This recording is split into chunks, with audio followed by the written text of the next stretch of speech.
The NBA brought him to the Bay. Tolbert is really feeling it. While his co-host was born and raised here. Adam, that is great co-host work right there. That is amazing. You're lucky to have Adam, Tommy. Oh, absolutely. It's time for Tolbert and Copes. Let's get it on! Tom Tolbert. Yeah, thank you. Now if I could ever get some beer. And Adam Copeland. Adam Copeland has arrived! On KNBR 104.5 and 680, the sports leader.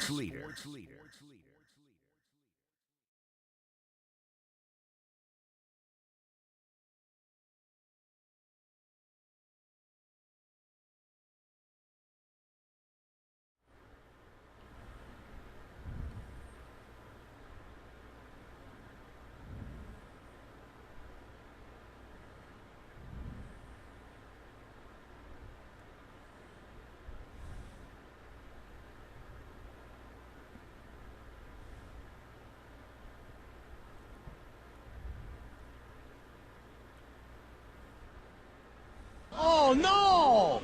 We suck again!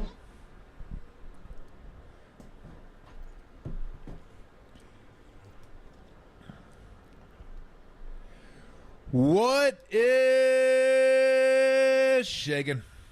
Adam Copeland, Tom Tolbert with you. Farhan Zaidi going to join us in about an hour. We'll be with you until 6. And we got 2 losses for the price of 1 on today's show. So enjoy. Nice. What's going on? Nice. Yeah, when they lose a game like last night, it's always like, well, at least we got the day game tomorrow. Maybe they'll squeak one out or they'll get a win here that we can just talk about that one. But now we get 2 losses. Just 2 losses for the price of 1. Utah. Give me 2. Give me 2. Hey, Toronto. Give me 2. Give me 2. Back-to-back series now. Giants have won the first game, and like both times that happens, you're like, hell yeah, let's go get this whole thing, bro. Especially when you're on the road against Cleveland. You take the first one, but taking the first one in this series felt good because you knew this was what felt like an inferior team. But this is part of the growing pains with some young players, dude. And then also Logan Webb, his worst outing of the season last night in the final. I always call it a final tune-up. Not so much of a tune-up yesterday. He could use a tune-up, I think, after what we saw yesterday. And then Jordan Hicks.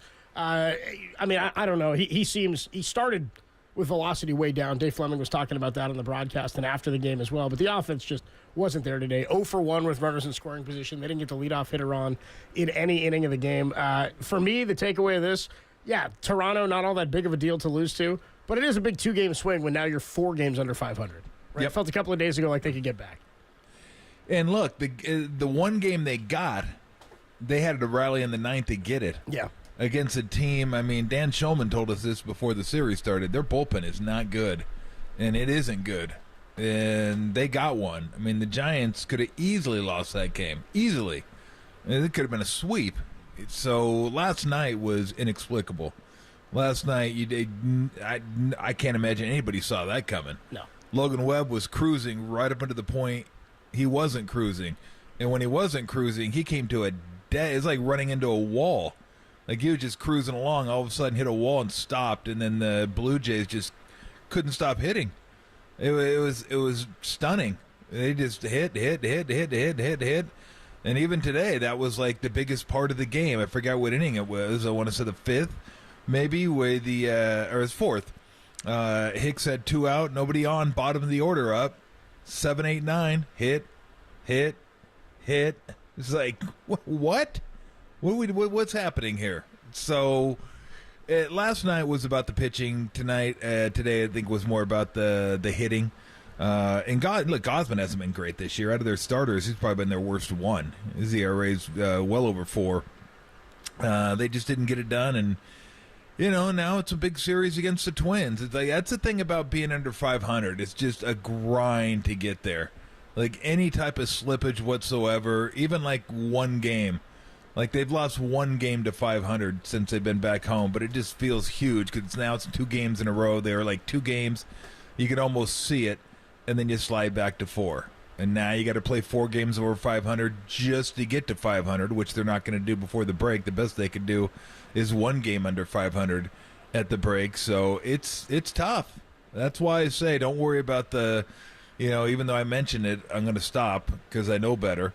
It doesn't matter with the Cardinals pie. Who cares? It's just get to 500 first. Just get to 500, stay at 500, and then get above 500. And then we'll talk. That's really the goal. Yeah, you mentioned the 7-8-9 for the Blue Jays in last night's game. I mean, first of all, Ernie Clement, who the hell was that guy? I looked that guy up. I was like, who the hell is he? Doesn't he have 2 home runs in the series? Yeah, Ernie Clement. He's just mashing on the Giants. Yeah. He didn't even play today, but yesterday, Horowitz crushing him. Yeah, Horowitz, dude. Yesterday, the 7-8-9 hitters for the Blue Jays, 6 of 11. Yeah. 5 ribs. Today, 4 for 12 with an RBI. So 10 for 23 were the 7-8-9. Conversely, the Giants, 7-8-9 yesterday. Matos, Yaz, Wisely, Casali, 2, 4. That's 8. 0 for 11. Today, the 7-8-9, Flores, Estrada, Wisely, 0 for 10. So, I mean, they're not picking each other up. They're not stringing together the number of hits that they need to. And yesterday, scoring 6 runs, you scored 6 runs in a Logan Webb start. I know they scratched some of those across late with a home run from Matt Chapman in the 9th inning. And I know Bailey hit one yesterday too. But it did feel like that was a game Logan Webb was cruising fine. And to your point, kind of hit you in the face. Like he pitched better than I thought that inning indicated. Yeah, it was again. Last night was wild. Last night was just I thought, okay, they got out early. Yeah. They didn't have like a complete control of the game, but I thought they were in like real good position. You got Webb on the mound, you're up, you're feeling pretty good, and then it was like, man, they just blew right by him. It was like 7-3. You blink your eye, you're like, what? 7-3, and then it got worse. Then they had the 2 home runs in the 9th to get 6, but. Yeah, last night was just one of those starts. Like, it'll happen.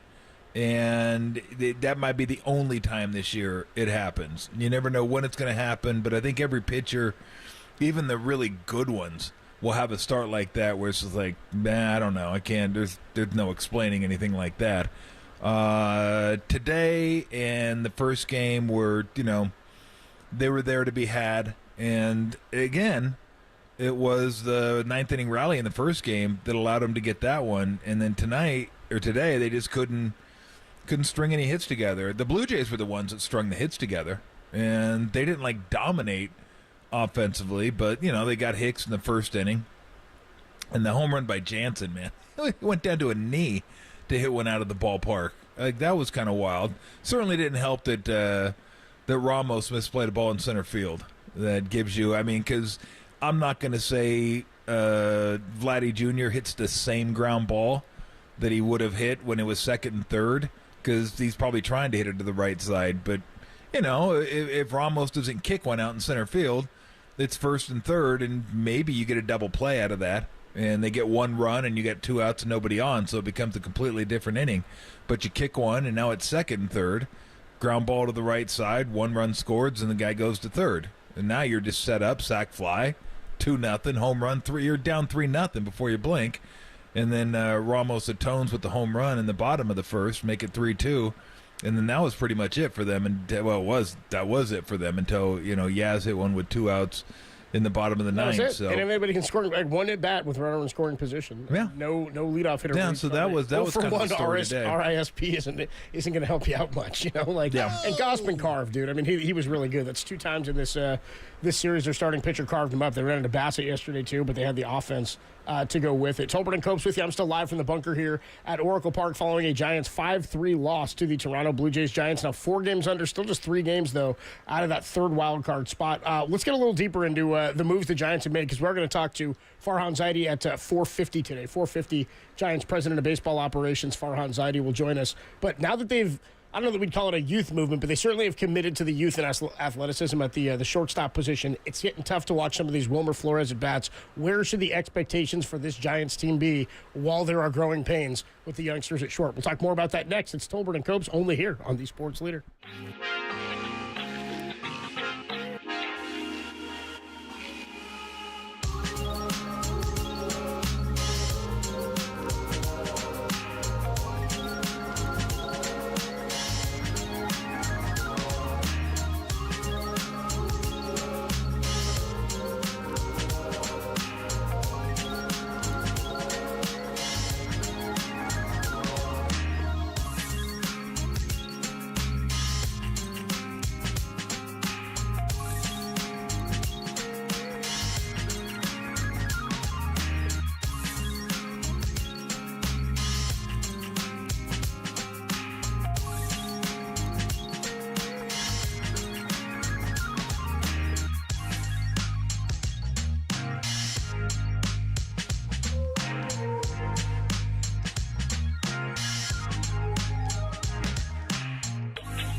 Follow KNBR on Facebook. Now back to Tom Tolbert and Adam Copeland. Tolbert and Copes on KNBR 104.5 and 680. The Sports Leader. Giants fall 5-3 to the Toronto Blue Jays, a 2-run home run from Elliot Ramos. By the way, Tom, you see Elliot Ramos now has more homers on the season than Vladimir Guerrero Jr.? He's got 14 now. Vlad's got 13. I know he had. I was watching the game with Marcus the Waterboy Boucher, and he said, "Yeah, but Vlad had like 2 homers for the first 2 months." And I said, "Yeah, but for the first 5 weeks, Elliot Ramos is in AAA. Like he showed up May 8th, and what he's doing is incredible. The ball that he got out today was really the only mistake Kevin Gossman made. He was throwing a whole lot of fastballs, and you pointed out he hadn't been that good this year. And Kruk was talking about it on the postgame wrap that you throw as many split finger fastballs as he does. Guys start looking for that, and they lay off some of those fastballs. And I don't know how many fastballs they let go down the middle. Were you watching the game on TV? Yeah, I mean, I was behind. I caught up once I got home, just kind of fast forwarding a little bit through. There's a lot of first pitch strikes down the middle. Yeah. I felt like. Yeah. So he was way ahead for a lot of the game. But just going back to what I was talking about before the break, that when you have young guys like this, you have to take the good with the bad. Giants fans, it seemed like Giants fans got what they wanted, right? In Austin Slater being traded, Nick Ahmed being DFA'd, people are like, let Matos play, let the young guys play it short, whether it be Fitzgerald or Luciano or Brett Wisely, who got the at-bats over this series. Fans pretty much got what they want, but when you have young players playing like this, there's going to be mistakes made, there's going to be some growing pain. So Ramos goes 1 for 4 yesterday, Wisely went 0 for 4 yesterday, Ramos then drove in the 2 today, but there's going to be rough nights. Not to mention, everybody wanted Matos to play. He has, 2 hits in the month of July at this point. So while at times it may be more exciting when you have the young guys out there and they are playing well, like we saw from Matos earlier this year, Ramos may just be this guy for the foreseeable future. Where should expectations be, and should they be high, or should we temper them because of the young guys that are playing now? Well, it's funny. Tim and I were texting about this last night, and I'm still not sure. I didn't get it last night. I don't get it today. Like what the argument is, because so the argument is either play the young guys or play the older guys who weren't as good as the young guys. Yeah. I mean, that's like a no-brainer to me. I mean, it wasn't like, even though Matos isn't hitting, it wasn't like Slater was killing. Ramos is like off the table now. Like he's been the best player on the team, so he's not even worth discussing. And then Wisely, so you play Wisely over Ahmed, and Ahmed was no good. Like he was better. He was a little bit better defensively, but other than Wisely dropping the ball at second base, trying to get it out of his glove last night, which happens to a lot of guys, I haven't seen anything where I say to myself, "Wow, he's costing him runs by being at short." Where Ahmed would have saved that, and his at bats are much better than Ahmed's at bats. So, yeah, I'm not sure where if anybody were to have that discussion, that they would like to see the I don't know what veterans like you're talking about. It's not like these guys are younger and they're not as good, but you want to get them some seasoning. It's like, yeah, they're young, they're not great, but they're at least as good, if not better, than the veterans. And if they're even with the veterans, why wouldn't you play the young guys? And Matos has been fine out in the outfield. I mean, yeah, everybody's going to have some mistakes, but let's not overlook some of the mistakes the vets are making as well. So I don't even know if it's something that crosses my mind as to, they're losing games because the young guys are making mistakes. When we had that argument or that discussion the last time is when Luciano was at short during the Mets-Pittsburgh series, where they were coming back but they were coming back, and it was harder to come back because he was botching plays at shortstop. Like, he botched 2 or 3 plays at the end of games that either cost him or made him go into extra innings to re-win a game that had already been won and would have been won a lot easier, a lot cleaner, had he not kicked balls. That was the one where we were having the discussion, like, okay, do we want to see Luciano at short, even though he's kind of kicking plays and kicking them at the worst times? Like, that became even more troublesome. Like, it was, everything gets magnified at the end of the game. And when you make those mistakes at the end of the game, then it's like, oh my gosh, we were having, is this guy shortstop? Do they want him at shortstop? Can he play shortstop? Like, because at the end of the games, he was kicking the ball. So that was the only time I thought, okay, you got to go through some growing pains with younger guys. But, whatever growing pains you're going with Ramos, they're not much, and he's way better than anything else you could put out there. So, again, to me, that's not even a discussion. If you want to have the Matos Slater, or because that's who he's going to be playing for, or Wisely Ahmed conversation, I don't get that one, because they're as good, if not better, than the guys they were replacing. They're not great. I mean, Matos isn't great, but at least he has room to grow. You kind of know what Slater is, even at his best, and he was far from his best this year. And you know what Ahmed is. I mean, they signed him as an unrestricted free agent. I'm in basketball non-roster now. invite, yeah. Yeah, and that was kind of the deal. Like, let's see what happens, and maybe he could fill in until we find someone, or someone kind of takes hold of that position. And I think Wisely's proven. Is he an everyday shortstop? Probably not. No, we said yesterday, I think better as a utility guy. And that's what I was going to bring up, is if you look at Wisely's series, he didn't have a great series. 2 for 11, 3 strikeouts, and an RBI. But again, this is going to happen. You start giving a guy a bigger load of at-bats. It's so funny. It's sort of like the backup quarterback situation in football, right? Like, when you have a quarterback that's playing poorly at the starter spot, maybe there's a rookie behind him that's sort of, you're like, oh, we don't know what this guy can do. He's capable a little bit. We've seen a few throws. We've seen a few things that excite you about what maybe he's capable of. We have to remember that to your point, and I agree with everything you're saying about, I would rather see Wisely over Ahmed, and we're getting that look. Even when Wisely struggles, what we're thinking about can't be relative to Ahmed versus the best we've seen of Wisely. We have to know Wisely's capable of that, and he can help the team. And maybe it's not as an everyday shortstop, which is why I still think that's the position of need come trade deadline time. Yeah.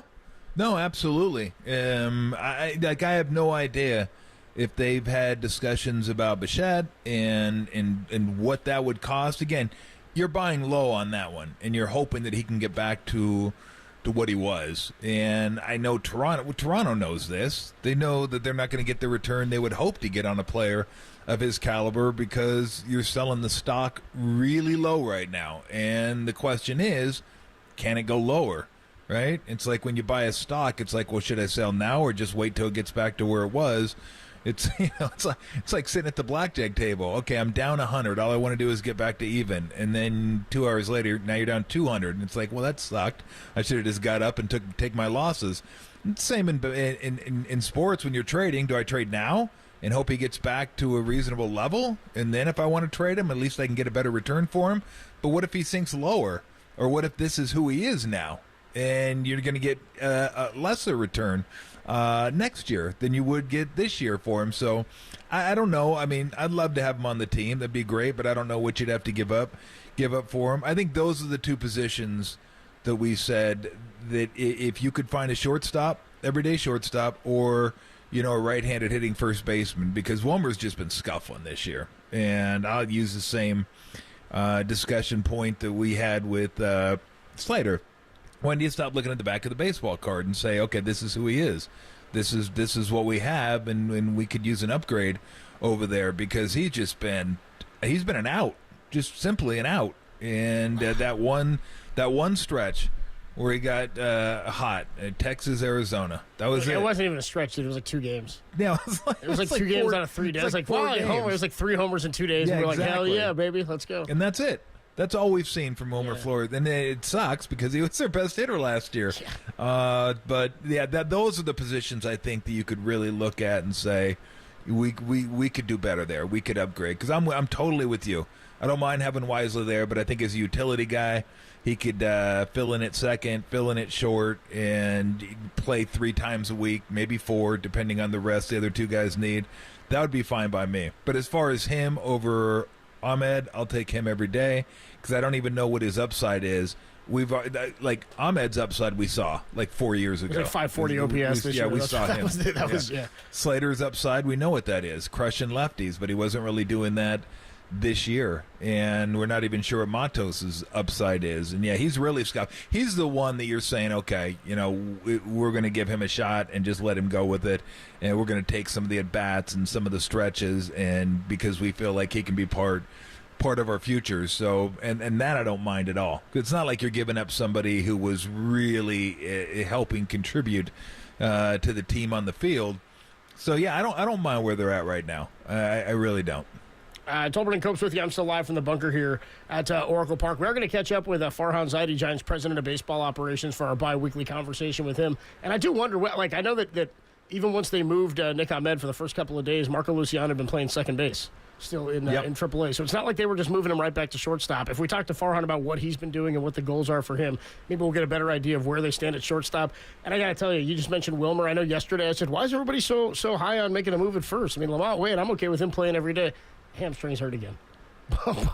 Bum hamstring again. We may have to start thinking about somebody at first base. I'm like, damn it all, man. Damn it all. First base outfielder, that would be a nice addition for the Giants, but we'll see. I still think shortstop, building the middle, is probably the biggest place of need for where they have to go. A huge day for a rookie pitcher in baseball today, Paul Skenes of the Pittsburgh Pirates. He had a no-hitter through 7 innings. Good. We were talking about Logan Webb starting the All-Star game. I don't know, man. I think after Skenes goes today, after what he did today, no hits through 7 innings, and they yanked him with less than 100 pitches, he may have to be the All-Star starter. We'll talk about him and why the Pirates didn't give him a chance to make history. It's Tolbert and Copes on the Sports Leader.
Giants lost 5-3 and lost the series today to the Toronto Blue Jays. For all your Giants news, listen to KNBR and check out the KNBR app.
This is KNBR, and they are Tolbert and Copes. Listen to us here and follow us on Twitter, Instagram, and Facebook. We are KNBR 104.5 and 680, the sports leader.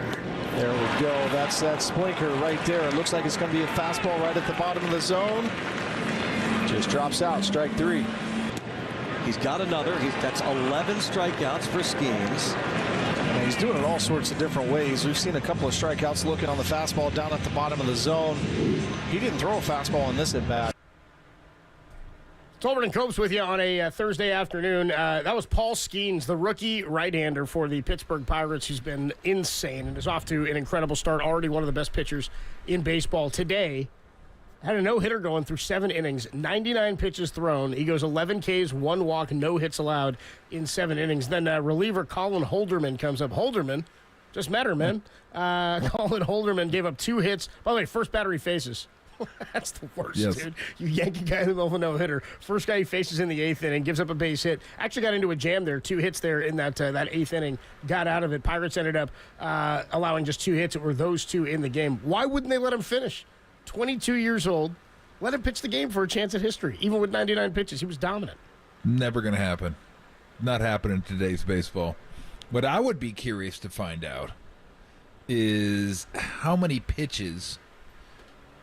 Well, what were the most pitches he threw at LSU? Because in college, sometimes those dudes go into the 130s.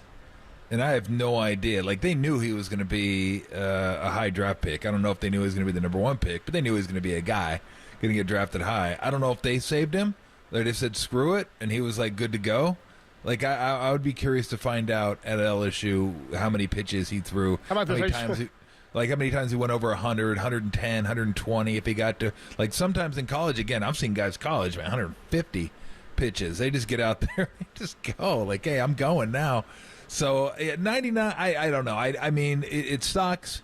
That's just the way baseball is. It's not like he's young. I mean, he's been pitching for, quite a while. And, again, at college, I'm assuming he went over 100 pitches a number of times. Could be wrong. I got a note for you right here, Tom. Okay. This is June 26th of 2023, so this is probably right in the middle of the College World Series into the end of it last year. Skenes has, this is just a note, like at this period of time last year, Skenes has thrown at least 120 pitches in 3 of his last 4 starts and more than 105 of his last 6. The article then says, a college pitcher throws 124 pitches and MLB teams grimace. Is the headline. So, again, if there's any guy in a body built for it, they used to say that about Matt Cain, right? If there's a body built for 200 innings, it was like Matt Cain's body. We saw that with Bumgarner. You're seeing it with Logan Webb, I think. The same thing. This guy's built like an ace pitcher. This guy's He's built a big boy. like a guy who, like, you can't put the same. I get that we're saying the 100 pitch count thing, and it's always been sort of arbitrary. The guys burn out after that. To me, it's about high stress innings, how deep into counts you're going. Are guys working you deep? Have guys been on base every inning where you're pitching out of the stretch, then you're back into the windup? Like, for me, that's more relevant to how a guy should be left out there, or if a guy should be left out there. Is he missing up? Is he clearly showing signs of exhaustion? He's got 11 Ks, right, in 7 innings. He had 21 outs and 11 of them were by strikeout. They weren't making solid contact, and really nobody is across baseball against him. So I always wonder, like, is this more egregious than, say, remember when the Nationals sat down Steven Strasburg at the end of that season? Yep. Davey Johnson was their manager. Yep. I think they said it was like the first time he had pitched a full year. He'd been really, really good. They were going to the playoffs, and they said, we're going to shut him down because we want to use him in the future. And I just thought, one, that's what a slap to the baseball god's face, right? Yes. Like, the Cubs hadn't won a World Series like 100 years at that point. You're like, we'll save him for a World Series run later, potentially, which it ended up working out. But, is that worse to shut a guy down in that circumstance, or is this more egregious? Well, I mean, did it work out, though? I mean, it worked out that they won the World Series, but who's to say he couldn't have pitched the end of that season, and they still could have won a World Series that year. Yeah. And guess what? How did his career end? They were trying to save him. They were trying to baby him. They were trying to make sure they got what they get. They got tagged with an over $200 million contract that he finished about a year or two, maybe, and ended up paying him all that money. That's what they got out of that. So don't tell me this stuff. They know it works. Like, I'd love to be super upset about the Skenes thing, but I know how baseball works. It just cracks me up when you read that line. He throws 124 pitches in Baseball Executives Grimace. You know who else grimaces? We do. We grimace, the fans grimace, because baseball executives are grimacing. Yeah. I mean, this guy's shown he can throw 124, 125. Like, he can throw bulk innings, bulk pitches. I mean, he can throw a lot of them, is what I'm trying to say. And yet we're going to, like, go backwards now? Like, he's already proven he can do this, and then make his next start, and then do it again, and then make it. But we're going to start limiting his innings once we get to the big leagues? Like, isn't the genie out of the bottle at that point? Yeah.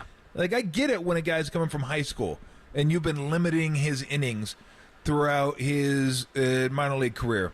Like, you're carefully planning, and okay, this year will be 100 innings, then it'll be 125 innings, and it's carefully crafted, and you're not going to let him throw over 90 pitches, you're not going to let him throw over 100 pitches, and then we're going to keep it at 100. Okay, like, I get that. I don't agree with it, but I get it. Like, but this guy wasn't under your control. Like, he wasn't in the minor league system all these years. He was at LSU, and he was throwing a lot of innings, a lot of pitches. So I don't know at what point do you say, maybe not a lot of innings, but a lot of pitches. But I don't know, why do you say at that point, okay, let's get him back on the program? Like, he's already proven he could do it. He could do it, right. And He's again, okay, and he didn't break down. Here's what I've never understood. Like, what are they saving these guys for? Are they saving him for their second contract? I mean, from a purely selfish standpoint. Like, I'm okay, like, they're looking out for the player, and they want the player to do well, and they want the long-term health of the player and all that. But if I'm an executive, I have you for 6 years under my control. I'm going to try to get as much out of you as possible. And then whatever happens after those 6 years, then you know what? That's, you know, if you're still good to go, we'll resign you. If not, you can go somewhere else, whatever. But why am I babying you for the 6 years I have you when I'm paying you way less than market rate if you're a star? I don't get that. It's the Tim Lincecum thing. I mean, I know he burned out, and I know that the hip degenerative thing or whatever happened, the injuries with him, because he was just not built to be that type of guy for a 15-year MLB career. His body and his frame weren't built for that. Paul Skenes is 6'6", 247. But the Giants were like, this kid can pitch. He can go deep into games. Allow him to do what he can do so that we can win games. Now, I'm not saying they were letting him go 150, but they certainly let him throw a no-hitter at 134, did they not? It wasn't his rookie year, and they built that up a little bit. But sometimes guys are freaks of nature, and sometimes guys are just capable of doing things that other players aren't. Like in college last year, 179 strikeouts to 17 walks in 99 1/3 innings. He's going to throw a lot of pitches because he's a strikeout guy. Yep. It's what he does. He's going to go deep into counts because he's a strikeout guy, and that's how he gets guys So what out. are we looking at here? We're looking at roughly, 7 innings, 99 pitches, right? Yep. We're looking at, about 14 pitches an inning? You're at what you ask him to do. You want a guy to go about 15 an inning. Yeah. Yeah, and if he went 14 for 8 and 9, that put him at 127 is what it put him at, which is right about 124, which you pitched. You said 3 out of 5 That was just like a games in headline. college. Yeah, they said at least 120 in 3 or 5. Yeah, so I mean that wouldn't be out of the ordinary for him, and that's if they're 14. What if he has like an 8-pitch inning, and now you're like, okay, you're at 107 going into the 9th inning, and I just. I just scratch my head sometimes because they have all their analytics and they have all their research and scientific data and all that stuff, but that isn't for everybody, like, right? I mean, it's not like, okay, that fits you and that fits you and that fits you and that fits you and that fits you. Like, every pitcher doesn't fit into the same mold, and this dude is he's a horse. They got a guy. Like, this dude is a guy. Horse. He's a monster. And he's done it before. They're not asking him to do something that he hasn't done, like in a long time, right? Oh, it was my last gosh. year. He's never done this. He's never done it in the minors. We don't want to push him. He's a rookie. He's only on his, I don't know how many games he started. Maybe this is 10 his 11th or so. start. Yeah. Okay. So I get it if he hadn't done it, but he had. And not that long ago he's done it. So it's not like you're asking him to go out of his comfort zone. I do get worked up about it, but I because this is part of baseball that kind of drives me nuts, and I wasn't watching it. I was following along with it. I would have been watching it if I were home because I love watching him pitch. But that's like, baseball fans, that's where the analytics and the entertainment kind of headbutt a little bit, where the analytics say one thing, and they may be right, they may be wrong, but the entertainment says, dude, this guy's going for a no-hitter. You kidding me? Not like these things are tossed every day. It's not like a rookie coming up. I'd be real curious to find out what the earliest no-hitter is in a guy's career, like major league career. Like what the earliest one is? Yeah, I know what it is. Yeah, there's only one guy. Because remember, Ross Stripling got pulled out of a no-hitter in his major league debut against the Giants, or it was in his first big league start by Dave Roberts. I was at that game. It was opening night. The Giants ended up winning it. He left with a 2-0 lead, and Crawford hit a walk-off home run. Anyway, it was the only other guy. Probably heard it in Marty's voice. Bumpus Jones. Great job, brother. Threw a no-hitter in his major league debut, or his first major league debut. Well, that's early. Bumpus Jones. Yeah. Just think if Bumpus Jones pitched in 2024, he wouldn't have had that no-hitter. Like, wouldn't get a wonder start. How many pitches Bumpus threw with that game. Did he throw a splinker? Yeah. Probably $170. Yeah, 170 for his no-hitter. Walked 8 or something, right? I don't care. Yeah, and he used the same ball the whole game. Tolbert Cope's with you on a Thursday afternoon. That's maybe the story in baseball today. Paul Skenes, the rookie right-hander for the Pittsburgh Pirates, goes 7 no-hit. 1 walk, 11 strikeouts in his pull with 99 pitches, and then they give up a hit immediately. Just real quick, his first half, and Dave Fleming thinks he should probably be the starter for the National League All-Star team. I would agree. His Cy Young numbers have changed dramatically, by the way, in the last couple of days. Have they? Yeah, in his first 11 starts, here's how his first half numbers end up. 66 and a third innings pitched, only 48 hits allowed in 66 and a third. Wow. 13 walks, 89 strikeouts, and 7 home runs, allowed a 1.90 ERA. Opponents are hitting 202 with a 570 OPS, and his fastball's averaging 99.1 miles per hour. He's the best pitcher in baseball since he came up on May the 11th. So an 11 strikeout gem today. He's 89 strikeouts with a 1.9 ERA, most strikeouts with a sub-2 ERA. Through 11 starts since the ERA became a stat. He tops Fernando Valenzuela and Oral Hershiser as the other two guys to do that this early, not in their career, just in a season. Any old pitcher doing it in a season. Yeah, Bumpus didn't have quite as good of numbers. We will take a quick break at 4:50. Farhan Zaidi in about 20 minutes, Giants president of baseball operations, will join us. When we come on back, inviting former teammates to your wedding. We got to get into this because Christian McCaffrey's catching a little bit of heat from a former teammate about not getting an invite to his wedding. We'll talk about that next on the Sports League. Johnny, Bump City, Bumpus. Hey, what's going on, everybody? Adam Copeland back here. My good friend Steve Moskowitz is not hanging on the line. He's hanging in the KNBR studios. Steve, what's going on, man? What do you do if you can't pay your taxes? You call us and we tell you what we can do for you to take care of your problem. This hits so many people from all walks of life, and we're there for you. A lot of times people ask me, say, Steve, you've done so many of these cases over the years.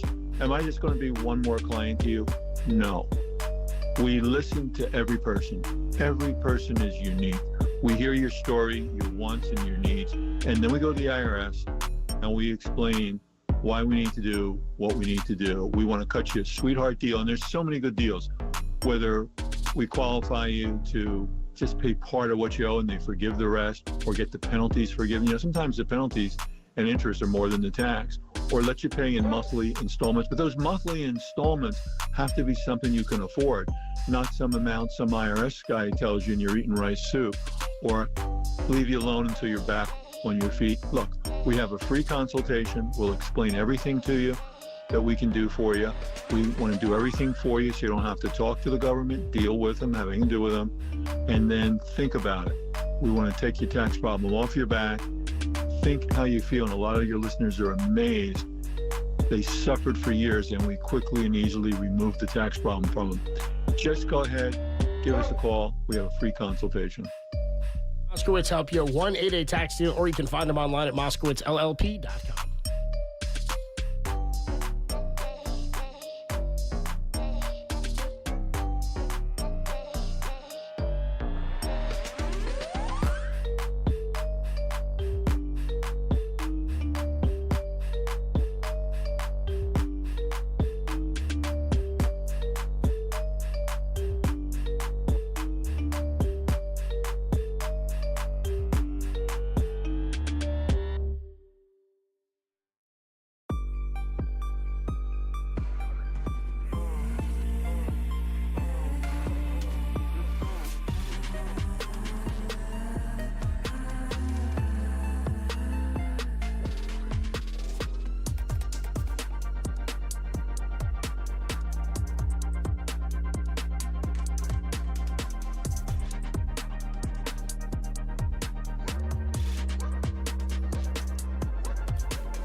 Tolbert and Copes continue live from the KNBR Casino Matrix Progressive Jackpot Studios. Casino Matrix, Progressive Jackpots are here. Where are you? Just drop in. Please play responsibly. 1-800-GAMBLER.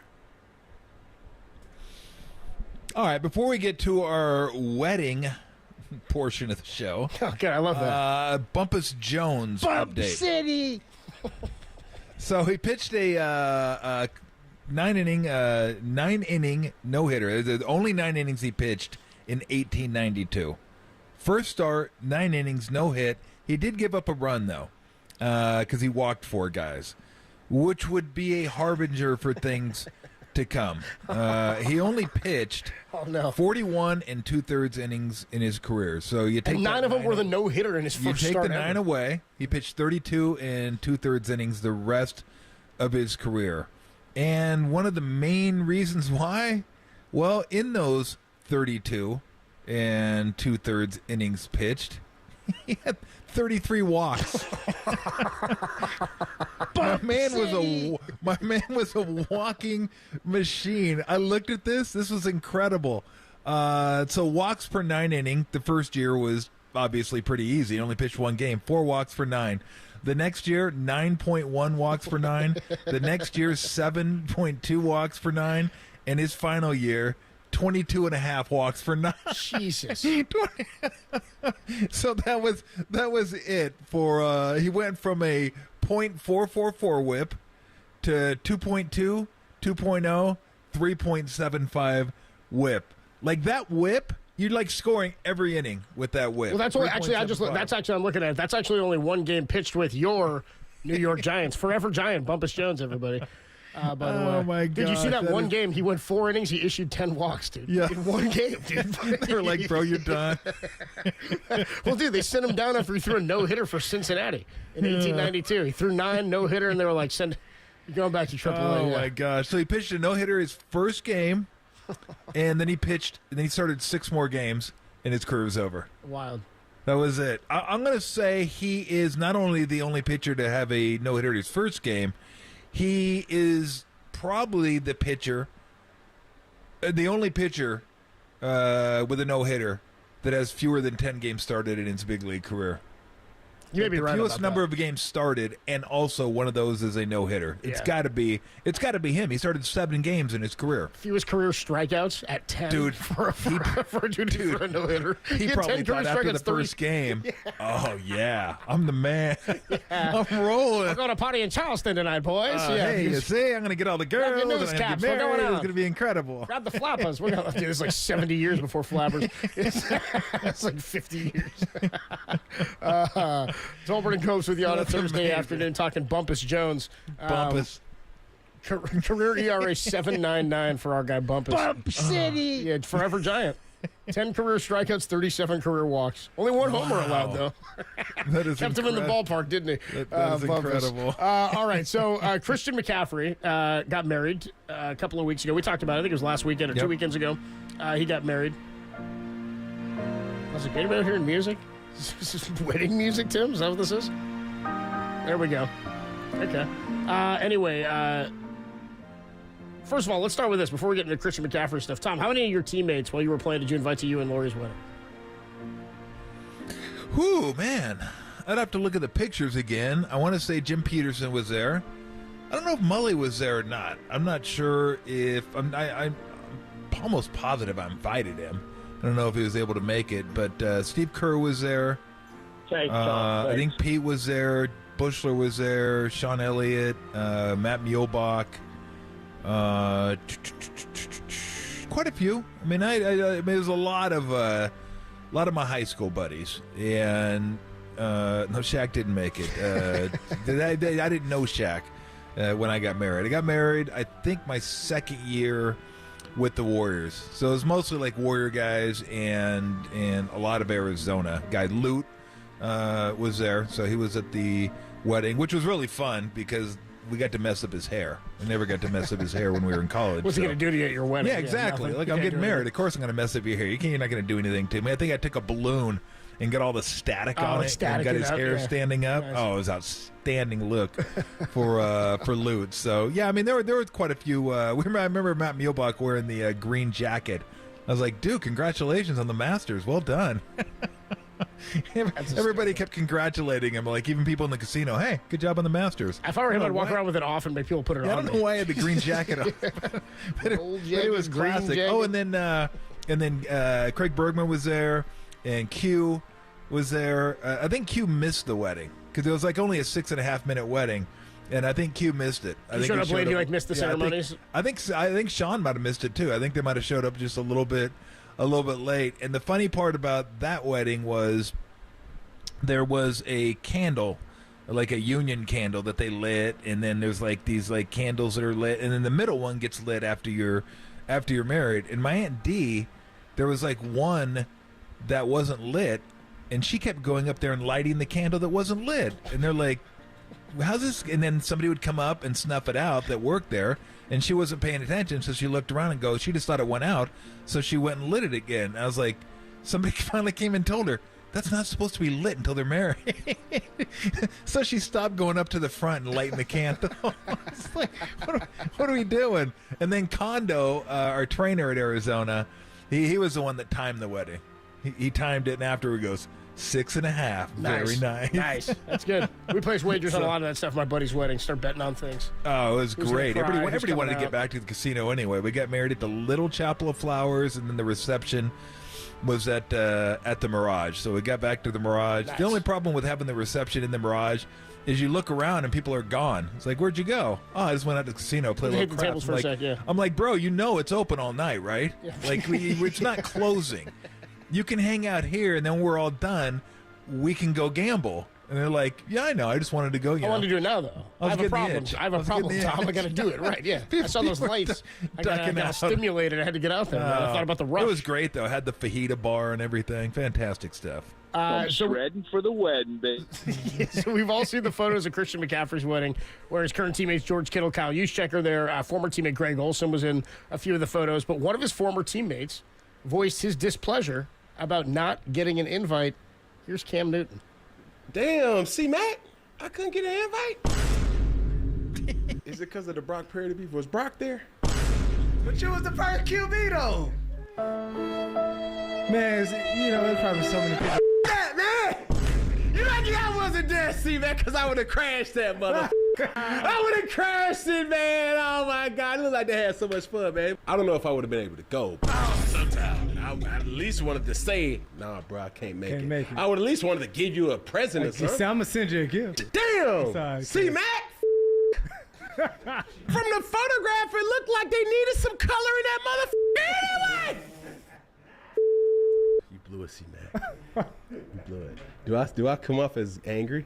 Just slightly. Finally, like I'm really bitter. Really angry. Like I'm really bitter. Now somebody can say like, you sound like you bitter, bro. I am. I am bitter. I am this time. Now, this time I am bitter. This is the time.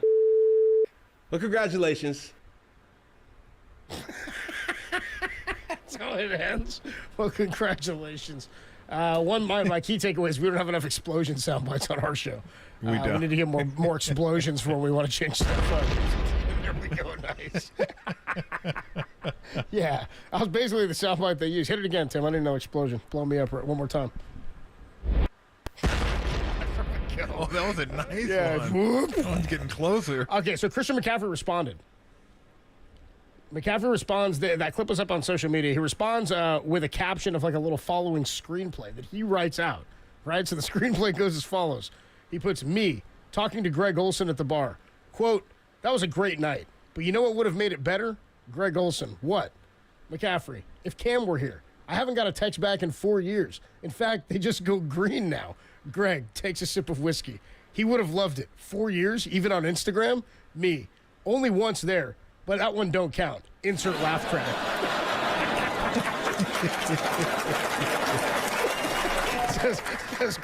Then he puts, Christian orders another round while both sit in silence for 30 seconds. Christian, why don't he love me, man? Camera cuts to highlights of Cam and Christian playing together while Creed's with arms wide open plays. Scene. Pretty good jobs from Christian McCaffrey to respond with a little thing like, bro, you don't even text me back. Cam Newton then replied to that comment saying, what number do you have? Share it here. LOL. All love. There it is. So you didn't have any beef. You didn't misinvite or not invite somebody you should have to your wedding? No, everything was all good. That's the one thing. It's why they hold all the owners meetings, GM meetings, like Summer League, NBA. That's why you go to Vegas. People show up. Like, I knew if I invited people were showing up. I think we invited 106 people, and 104 people came. Damn, 2 people. Didn't? That's it. I forget. They were going to be out of town. I bet you Lori knows. But it's Vegas. I bet if we asked Lori, she'd know immediately. She'd be like, I know exactly who it is. They were like, somebody had a stomach ache. They ate some bad shrimp at this Friday reservation 3 weeks before. Vegas wedding. She'll know exactly why. Yeah, Fred. Everybody was in on a Vegas wedding. Vegas wedding. Alex on the YouTube chat says nobody in on a vegan wedding though. I'm good on that one too. Tolbert and Copes with you Thursday afternoon. How about we get into some more baseball talk? Every couple of weeks we catch up with Farhan Zaidi, Giants president of baseball operations. Giants have now lost 2 series in a row, 4 games under 500. That part's not funny. The laugh made me laugh. Farhan Zaidi joins us next on the Sports Leader.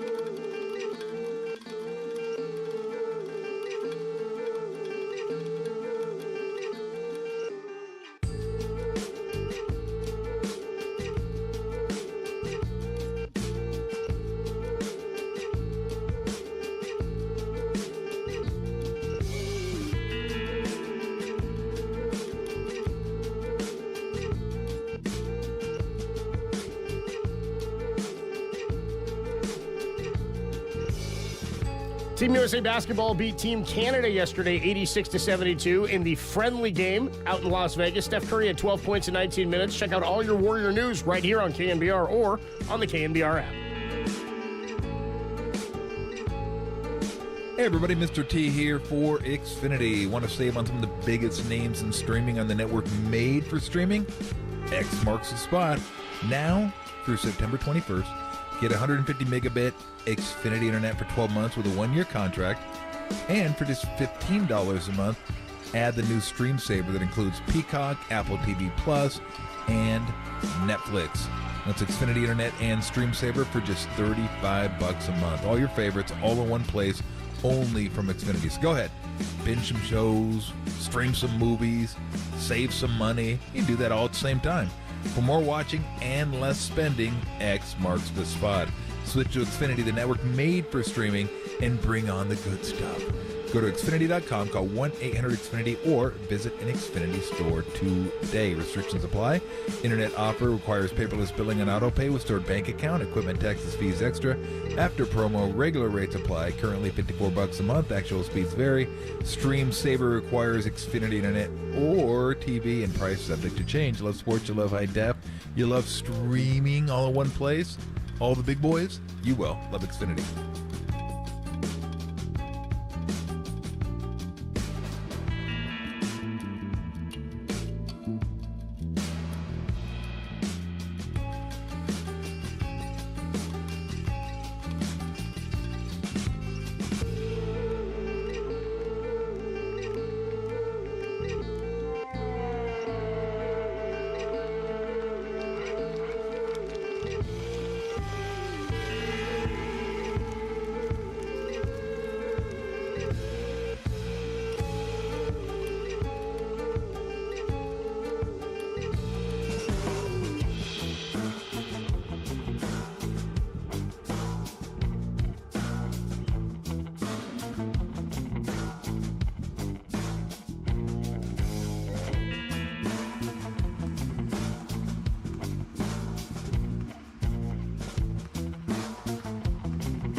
From the diamond to the boardroom, Tolbert and Copes get down to business with Giants President of Baseball Ops Farhan Zaidi on KNBR 104.5 and 680, the sports leader.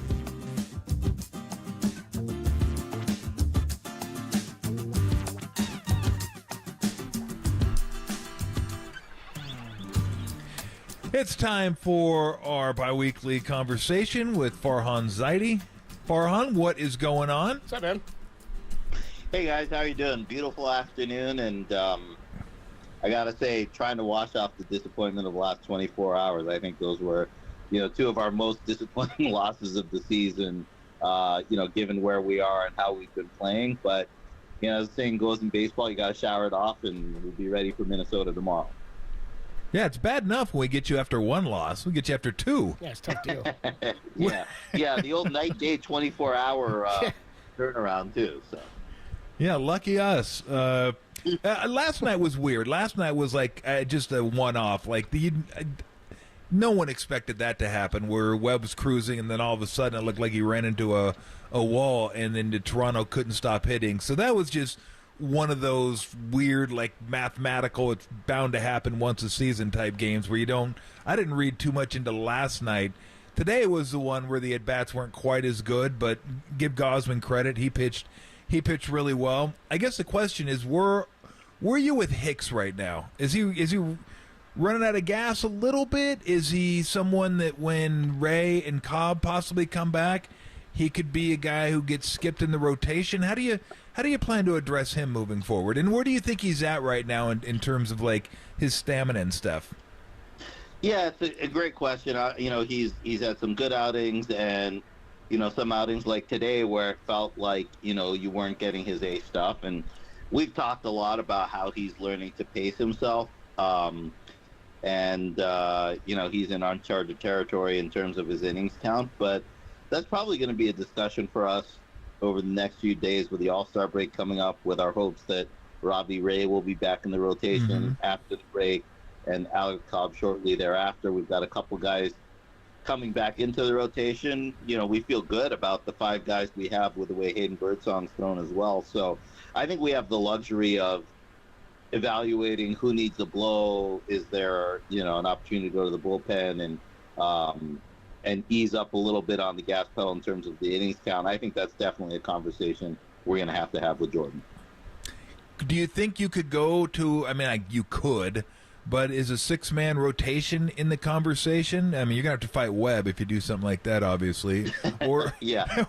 Or is it going to be something where maybe just certain guys, based on their innings, might get skipped a time through the rotation? Yeah, I don't really see the 6-man rotation making sense. One of the biggest issues with that is that you go down to a 7-man bullpen, and we know our bullpen has pitched a lot. We've needed we've had really the same 8 guys for a lot of the season, and they've done a nice job. So that's really, the rub. Like, sure, you get guys in the rotation, an extra day of rest, and maybe lets you keep some of these starters pitching, on a starter basis, but I think it's too tough on the pen, so I don't anticipate us doing that. Got it. Talking to Farhan Zaidi here on the UMA guest line. Giants Executive Show sponsored by Benjamin Moore Paints. Experience the Benjamin Moore retail difference at our independently owned authorized retailers today, or at benjaminmoore.com, and by Redwood Credit Union. Redwood Credit Union offers home loans with great rates and local personal service for all that you love. Equal housing lender. In terms of the transactions that were done earlier this week with Austin Slater and Nick Ahmed, it did allow, I think, more flexibility there at the shortstop position and in the outfield. Are those positions that you think it allows you to make a move if you need to make a move? You could add a veteran there, or is this, we're going to take the reins off these kids and just kind of let them figure it out? It's really a little bit of both. I thought, I met with the media on Tuesday, and Marty Lurie kind of brought up the point of, is this a chance for you to better see what you have internally leading up to the deadline? And I think that's a fair way to put it. Obviously, it let us keep Tyler Fitzgerald and Luis Matos on the team, with Thyro and Wilmer Flores both coming back on Tuesday. And again, it's a trial run for all these guys. When we get closer to the deadline, we're going to have some decisions to make, and having as good of a sense of where we are as a team and where some of these young players are individually whether we can continue to take the reins off and give them opportunities, or to your point, if we need to bring in another veteran as a reinforcement, we have some time to figure that out.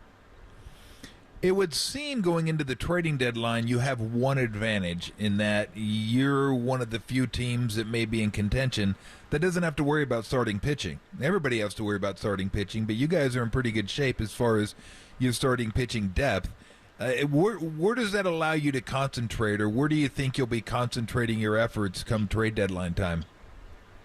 Yeah, I think that's a fair point. We've got guys coming back online. We've learned, some about a guy like Hayden Birdsong who's come up, done a nice job. We talked about him a couple weeks ago, and he's continued to impress. So you feel like you have another guy on the depth chart that you can rely on and feel good about. So I don't really anticipate us being in the starting pitching market. Our bullpen, we think is rounded into form nicely too. And actually one of the issues that we've had is you got guys like Sean Jelly and Randy Rodriguez who are pitching so well. They're also our length guys, but, even if they throw 2 or 3 innings, we want to have them down and back ready in a couple of days. They're not guys that we consider sending down to bring a fresh arm up. So the fact that we're kind of locked into our bullpen, partly because these guys are pitching so well, makes it hard to think about, doing something there. So I would say if we have a focus, it'll be on the position player side. Continuing to look at the middle infield if it makes sense to add there. That would probably be the primary focus. Obviously for us, getting Lamont back, and obviously he's, he missed today. We're still trying to get him over the hump with this hamstring thing, but really having everybody at full strength, even though we thought we were going to get there, we still haven't totally seen that, but that'll be an important thing for us to evaluate. So I would say position player side will be our emphasis going into the deadline. Where do you anticipate, like, relative to last year, it being a more active market? It seems like maybe there's more names floated this year. There's more teams that have talked about it. There's been more rumors about teams being active, but last year was really, really quiet, especially on the position player side. What kind of market do you anticipate this year? Yeah, there are names being floated out there. I think with teams that are falling out of contention, they're always going to push out. The first sort of wave of names you hear about on the market tend to be guys who are underperforming or in the last year of a deal, or both, and you kind of have to wait that out.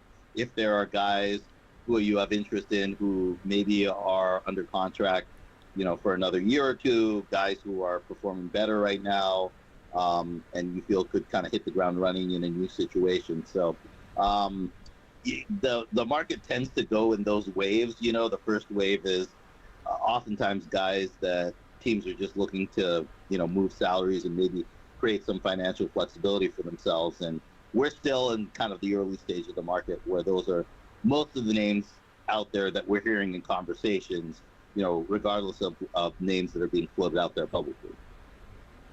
Is Luciano a guy that's in the plans at any point? I don't know, with the shortstop kind of opening up, and Wisely and Fitzgerald are going to get most of those at bats, but I'm wondering where you're kind of at with him right now and what the expectations are moving forward. Yeah, it's interesting. We've talked a lot about Ramos's trajectory over the last couple of years. The fact that he really only turned it on in AAA last year, got a little bit more of a look last year, played great down there to start this season, and has really taken off since then. So, these development arcs are not always, trending up constantly and smooth. Sometimes development happens in fits and starts. And so, with someone like Marco, he came up to the end of last year. We thought he did a nice job. Got off to a slow start this spring, but then really heated up. We brought him off. He swung the bat well. Obviously, he struggled defensively, and that was one of the big reasons we sent him back to Sacramento. And since he's been there, we haven't really seen the offensive output that we usually like to see if we're going to bring a guy back up and give him an extended run. I watch a lot of Sacramento's games, almost all of them actually, much to my wife's dismay when she'd rather be watching something more entertaining for her. But I like tuning into those games because I want to see firsthand how guys are playing, what kind of at-bat quality they're having. I think Marco's actually done a nice job there. He's As we've talked about he's playing more second base. We're trying to work on his defensive versatility so he can fit in at a couple of spots. And again, it's just one of those things where it may not happen right now. It may not happen this year, but he's still an incredibly talented player. And we're just looking for him to kind of continue to become a more experienced and polished baseball player. Talking to Farhan Zaidi, Giants president of baseball operations, on the UMA guest line. I don't know if you saw what Paul Skenes of the Pirates did today. 7 no-hit innings with 11 strikeouts and 1 walk. And Tom and I were talking about the 99 pitches thrown before they pull him and how frustrating that is for a fan, where you want to see a guy who you've seen, even at the college ranks, go deep into a game. Do you guys ever take into account what a guy's done at the college levels, even before becoming a professional? He's sort of a unique case in that he went so quickly from college to the major leagues, but when you know that a guy is capable of doing something at the minor league level, does that adjust what you know he's capable of at the major league level? Well, I just don't think the college – I totally understand the point. And, look, Paul Skenes is an absolute horse, so you're always going to have questions about are we sure this guy doesn't have more in the tank? But to be fair, when guys get into pro ball, it's really their first time throwing on, a 5-day schedule. These guys in college are obviously throwing once a week.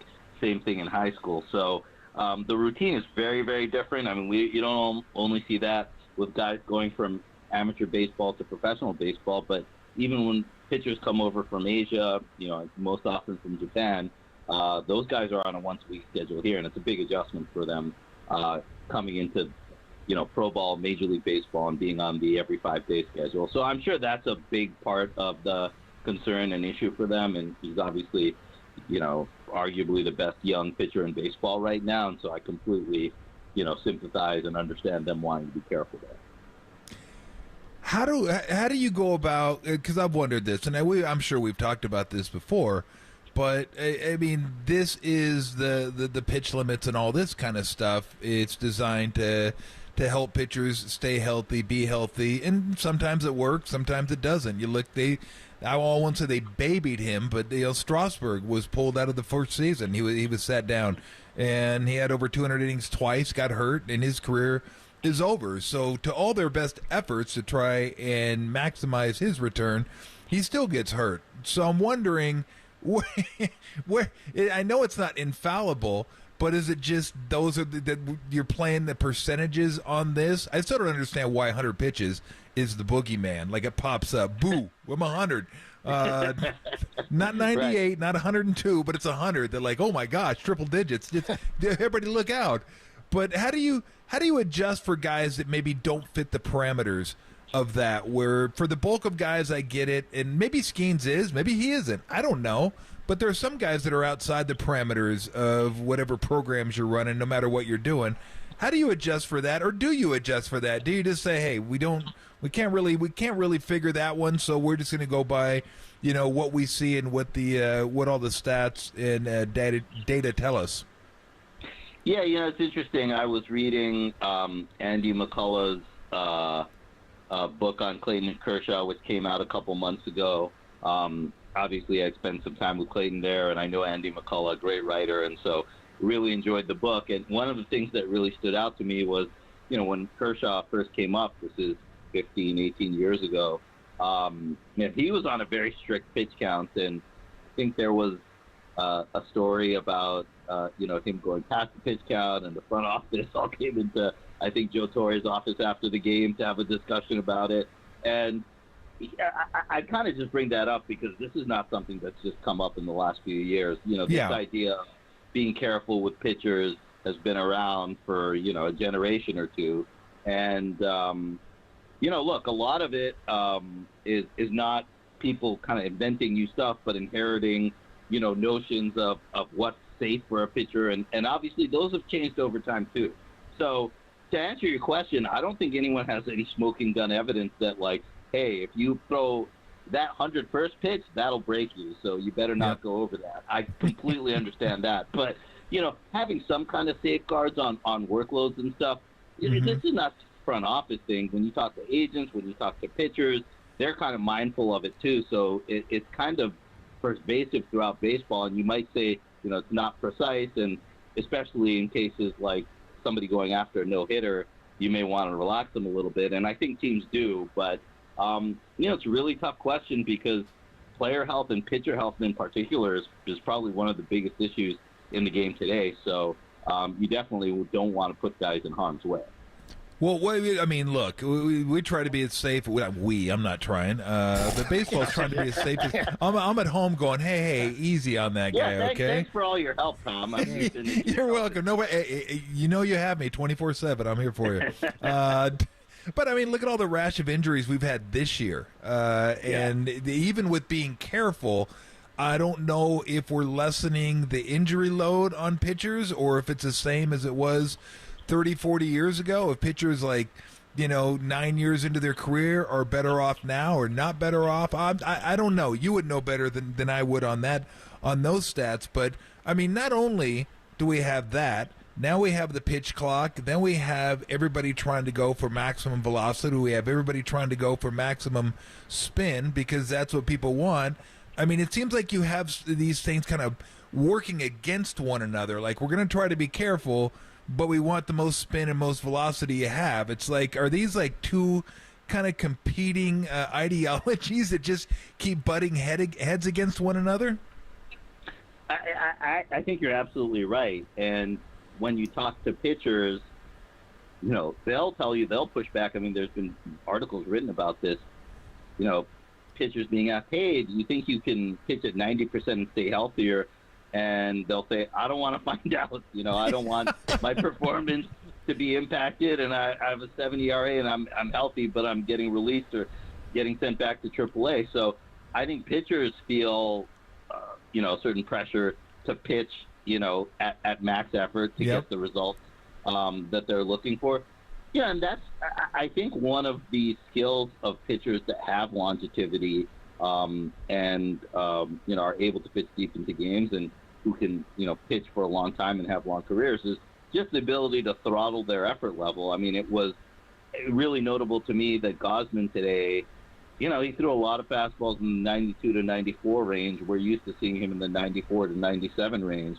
But I think he was kind of just adding and subtracting, knowing that, your arm only has so many 97-mile-an-hour bullets in it. And so, you use them when you need it. And look, we've seen that from Hicks at times this year, too. I think he's really tried to manage his effort level because he's trying to stay healthy and stay strong during the year. So, I think Jordan could go out there and sit 94, 95 and be up to 98, if that's what was being asked of him. And it was like, this is the last start you're making this year. But I think that's a challenge for pitchers. And I know even at the league-wide level, there are discussions on, how can we create the right incentives for pitchers where pitching deep into games and staying healthy are important enough for them where they're not willing to, put themselves at risk by trying to maximize velocity and spin on every pitch. I mean, look, I get it. Max spin, max velocity, max money. I mean, this guy. I think everybody has to understand this is a job too. I mean, you're trying to make money. You only get to play for a certain amount of time, and you want to do as good as you can for as long as you can, and try to get as big a contract as you can. That doesn't mean that you're not committed to the team or all that. It's a job. You're trying to set yourself up and set your family up. I mean, I could talk about this stuff all day, but I do want to switch to the hitters. Because the run scoring this year has been down dramatically, and it's not trending the right way. And I'm wondering, are we going to see some sort of course correction a little bit? Have the pitchers caught up so much to the hitters who are trying to lift the ball, and it's not so much about getting on base or making contact. It's about making hard contact, driving the ball into the gap or driving the ball over the wall. That the high fastballs, the ride these guys have, the pitches they're throwing, now have kind of, I don't know what the right word is, but it's lessened the impact of that kind of swing. I don't want to call it a revolution, but is there going to be a course correction a little bit with the at-bats now that hey, this is what they're doing, this is what we have to do. We may not be able to drive the ball as much, and we may have to be more contact-centric and just try to get the ball in play and get on base and use stolen bases to our advantage. I'm wondering where we're going from the hitting side of it, because certainly the pitching side of it, it seems to me anyway, overall in baseball, has surpassed what the hitters were trying to do to them. Yeah, there's a lot of talk about trying to level the playing field because, you're right. Look, we've talked about some of the rule changes, the bigger stolen bases and only being able to throw over a couple times. If nobody can get on base, that's not much help, No. And in a really tough hitting environment, it's just not going to make that much of a difference. And I think we continue to think about at a baseball-wide level, how can we balance the scales a little bit? Because to your point, a lot of the technology that's been introduced into baseball has been to pitchers' benefit. They've got these TrackMan things. They can throw a bullpen, throw a pitch, see exactly what it looked like, see how effective it's going to be, see similar pitches that other pitchers have used in the big leagues and gotten good results with. And so I think that technology is helping out pitchers more than hitters now. And so it's an open question on how we can help balance the scales. What are the real quick before we let you go? What are the expectations in terms of between now and trade deadline? Would you expect this team to be as is past the trade deadline, or would you expect, even if it's something minor, to do something?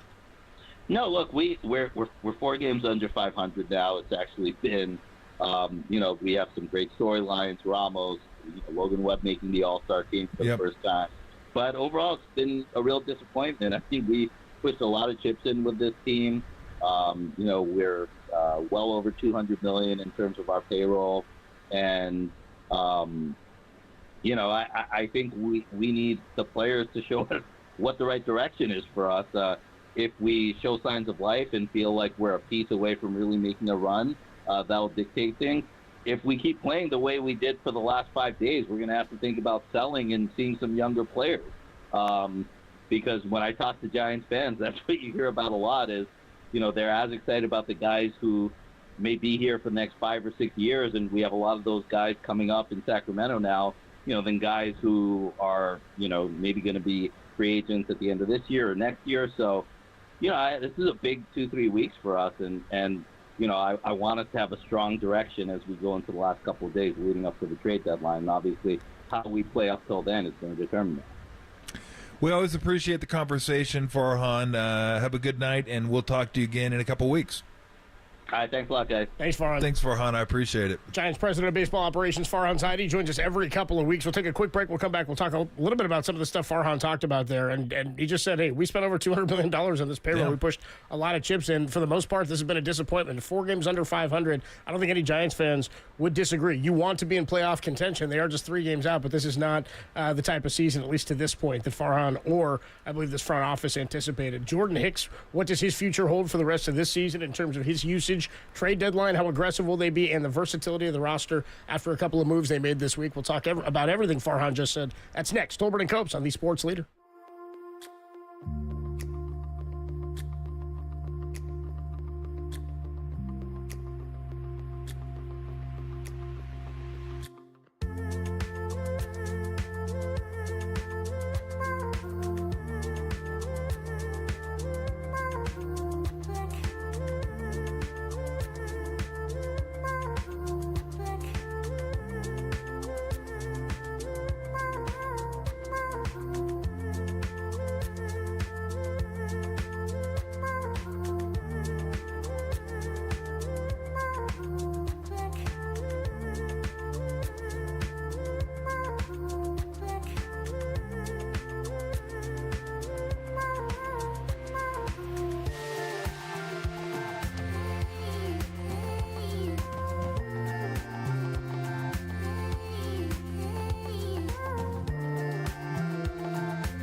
Giants lost 5-3 and lost the series today to the Toronto Blue Jays. For all your Giants news, listen to KNBR and check out the KNBR app.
Tolbert and Copes continue live from the KNBR Casino Matrix Progressive Jackpot Studios. Casino Matrix, Progressive Jackpots are here. Where are you? Just drop in. Please play responsibly. 1-800-GAMBLER. We're 4 games under 500 now. It's actually been, we have some great storylines. Ramos, Logan Webb making the All-Star team for the first time. But overall, it's been a real disappointment. I think we pushed a lot of chips in with this team. We're well over $200 million in terms of our payroll. And, I think we need the players to show us what the right direction is for us. If we show signs of life and feel like we're a piece away from really making a run, that'll dictate things. If we keep playing the way we did for the last 5 days, we're going to have to think about selling and seeing some younger players.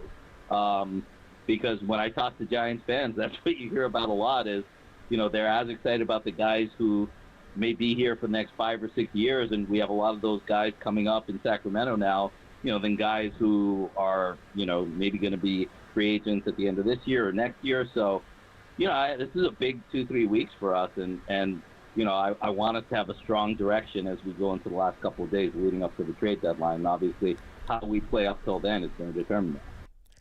Tolbert and Copes back with you on a Thursday afternoon. I'm still live here from the bunker at Oracle Park following the Giants' 5-3 loss. That was the voice of Giants president of baseball operations, Farhan Zaidi, just a few minutes ago. I think pretty blunt. I mean, a lot of times teams that are middling like this, Tom, when you get to the trade deadline, you'll hear, I remember being a kid watching baseball tonight and hearing GM say that, saying, if you want me to go get something, you've got to prove to me that this is a team capable of going for a title run. I'm not going to mortgage the future of the team just because this team is middling and may win enough games to get into a division series or a wild card series round.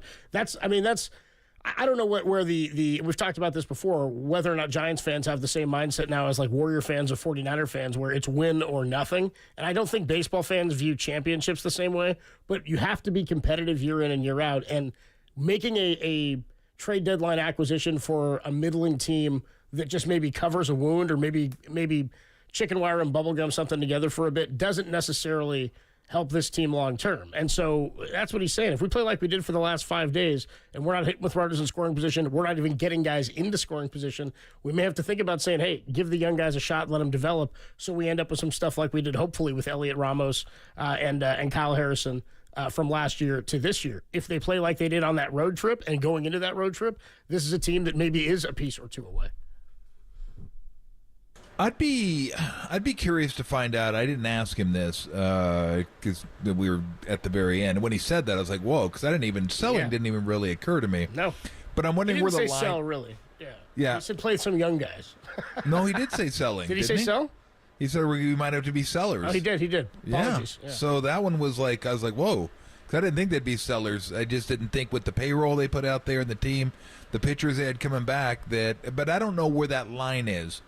Is it 5 games back, 6 games back? Is it how many teams are ahead of us for the last wild card? I'm not sure what that even looks like. Seems like eye test is what he was talking about too. It's a feel. It's like, remember we talked about that stretch that they were on. They were 9-5 in their last 14 or whatever it was going into this series, right? Felt pretty good about that based on the Cubs series through the Guardian series. And now this one, following the Guardian series, after you win the first one in each of them, you sort of fall apart. And again, like you said, that first one, it's not like they beat the brakes off them. They wanted a walk-off wild pitch late after they got carved up by Kikuchi. 13 strikeouts and 7 and change. So right now, they're 3 back to that third wild card. And they're still behind the Pirates, the Diamondbacks, and then the Padres and Mets are tied for that third spot. So really it's 4 teams. Plus, you have the Reds who are tied with you, the Cubs who are a half game back. I thought the Cubs were way out of it, but they're a half game behind the Giants, you know? Yeah. So, again, there's a lot of teams just still sort of hanging around. I wonder where Giant fans are if they were sellers. Like, would they like seeing Luciano come up or some of the other guys in AAA come up? I mean, you're still going to have... It's hard to imagine that they're going to be sellers unless they deal some of their pitching, which I don't know why they would do that. I don't know. Because even if, unless you think Snell's going to opt out or something, I mean, he hasn't pitched well enough to opt out, but he could. I mean, really, all he needs is a good string of games, and I think people will be willing. But then what are you getting for him? I don't know. That's a good question. And how many games? I mean, he's only got, what, 2 or 3 starts, probably 3 starts left before the deadline? And this year's probably put a little bit of a damper on it, not just by the way he's pitched, but like even if he has a good run of 7 games, people are going to say, well, can you stay healthy? Sure. Why would we'd be the ones to give you the 4 years? Like, we're not going to give you the 4 years. We can give you a 101 like this one, but I would think he'd want to come back next year and pitch strong. But you look, and that's still pretty solid when you look at Webb, Ray, if Ray is what Ray was, and Snell, and even if Cobb isn't the same next year, he might not be the same this year. You still got Harrison, you got Hicks, you got Birdsong, you got Black. I mean, you got some guys. So the pitching depth is still there. We just don't know how high-end it is. But the top 3 are very, very high-end. I'm pretty confident in Robbie Ray. When he comes back, I'm pretty confident in that. Yeah. So, what are you talking about? Like, if you're going to be sellers, I'm wondering who's out there to sell. Like Conforto, maybe out there to sell. I don't know if anybody's going to want Chapman, because Chapman's probably is going to opt out after this year. And do the Giants want to sink? Do they want to pay him? I think he's. But man, if he's going to be asking $30 million a year, that's rough. Right? I don't know if I want to pay Chapman $30 million a year. I like him a lot. I'd like him to be here. But, if you're starting to get 120, 130, 140 million, I'm not crazy about that. Like, first base is something they definitely need to address. And they're okay. I like Wade. And I like Flores. Liked him better last year. But you could do better there. You could do better at first base. It's still funny that, like, Bell could probably come in and play and still have an 800 OPS. Like, he'd still come in and get you an 810 OPS. Like, it was kind of weird when they got rid of him. But anyway, to me, it's Bailey, it's Ramos. That's about it. Like, those are the 2 guys that you're just not going to touch. Those are your guys. And then after that, it's okay. What do we have? Well, what do we really? Conforto's a left-handed power bat. He's hitting pretty well. He's the end. Yeah, I mean, but you could lose him. That's what I mean. You could trade that. Yeah, you could trade him. You could trade anybody but those 2. Those are the only 2 you're like saying that those are here. Those are our guys. After that, there's nothing out there on this team right now that you look at and say there's no way. And then position players I'm talking about, not pitchers. Position players where you say, no, we need that guy. There's nobody else yet they have to have. There's just nobody. So, again, the question is, where do they have to be for them to... And again, schedule's not that tough coming out of the All-Star break. It's not like a murderer's row. You got the Dodgers in there, but you also... It's kind of like a murderer's row. You're like some murderer's row. Like the Dodgers are like the second series, right? But it's Rockies, A's, Reds, Nationals, And I'm not sure exactly if all those fall before the trade deadline. You saw today's game, right? When is the trade deadline? The 31st, right? Is it still the 30th? I thought they moved it back a little bit. Didn't they? Or did they not? Well, they did that one year. Because they wanted to fall on a weekday. It's July 30 this year. Tuesday, July 30. It's July 30th? 30, yeah. Dang. How many days in July? I thought it'd be 28 in July? That's the one thing they should do. They should move the trade deadline back to like second week of August if they want to. Or move it to first week of August. There's so many. You need more clarity because more teams will drop out. If you're going to expand playoffs, yeah, that's what you should have done. If you're going to expand the playoffs, you should move back the trade deadline. Correct. Yeah, because they don't have the waiver wire anymore. Right. Like, they don't have the non-wire. Yeah, the non-roster. It was the non-waiver trade deadline. Right. They used to be able to waive guys and then trade them, but they can't do that anymore. So you're stuck. I would like to see them move it back a week, but yeah, I'm curious as to where I'm trying to envision where they would have to be before he says, okay, we're going to go out and add. I mean, they're probably in every mode. All these scenarios are planned out. Like, this is what we're looking at if we're sellers. This is what we're looking at if we're buyers. and this is like just neutral. Well, and you also, the longer they wait, it's not just about getting a better scope, but they genuinely, more than any other team, they've just gotten Snell back. They're hoping to get Robbie Ray back right after the All-Star game. So then they really do have a 2.5, 3 week window where they can look at things and go, okay, this is what we look at with a healthier rotation or a rotation of these guys. Can we play better? Are we confident enough in this group to move forward with making an addition somewhere else? Because really, that's the benefit of waiting at this point, right? Sometimes it's beneficial to try to make a trade for a bigger guy earlier on, and that almost never happens now because too many teams are hanging around. But by the end, there does create a little bit of pressure on teams that if somebody does want to separate themselves from somebody, you could get aggressive and go make a move. And because of the pitching the Giants are going to add after the deadline, if they stay healthy for the next 2.5, 3 weeks, it's an if, and we see what happens with Jordan Hicks and how they use him, and whether or not his usage changes or his role changes at all, then maybe we feel a little bit differently about, or he feels differently about how he goes about the deadline. Do we want to play this, the Farhan comment from Jordan Hicks on how he's going to be used? I think we have that. Okay, here's what Farhan said to us just a few minutes ago on Jordan Hicks again today. 4 1/3 innings pitched, did not have the same velocity, but he says he thinks he can ramp it up at some times. How will he be used, Tom was asking in the second half. He's had some good outings and some outings like today where it felt like, you weren't getting his A stuff. And we've talked a lot about how he's learning to pace himself. And, he's in uncharted territory in terms of his innings count. But that's probably going to be a discussion for us over the next few days with the All-Star break coming up, with our hopes that Robbie Ray will be back in the rotation after the break and Alex Cobb shortly thereafter. We've got a couple guys coming back into the rotation. We feel good about the 5 guys we have with the way Hayden Birdsong's thrown as well. So I think we have the luxury of evaluating who needs a blow. Is there, an opportunity to go to the bullpen and ease up a little bit on the gas pedal in terms of the innings count? I think that's definitely a conversation we're going to have with Jordan. Well, there you go. We talked about this yesterday. They could be stacking starters at some point. He said they probably wouldn't go to a 6-man rotation, which you again said you'd have to fight Logan Webb for that. I mean, we have to fight him, and he pointed out, too, it doesn't help the bullpen. No, you have to go one shorter on the bullpen because you have a max now of 13. Was it 12 pitchers you can carry? Yeah, I think that's the max. So you have to go down to I guess the question is, if you go 5-man, you put somebody in the bullpen. Maybe Hicks or somebody like, I don't know if it'll be Hicks, but put somebody in the bullpen. Then I don't know how easy, I could have asked him that, too, how easy it is to go from, starting to bullpen back to starting again. Well, at least Hicks has done that. Hicks has been a reliever his whole career before this year. Has he done that in a year, though, where he goes starting, bullpen, starting? Yeah. No, he'd never been a starter before. Yeah, I don't know if that's something that's difficult, if it's not that hard, not that big a deal. I don't know. Look, it's a good problem to have, right? And they're going to need that depth because I don't know where Harrison's at, because Harrison hadn't pitched much the last few weeks because he was injured, so that kind of cut the innings a little bit. So I'm not sure where he's going to be at. Are we? I was going to throw this out there because I really like him, but are we sure he's a top 1-2 pitcher? Harrison? Yeah. I don't know yet. Not seeing it right now.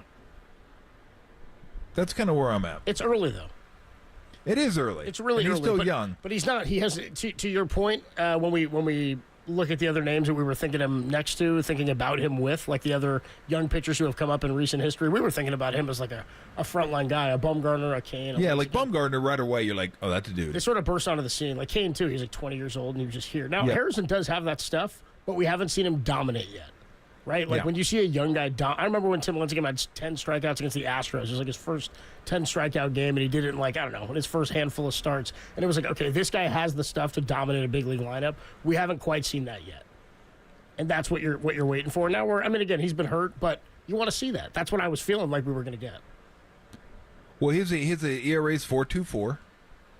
His WHIP is 1.38. I don't like that. Neither of those are very good. And I was just going to check, if you give me a quick second here, what Madison Bumgarner's stats were like early on. Because I remember I remember being told by a friend of mine who's a scout, like, this guy's the real deal. Like he said he's just an animal down in the minor leagues.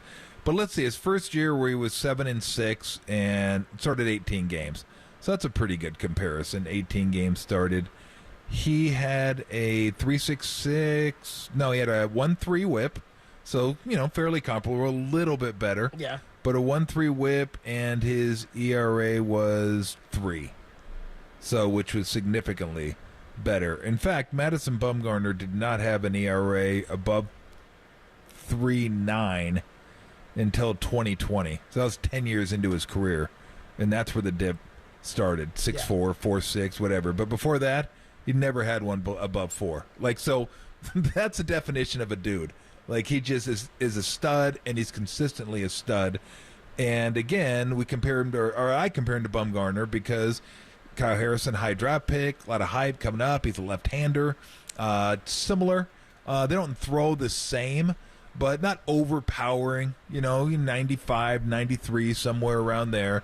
And I haven't got that feeling about him. I think it's there, but with Bumgarner, it didn't take you very long to go, oh, yeah. This guy's, oh, yeah. This guy's a guy. Yeah. I haven't got that same feeling. And not to say he won't be. I'm just saying, early on, initially, I haven't got that same Bumgarner feeling. We're comparing him to one of the best pitchers in the game for a decade, so that's a rough comparison. But when you get drafted high and you have the hype, those are kind of the things that come with it. So I'm still kind of I'm with you. I'm kind of in wait-and-see mode. He's a rotation guy for sure. I would say a 3 easily. But when you're looking at 1-2, not only you got to be really good, you got to be really good and really consistent. Sure. Is what you got to be. So we'll see. It's still a lot of time to play out. But he's so made far, 34 career starts. It's very early still in his career. That's about one full season. You know what I mean? Yeah, so, sure it is. So, but the comparison I made was to Bumgarner, who had one full season and never had an ERA. And won a World Series clinching game in within a year of making his debut. Yeah, exactly. So it's a little bit different. But no, I know. We're yeah. comparing him to the top of the mountain, basically. Which is what we want him to be and what we're hoping for. Yeah, so exactly. We'll see what happens. It's still very early in his career and developing differently because of the way COVID went down. We do got to take a quick break. I didn't even know this until I saw it on my rundown today. The ESPYs going down tonight in L.A., which means you're going to hear from Norm Macdonald next on the Sports Night. Yeah.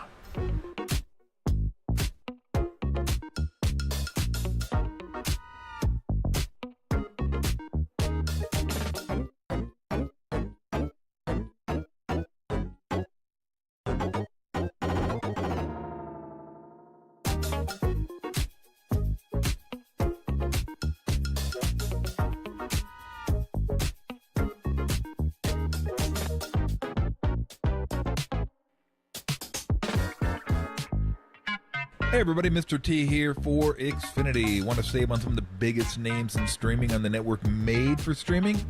X marks the spot. Now through September 21st, get 150 megabit Xfinity internet for 12 months with a 1-year contract. And for just $15 a month, add the new Stream Saver that includes Peacock, Apple TV Plus, and Netflix.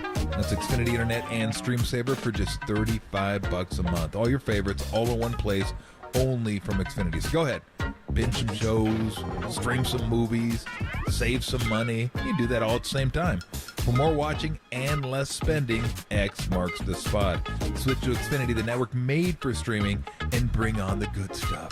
Go to Xfinity.com, call 1-800-XFINITY, or visit an Xfinity store today. Restrictions apply. Internet offer requires paperless billing and autopay with stored bank account. Equipment taxes, fees extra. After promo, regular rates apply. Currently $54 a month. Actual speeds vary. Stream Saver requires Xfinity internet or TV, and price subject to change. Love sports, you love high def, you love streaming all in one place. All the big boys, you will love Xfinity.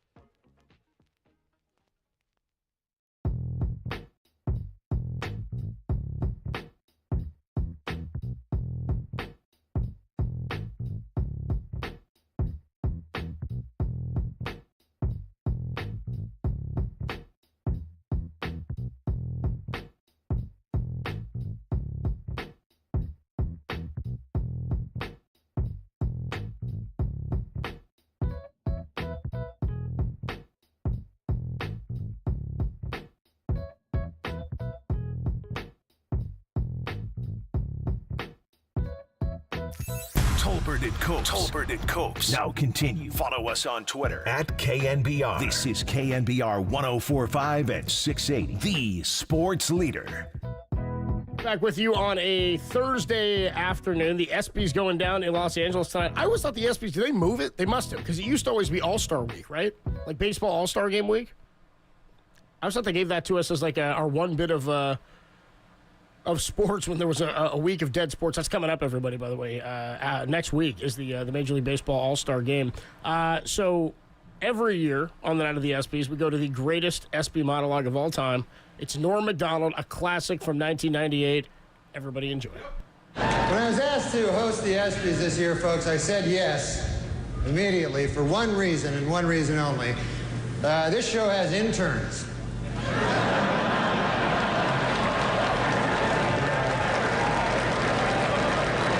I'll be having a little improper relations backstage a little later. But man, it's great to be here at the 6th annual ESPY Awards. Hard to believe, huh, that the ESPYs are 6 years old. Although Anthony Mason swears they're 18.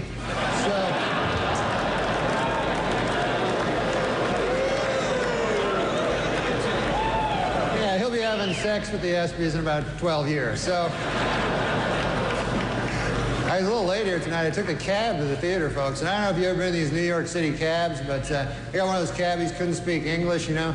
Saw his name there on the dash. I couldn't even pronounce it. I think it was something like Hideki Arabu. I'm like,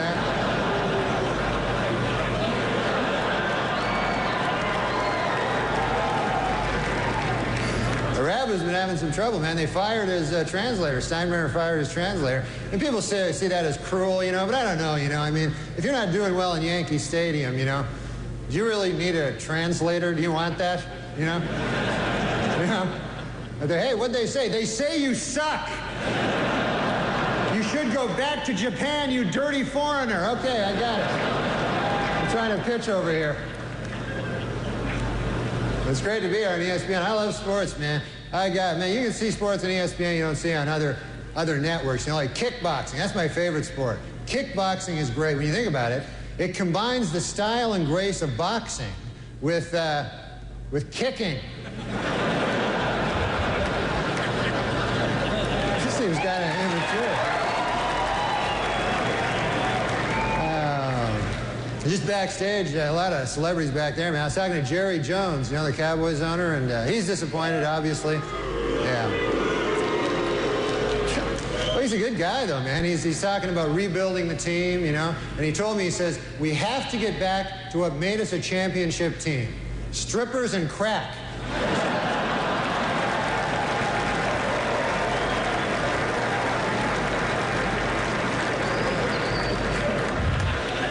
Have you heard about this? Ted Turner and NBC plan to start their own rival football league to compete with the NFL. And not much known about the specifics of this new league, except for this, it will suck. They know that. So they might have trouble, you know, getting advertisers when we know it will suck. And of course, congratulations to the Denver Broncos for winning the Super Bowl. How about that?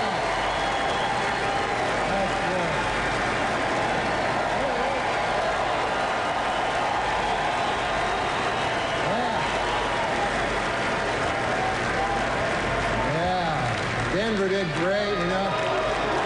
There he is. I love the Denver fans, you know, because for one thing, they don't wear food on their heads. That's nice.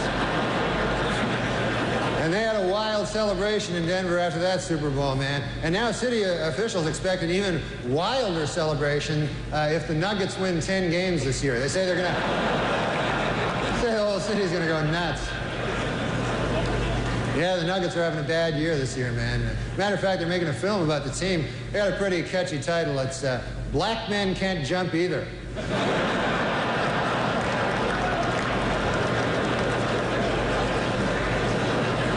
Well, NBA All-Star Weekend over. That was exciting, man. The East beat the West. Jeff Hornacek won the three-point shootout.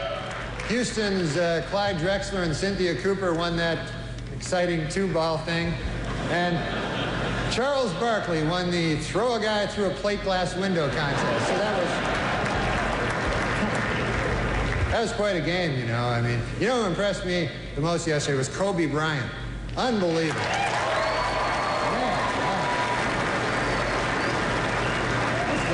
This guy's amazing. 19 years old, the youngest starter ever in the All-Star game, and he played so well that today he was named spokesman for NBC's new public service campaign called Screw It, Who Needs College?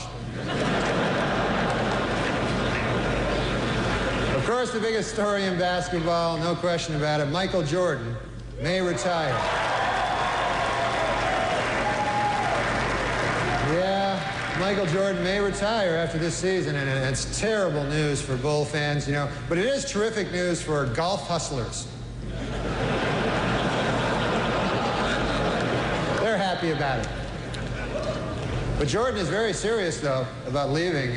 In fact, he's already called the Hall of Fame to make sure that his plaque bears his basketball nickname, Air Jordan, and not his baseball nickname, Senior Crappy.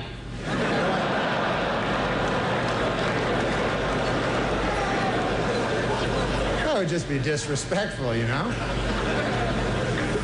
Well, how about them Winter Olympics? They're finally underway, so we've got a lot of great stuff to look forward to the next 2 weeks, like hockey and, well, just hockey, really.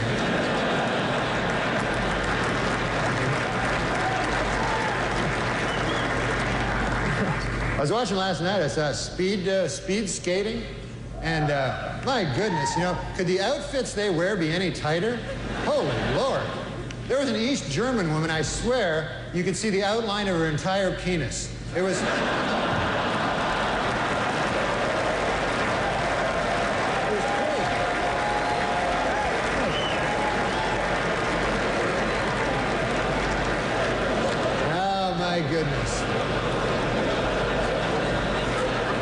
There's all kinds of sports celebrities in the audience tonight. I see Tiger Woods right there. Tiger Woods, how about that, huh?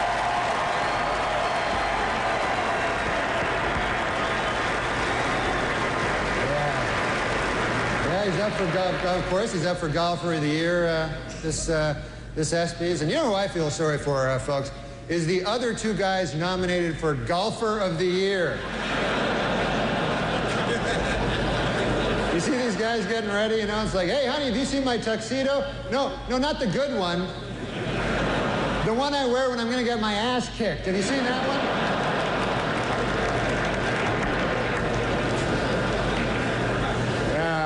Boomer Esiason is with us. Boomer. How you doing, buddy?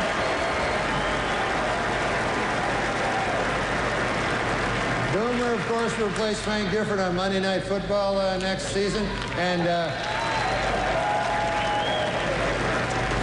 Frank told the reporters that this will allow him to spend more time with his wife and children. Then he broke down and cried for 45 minutes. So.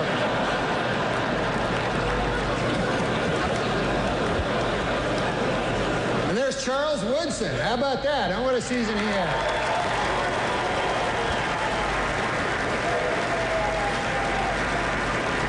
Great, man. He became the first defensive player to win the Heisman Trophy. And congratulations, Charles. That is something that no one can ever take away from you. Unless you kill your wife and a waiter, in which case...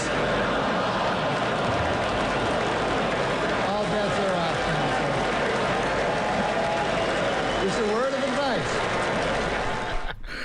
Legendary Norm Macdonald, his 1998 ESPYs monologue that opened up, but will never be topped. I won't be watching tonight. Never. I'll check it on some of the highlights probably later, but we will play that each and every year when we get the opportunity. Tolbert and Coach. No, we need to do this too, because we seem to screw this up. I love listening to that, but we also need the Will Ferrell accompaniment with Norm Macdonald. I mean that should be part of, because Will Ferrell, the way he rips the athletes is, when is that?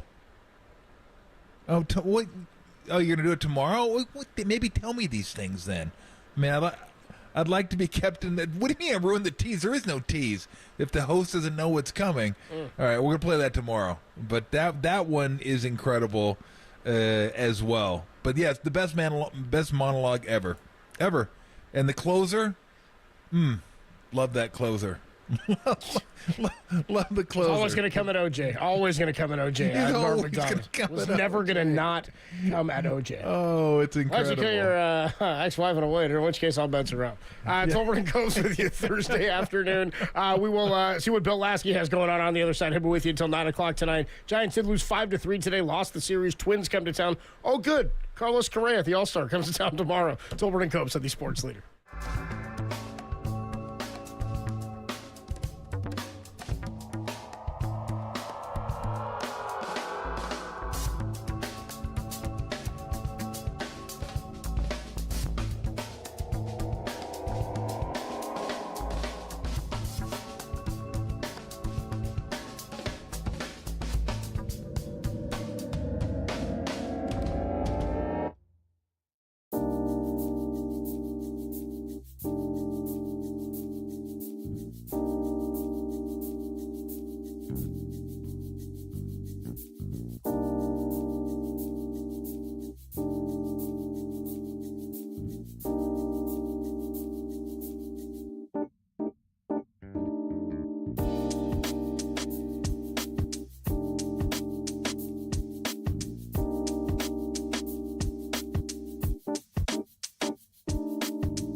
Team USA basketball beat Team Canada yesterday 86-72 in the friendly game out in Las Vegas. Steph Curry had 12 points in 19 minutes. Check out all your Warrior news right here on KNBR or on the KNBR app.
All right, time to wrap it up. Before we do, we say hi to Bill Lasky, see what he has going on up until 9 o'clock. Hello, Bill. How are you? What's up, Trey? How are you gentlemen doing on a beautiful Tremendous. Thursday night? Pretty warm out there. It's nice. Very warm out there, out here. That's why I have the fan blowing. I love the fan blowing. They on said me first pitch today, 78 degrees. Was it? It was a nice day at the yard. Sure looked like it. Not a nice day for Giants offense, but only in the first inning, right? Yeah. First inning and the ninth inning. Nobody else We forgot about those innings between. Yeah, They were forgettable, except for the offense for the Blue Jays. Yeah.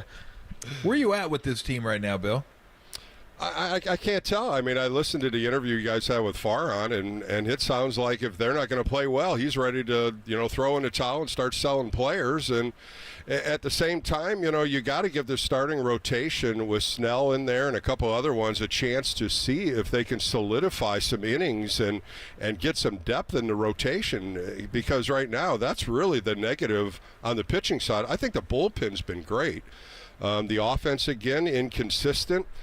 He's betting a lot on the younger players, and some of these players are going negative now. Brett Wisely has just gone negative on the batting average. It's fallen fast, and you're putting a lot of chips in right now with some younger players, and at the same time, I think it's a good move, but at the other time, you got to figure out what this team's, what is their makeup, Tom? Is it offense? Yeah. Is it defense? Is it pitching? We don't know, because it's definitely not base running. Yeah, no, it ain't base running. Or catching base Steelers. Yeah. That's definitely not that. Where you at with? So we were wondering this. We were kicking this around a little bit, and where you at with Harrison? Is he like? Because I compared him to Bumgarner, which is like, you're comparing him to the top of the mountain, and he was a third-round pick. Bum was a first-round pick, so his expectations were probably a little higher. But, Harrison toward the end there was a top 10 prospect in baseball, one of the best, if not the best left-handed pitcher in the minors, not just for the Giants, but in baseball. Yeah. So the expectations were ace or, a top 2 guy. And I'm not sure he's not going to be that. He might ultimately be that. He also could be a 3 or a 4 possibly. I don't know. Like, when I saw Bumgarner the first, 10, 15 starts, I was like, okay, this guy's a dude. He was supposed to be a dude. He is a dude. I'm not sure that Harrison is that guy. Like, he's a big league pitcher. He's going to pitch for a long time. He's going to have a good career. Is he going to be like a top-end guy or kind of a middling guy? That I'm not sure I have a grasp on. Do you? Well, I wish they would just let him go a little longer in some of these games. Stretch him out a little bit more, see what he has in depth. Go at 6-7 innings. They just came like every 5 innings, bing, boy, he's out. And that's the only thing that's inconsistent, because we don't know if he can go further into the game. He's got electric stuff. Before he so-called hurt his ankle, his slider was really awesome the last game he threw, and that's why I'm like, okay, here's your third pitch. This is your arsenal. 3 great pitches, a good fastball, good slider, good off speed, and all of a sudden they shut him down for almost a month. And then when he pitches in Cleveland, the first inning he was rushing so fast, he had so much adrenaline going, you couldn't even calm him down. And I thought maybe he could have gone into a AAA, maybe throw 3 innings just to get his life back, get his thoughts back into the game, and they threw him right out there. And I thought the first inning, it was ridiculous. He just couldn't control anything. The emotions were flying. The adrenaline was flying. And then he, got into a little bit better rhythm. Tomorrow's going to be a good test. This Minnesota Twin team's coming in, and they can hit. And they got a lot of right-handers that can hit. And one of the stats that I read earlier today, they have 28 consecutive games that they've hit a home run. And the record is in 1991, the Yankees, and that's 31. So it's going to be interesting to see if they can get 3 more home runs here in this 3-game series to tie the record. But these guys can hit a little bit. They're 4th in hitting. They're 3rd in pitching. And this Twins team right now is winning pretty good. They're 53-40. So this is a good contender that they got to go up against the last 3 games here. Yeah. I couldn't let that slip. You said so-called hurt his ankle. Did he not hurt his ankle? Well, you never know what happens in these ILs. We're going phantom here, Bill? You just question, you just question a couple things, how he Resting hurt the arm it. a little bit? And he could have rested his arm, could have rested the ankle a little bit, and, it's just... Okay. Those so-called IL stints, you just don't know. He's so-called hurt his ankle. Bill's like, I'm not buying You like it. that one. I did slip that in there. Tom picked that up. I knew. I couldn't let that one pass. Hold on a second. Let's backtrack just a second. What do you got going on tonight, Bill? I got a good little show. I got Alex Pavlovic coming on live here in a little bit. And we're going to talk a little bit of what Farhan talked about, some trade talk, a series coming up, what Toronto did. And I really want to know what's going to happen in this rotation with Correa. And don't forget, we got Beck also that could possibly be helping this pitching staff. Yeah. And then I hooked up with Mark Hallberg and got to know Mark a little bit. Of course, he's been up here for 5 years. And a great story about him. So I sat down with him and we talked a lot about base running, just like what we just mentioned. And then I hooked up with Phil Miller, the Minnesota Star-Tribune writer, and really previewed the Twins. And then I end up with Mark Aban, which is really a good interview. We talk a lot about the Willie Mays celebration one more time on Monday. And then we talk a little basketball with him about Klay Thompson. So a good little show. It's going to be fun, keep it entertaining, and that's what Sports Phone KNBR is all about. Absolutely. Have a good show, Bill.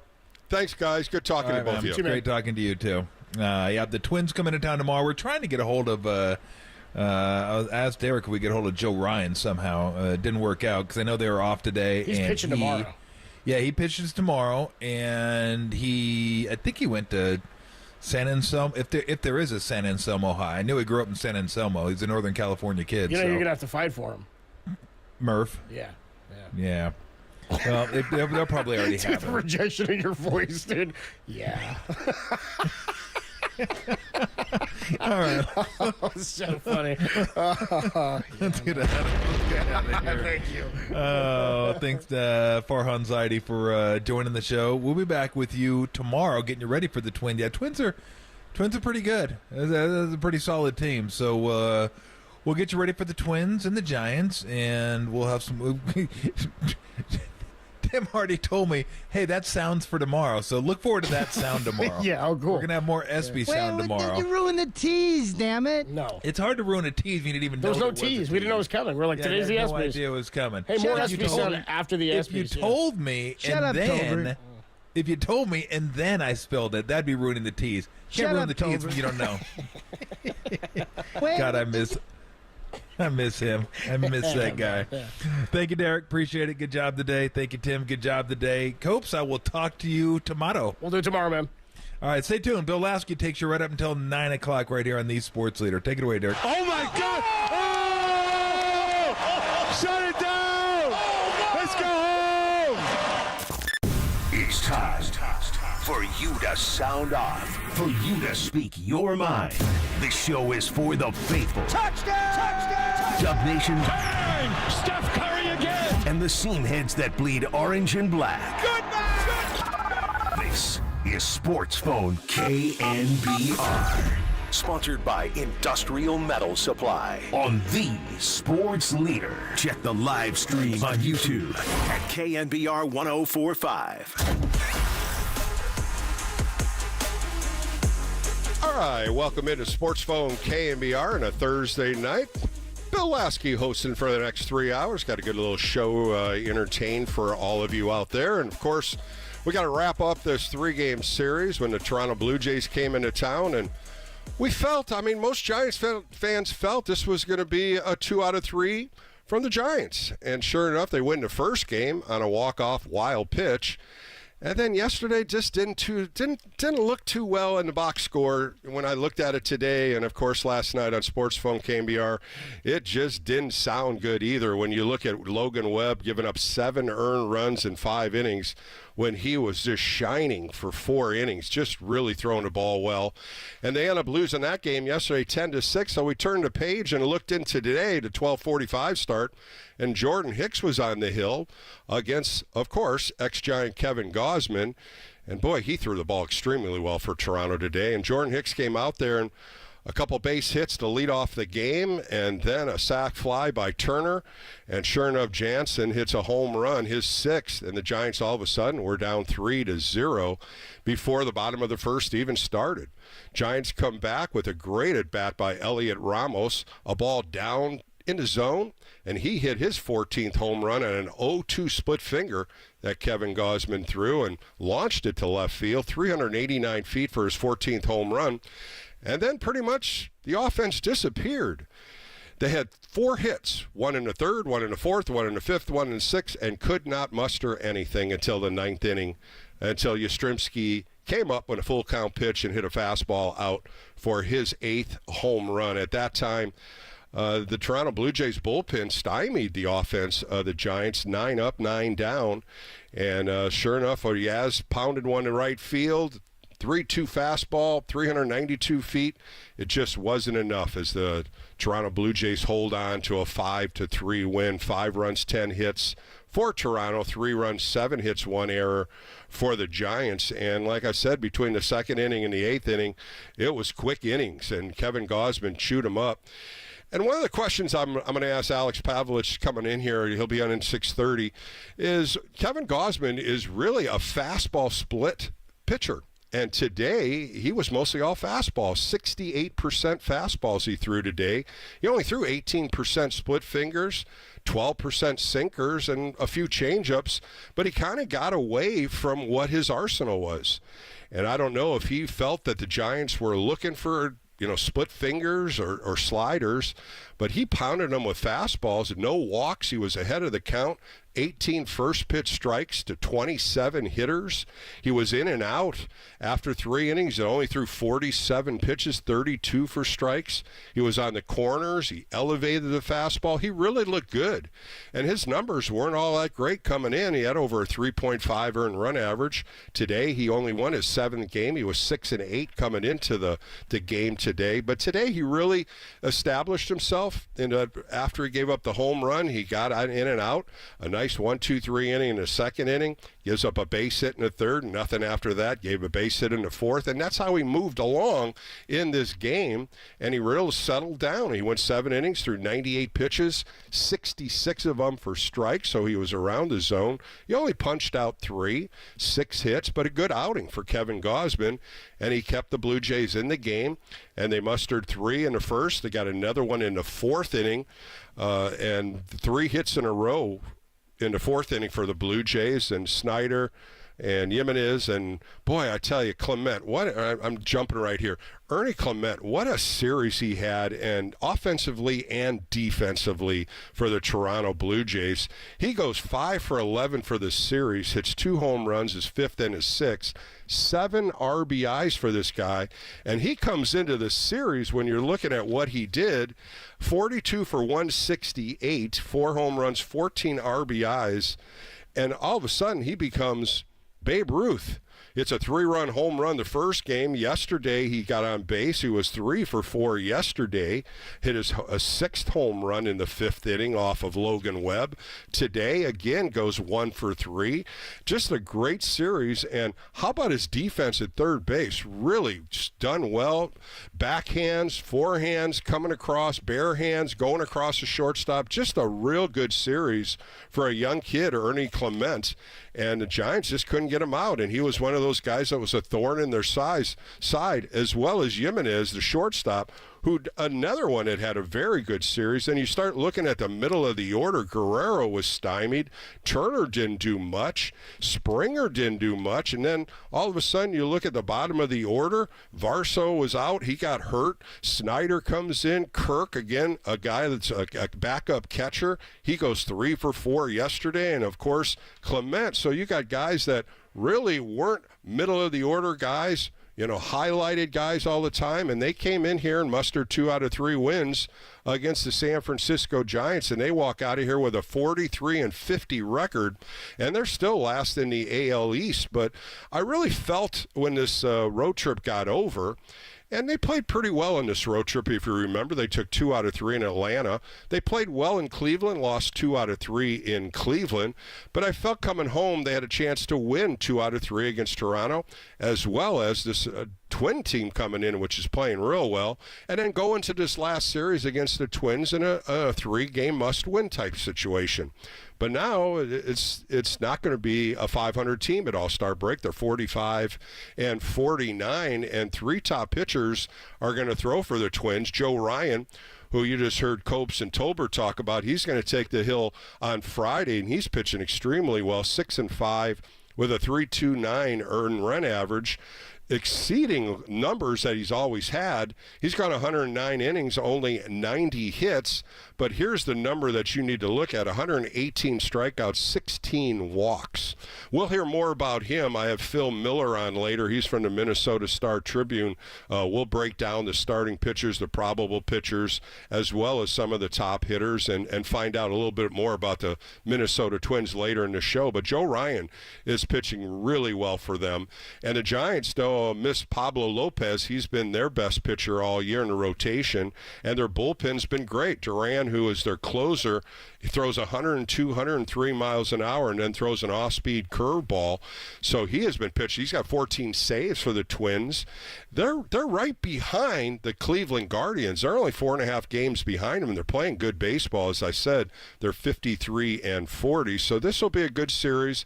And again, the Giants come back with Kyle Harrison tomorrow, Birdsong on Saturday, and then Snell on Sunday. So these are going to be 3 good starts for all 3 of these guys. Once they come back after the All-Star break, we're going to find out, and I'll talk to Alex Pavlovic at 6:30 or so about this rotation and what's going to happen to a couple of the pitchers if Alex Cobb's come back, if Robbie Ray comes back, and what happens to Jordan Hicks. In the post-game show today, he said his body felt tired. This is the most he's pitched ever in his career, and I just wonder if they're going to slot him and put him in a bullpen. But we'll find out. A lot of decisions are going to happen at this All-Star break. A lot of things are going to happen in the bullpen, what's going to happen to a few of the pitchers down there, as well as the starting rotation as they move into after the All-Star break, going to Colorado for 3, and then they play the Dodgers for 4. The last 4 games that they will play the Dodgers in the 2024 season. So a lot to talk about tonight. I sat down with Mark Hallberg, first base coach, got to know him a little bit. A great life story with Mark and what he's done, trials and tribulations of where he grew up and how he grew up, and some of the things that he mustered through his minor league career as well as a coach, and now he's been in the big leagues with the Giants going on his 5th year. So a nice conversation with Mark Hallberg later in the show. And then I caught up with Mark Aban, and Mark was at the Willie Mays Celebration of Life event as well as I did, and we kind of just circled the whole event, talked about it, as well as talked a little bit about Klay Thompson and the Warriors and how he's going to do with the Dallas Mavericks. So that's all coming up as the show continues. 808 KNBR if you want to get on the phone lines, and we'll take a quick break here and jump on some calls. There are a few of them on hold. The lines are open. I'm Bill Lasky. This is Sports Phone KNBR. We'll be right back on the leader.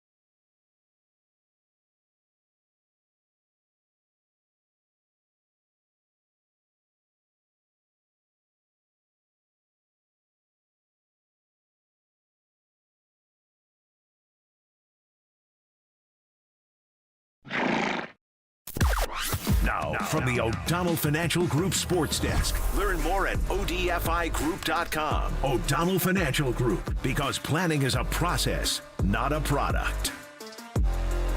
Giants lost 5-3 and lost the series today to the Toronto Blue Jays. For all your Giants news, listen to KNBR and check out the KNBR app.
Yeah, we got 3 key games. You know, we get right to the 500 mark, then we lose a couple games. We need to have a good series to go, away and have a good feeling about and get that much closer to 500, because it's important that, there's some teams that are starting to separate a little bit from the 500 mark, and, we can't fall too far behind. So we'll deal with the break when it gets there, but we have 3 important games there. Dub Nation, dial the digits and dive in. 415-808-KNBR. Sports Phone KNBR continues right here and on the all-new KNBR app. Welcome back to KNBR. Bill Lasky hosted Sports Phone for the next 3 hours as we get to 9 o'clock. And Bob Melvin was just talking about the 3-game series coming up with the Minnesota Twins. Minnesota Twins are playing good baseball right now. They're 53-40. They've won their last 8 series in a row, so this is going to be a competitive series. This is something that Bob Melvin is looking at and saying, hey, we got to get some kind of momentum to go into the second half, as they say, the second half after the All-Star break. And of course, when you're looking at it, it's 94 games, so you got 162 to play. It's not halfway the season, but this is when really you start thinking about what's going to happen after the All-Star break. 3 against Colorado, 4 against the Dodgers. Then you come back and you play 3 at home against Colorado. Then you play 2 against Oakland. The month of August, I keep looking at the month of August, and there are some teams here that are around 500 or less, just like Bob Melvin said, and they just need to get some momentum. They just got to get into a hot streak. And as he said, they get closer to 500. It's like climbing that hill. The old, the train, I'm almost there, and then all of a sudden they slide back. And they get to the top, and they get 1 game under 500, and they just can't do it. So they're 45-49. They've lost 2 out of the last 2 series, 2 from Cleveland and now 2 from Toronto, and a tough series coming up here Friday, Saturday, and Sunday against the Minnesota Twins. All right, let's get to some phone calls. 808-KNBR if you want to join in. Let's go to Don in San Francisco. Don, you're with Bill Lasky on Sports Phone KNBR. What's going on today? How are you doing, Bill? I'm doing good. Just, disappointed. I really felt after they won the first game against Toronto, I really felt strongly that they were going to win this series, but it didn't go their way. I don't know. It's just like when they get in close and then they start falling. Is this what makes me kind of disgusting? And when you get close, you just can't climb the rope, Mm-hmm. Their offense was dismal between the second inning and the 8th inning. They just couldn't muster anything. Hit for 4 straight innings, just singles, nothing to drive in a run, nothing to get any kind of momentum to get back in the game. A 2-run home run by Ramos in the first inning and a solo by Yastrzemski, and that was pretty it, Don. That was the only offense they could muster today. Okay, Bill. I just hope they just find a way to key. They're going to be easy, but I just hope they could find a momentum going. Just find it. Yeah, I agree with you, Don. Thanks for the call, and I think that's what Bob Melvin said. If they can get something going here in this 3-game series with Minnesota to get that positive mojo going into the All-Star break so you can kind of relax and not panic because you're behind the 8 ball. They still are, but if they can come in and play very good baseball against a very good team with the Twins, and he's saying these next 3 games are going to be competitive games, no doubt about it. The Twins are a good organization and a good team right now. All right, let's go to Brad in Santa Cruz. Brad, you're on with Bill Lasky, Sports Phone KNBR. You're on. Bill, how are you doing today? I'm good. Just like I told Don, I just felt that this homestand, they could have won 2 out of 3 from Toronto. This couldn't muster any runs today. And yesterday, a disappointment when the Toronto Blue Jays scored 9 runs in 2 innings and kind of blew the game apart. Yeah, I totally agree. I mean, what's kind of funny is that here's a big positive spin I think about this. What I felt like this series, and even the last series, that when this team was falling behind, I never felt like we were out of it. And I think that's a very positive thing going forward in the rest of the season, is that this whole season I felt like we're always in it. And I think that's going to hold true for that. Because like last year, if we were down by a few runs, I felt like we were completely out of it and we can't come back. But I feel You're totally like right, Brett. Totally right. And I think a lot of late inning confidence in this team. Yesterday during the game, they were talking to Blake Snell, and he was saying, hey, we're not out of it. This team battles all the way through the ninth inning. And you saw it in the last few games. You saw it on the road trip. They do. They muster some late inning runs, and I think that's the positive mojo if you can think about the offense. But today, they just couldn't get anything going with Kevin Gausman. And as I said, he's a split-finger pitcher, and he kind of just changed the mojo. He threw more cross-seam fastballs today than split fingers, and I think that kind of, upset their rhythm and upset what they were trying to do at bat to bat. I totally agree with that. I felt like Gausman actually had a really good pitch today, and I was enjoying watching him pitch, and so it was pretty cool to see. Now, with the current team we just saw, and they've been rumored to trade and all, I'm just going to use Bo Bichette as the example of any player we could look at.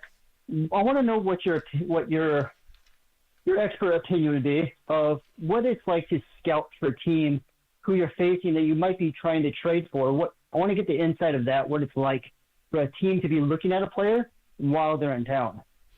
Well, they looked at them before they come into town because you have advanced scouts looking at the teams before they come into the next series, which they would follow Toronto for maybe 6 games. And they're scouting, of course, what the hitters are doing, what the pitchers are throwing, what the bullpen pitchers are throwing, as well as the analytics that follow with all that information. But you got eyes on that team. You have eyes. And then if you're looking at certain players, they'll send 2 scouts to literally watch that player, and they'll watch him every inning, and they'll keep eyes on him. Like you say, a Bo Bichette, they'll look at how he works out during batting practice. How is he working out with the media? They do a thorough scouting report on players, as well as looking through all the analytics. The analytics really tell you a lot about the players, how they hit, what are their key points as a hitter, what do they hunt, where's the good pitch, is it the first pitch, is it the second pitch, how do they approach each at bat.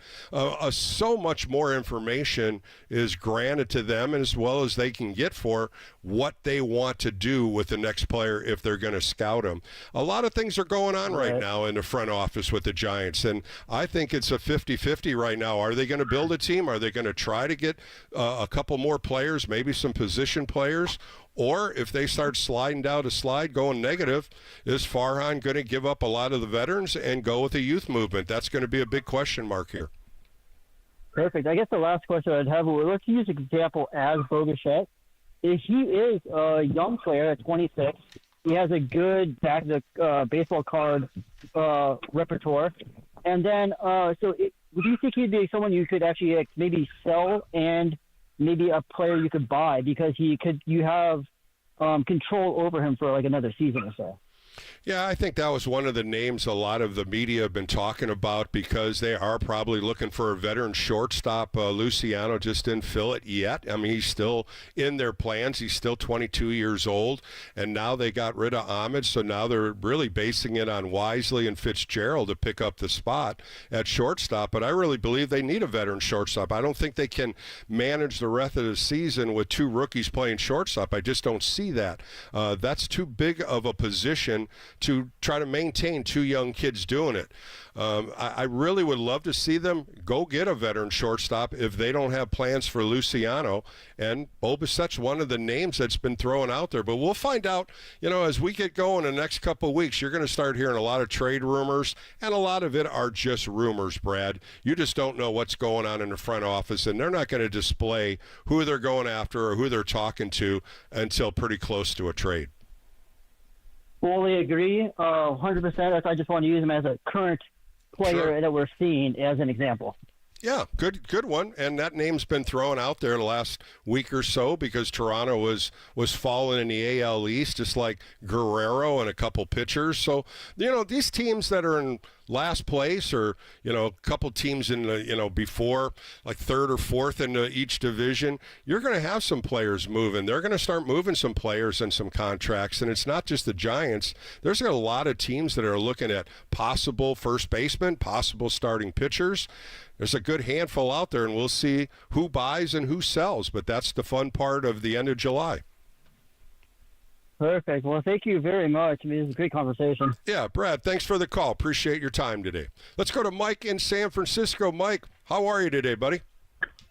Great. I'm looking forward to the conversation with Mark Hallberg later this evening. How are you, Bill? Well, I've been throwing it out there. I'm just disappointed because I felt that they could take 2 out of 3 from Toronto and get a winning method here for this homestand and try to reach that 500 plateau. And you heard Bob Melvin in the postgame saying, "Hey, we need to get going here. We need some adrenaline. We need a winning streak." And I agree with him, and I'm sure you do too, Mike, as a fan. It's the up and down. It's the inconsistencies. You beat Atlanta 2 out of 3, and you go in Cleveland, and somehow you lose 2 out of 3, and then you come home, and a team that's last in the AL East, they just couldn't muster enough runs. And yesterday, the blowout with 9 runs in 2 innings kind of opened that game up. But today, they couldn't get anything going against Kevin Gausman. And you know what? Kevin Gausman had, the thought in his mind, I'm going back and playing the Giants at Oracle. And this is a team that he wanted to stay with. But somehow, some way, Farhan didn't think he was part of this rotation. I completely understand. Farhan didn't even give him a call. And Gausman was the guy I looked at today's lineup, and I said, hey, maybe he throws a no-hitter against us if he can get through the first inning. But Gausman was a great pitcher, still is. No big deal. But, yeah, the money that they're, when he first got that over $100 million deal, I think that was one of the things that Farhan kind of pulled back on. He had ups and downs in his last year here. He lost his split finger for a good couple weeks where he was just going fastball slider, and he really gave up a lot of runs. And I think that's what Farhan was looking at. If he loses the split finger, which is his out pitch, what's next? And I think that was the question mark that he had with that big contract. And Gausman has pitched well in Toronto, no doubt about it, and another possibility of a starting pitcher that could be moved in a trade. So we'll see where he might end up. I think the Toronto Blue Jays might be giving up some players, and you and I talked about Bichette and Guerrero the other night, and a lot of things have to be moved around to get some of these players and to see if they fit in also, as well as contracts.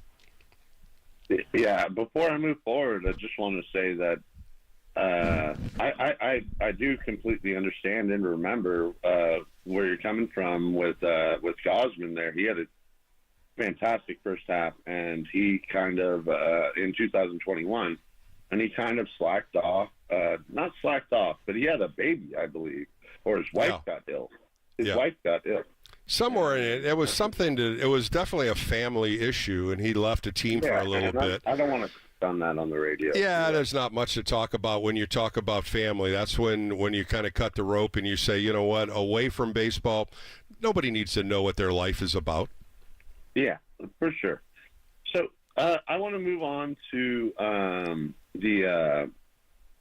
Farhan's take on what he's seeing with the Giants moving forward here. He was saying, at the deadline, we're either buying or we're selling. Well, we got fans that want to see the team play the young guys, and we got fans that want to see us make a splash, essentially. And I'm kind of putting words in his mouth at the last part of that. But what I'm thinking is here versus Minnesota, this is a great team, and they're playing really well. If we played our young guys against them, instead of the Betts, instead of the Yastrzemskis, instead of the Floreses, instead of the Estradas even, and went with Wisely and Fitzgerald at shortstop, went with, David VR at first base. Where are you going with this, Mike? What I'm saying is we'd get an opportunity to see. Well, I don't think they're ready to. I'll stop you right here. I don't think Farhan's ready just to leave the veterans on the bench. What he's saying is he wants this team to compete with what they have.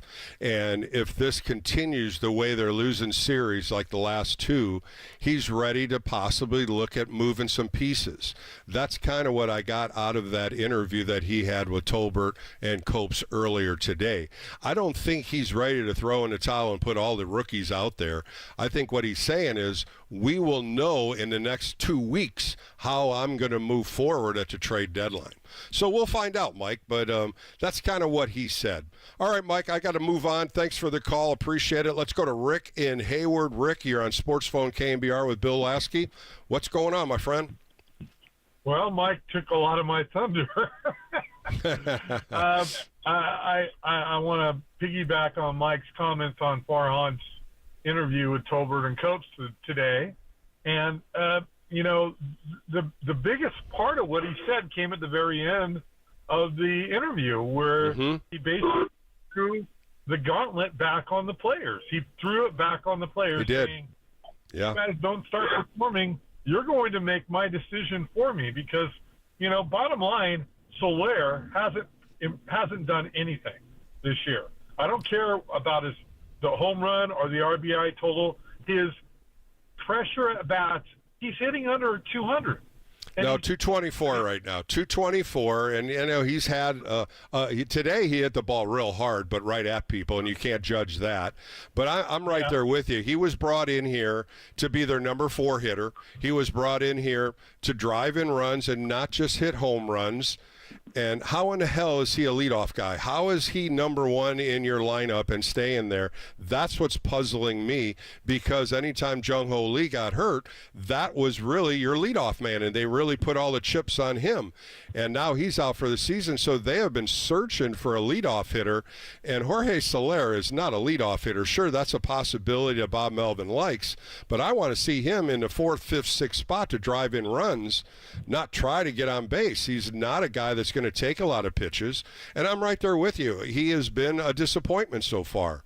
There's been a couple of them that have been disappointments. Mike Conforto's been up and down. He's been inconsistent. He spent some time on the IL before he got hurt. He was getting in a groove. He was hitting 280. In the beginning of the year, the first 2 weeks, he was hitting over 500, but he's gone up and down. So there are a few players that have been inconsistent, and I think that's what Farhan said, more or less.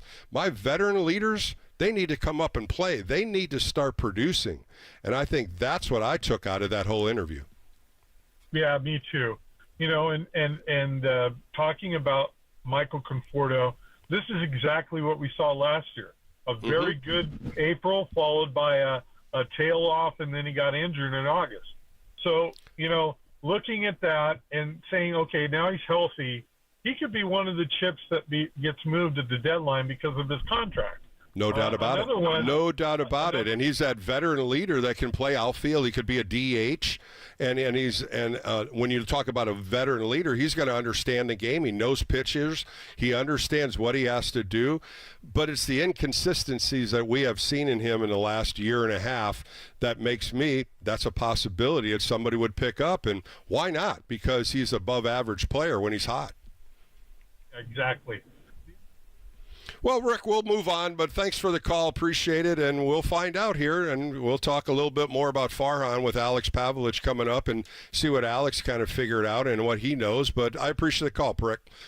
Moving forward here on Sports Phone KNBR, I think a lot of people have heard what Farhan did say to Copes and Tolbert, and I think that's what we're judging on and what some of the words he said. And I think the biggest one is what he said is, we'll find out what this team is going to do in the next couple weeks before we can make a decision on if we're going to add players or if we're going to be sellers. So that's a pretty bold move by Farhan by saying that, but he's honest, and that's what we want to know, San Francisco Giants fans. He's an honest person when he's saying that, because he's looking at both ways. He's probably half full. Maybe I'm going to sell, maybe I'm going to add. But either or, this team's got to get hot here after the All-Star break. And like Bob Melvin said, the next 3 games are going to tell a lot. And when you got Harrison, Birdsong, and Snell pitching, you got 3 top starters that could really put the fire out with the Minnesota Twins, because they're playing really well. 53 and 40 coming in to San Francisco. All right, we're going to take a quick break, jump back in. Alex Pavlovic going to join me next on Sports Phone KNBR. I'm Bill Lasky. This is KNBR, the sports leader.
But Wilmer swings and misses. He got a slider that was way off the outside. Strike 3, and the game is over. This is Sports Phone KNBR. Dial the digits or send us a text at 415-808-KNBR. We're streaming on YouTube all damn day at KNBR 1045. All right, welcome back to Sports Phone KNBR with Bill Lasky. Giants lose today. John Miller just calling out the last out. They lose 5-3. They're now 45-49, 4 games under 500. And my guest today wears many hats with NBC Bay Area. Of course, he's the insider covering the San Francisco Giants. Does a great podcast with Cole Kuiper called Giants Talk. And today and several other times, he's been the host of NBC Bay Area pre- and post games. Let's bring in my buddy, Alex Pavlovic. Alex, how are you, bud? I'm good. How are you, Bill? I'm doing good, Alex. Of course, a 3-game series after coming back from Cleveland. I felt that they could have won 2 out of 3 against Toronto. Of course, yesterday with Logan Webb giving up 7 earned runs, and, of course, Sean Jelly coming in, getting hit a little bit. The 9 runs in 2 innings just opened that game up. But today, they just couldn't muster any kind of offense between the 2nd and the 8th inning. 4 hits, that was it. What can you tell me about this Blue Jay series? I guess it depends how you look at it, because they could have, I guess, won 2 out of 3. They also very easily could have gotten swept because they needed a little bit of a comeback the first night, and frankly, some help from a bullpen that's missing probably its 2 best relievers to get through that game, and get that win. So, yeah, not a great week, and I think for me, just overall big picture, like you go back to that road trip, St. Louis, Alabama, Chicago, and when they went 1-5 and had a really rough week, and they came out, and it feels like they've played a lot better baseball the last 2.5 weeks, but overall just 9-7 during that stretch. So they haven't really been able to make up a lot of ground, even though they feel like they've righted the ship a little bit, and they've started to get some starters back. A couple of guys have picked it up. Elliot Ramos continues to do what he's done. So I think that's probably the frustration. Is just like every time they get within a couple of games of 500, they seem to lose 1 or 2 and drop right back down there, and just completely incapable the last couple of months of consistently getting to 500 and getting above 500. And you look at the way they played on that road trip and before that against the Dodgers, and you think, well, Toronto's a pretty good matchup. You take 2 out of 3. If you can have a good weekend against Minnesota, you're right back there at 500 heading into the break. But it's, now they again have their work cut out for them. Alex, I don't know if you got to heard Farhan Zaidi. He was on with Tolbert and Topes, and one of the things he said, and I'm going to read exactly what he said in a transcript here. We're 4 games under 500. Overall, it's been a real disappointment. We pushed a lot of chips in with this team. We need the players to show what the right direction is for us. If we keep playing like we did for the last 5 days, we're going to have to think about selling and seeing some younger players. Your thoughts on that? I don't think he's wrong. I mean, it is at some point it's up to the clubhouse, and I know there are a lot of guys in there dealing with stuff, but at some point I think this front office, and they have made their mistakes along the way, but they look at it probably and go, we spent a lot of money in the off season, and we brought in a lot of guys who have long histories of success, and it hasn't worked. And there's different reasons for different guys. I mean, Soler just hasn't gotten going all year. Blake Snell, I think he's turned a corner, and they think he's turned a corner, but certainly the fact that it had to be July when that happened, that's hurt them a little bit. So I think there's probably some frustration from this front office that this just hasn't worked the way they pictured at the end of March. And I go back to it, like on paper, put together a pretty solid group. And if you could tell them in March that you were going to get Elliot Ramos out of nowhere and get 14 home runs and 44 RBI and 50-something games out of him, and you add that to what they had coming out of camp, I think they would think they were probably competing for the division right now. But it's just been disappointing, and, that includes some guys who have been here. I mean, you brought me in with John Miller on Wilmer.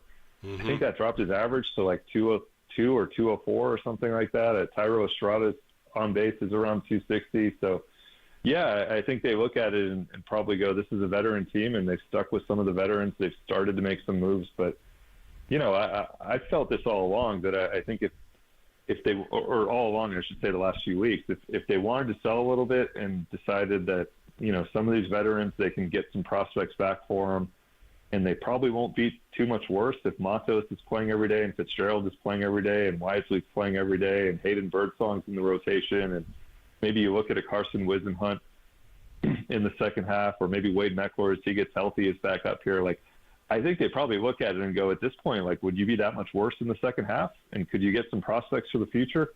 I think that's probably the way he feels. I had a couple callers talk about Jorge Soler, and he has been a disappointment.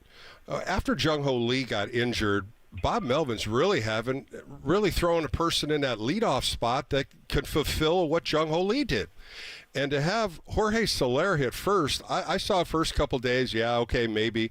But now it looks like it's prevalent that he puts him in the first spot. He hit the ball well today, didn't get much out of it but a hit. What do you think about the leadoff spot? Is it a possibility of some other players possibly doing it? I saw Wade Jr. do it, but is he sold on Soler leading off all the time? Well, before he got sick, and it was whatever it was, it kind of knocked him out for a few days. He was doing better in that leadoff spot, so I think that helped him maybe stick to that.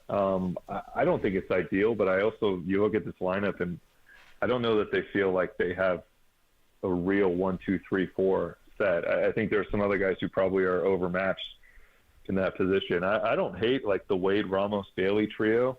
But look, Bailey's a catcher, so it's going to be 2 out of every 3 days. It's a little bit more difficult. Wade's dealing with the knee stuff and the hamstring tightness more recently, and so he hasn't been in there every day. So I think they're just looking for solutions. That if everybody was healthy and everybody was kind of doing what they're supposed to, you probably want Soler hitting cleanup, and it's probably some combo of like Wade, Bailey, Ramos, or Ramos, Wade, Bailey at the top there. But it just hasn't been the case, and I just don't think he's had his full complement to work with, and they've kind of had to try to, as you know from your playing days, when things aren't working, you try to shake it up, and sometimes that can look a little bit odd. But I don't blame them for trying to shake it up. I just think, they probably would be a lot better off if he would return to being kind of the slugger, the guy at the traditional number 4, number 5 hitter.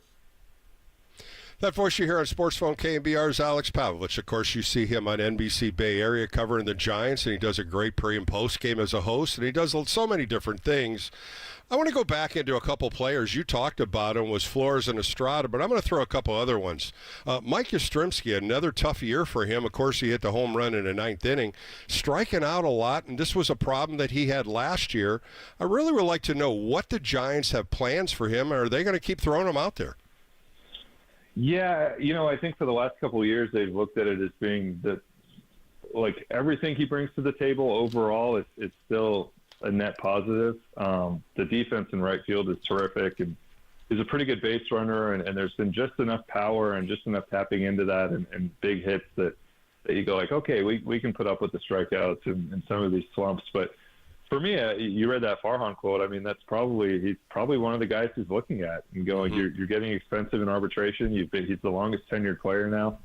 I think it's guys like that they're probably having those discussions internally. Like, they already cleared out some at bats for Luis Matos by trading Austin Slater, but he's still in a platoon with Mike Yastrzemski in right field. So I would guess one of the big things that they're trying to figure out over the next 2-3 weeks is, do they try to trade one of those corner guys and just say, Matos, you're either in left or right, Ramos, you're in center, and whoever stays is filling out the outfield, and whoever comes up from the minors is getting those additional at bats. But yeah, I think he's on that list of guys who, even though he's the longest tenured guy now, I would guess the next few weeks are not going to be totally comfortable.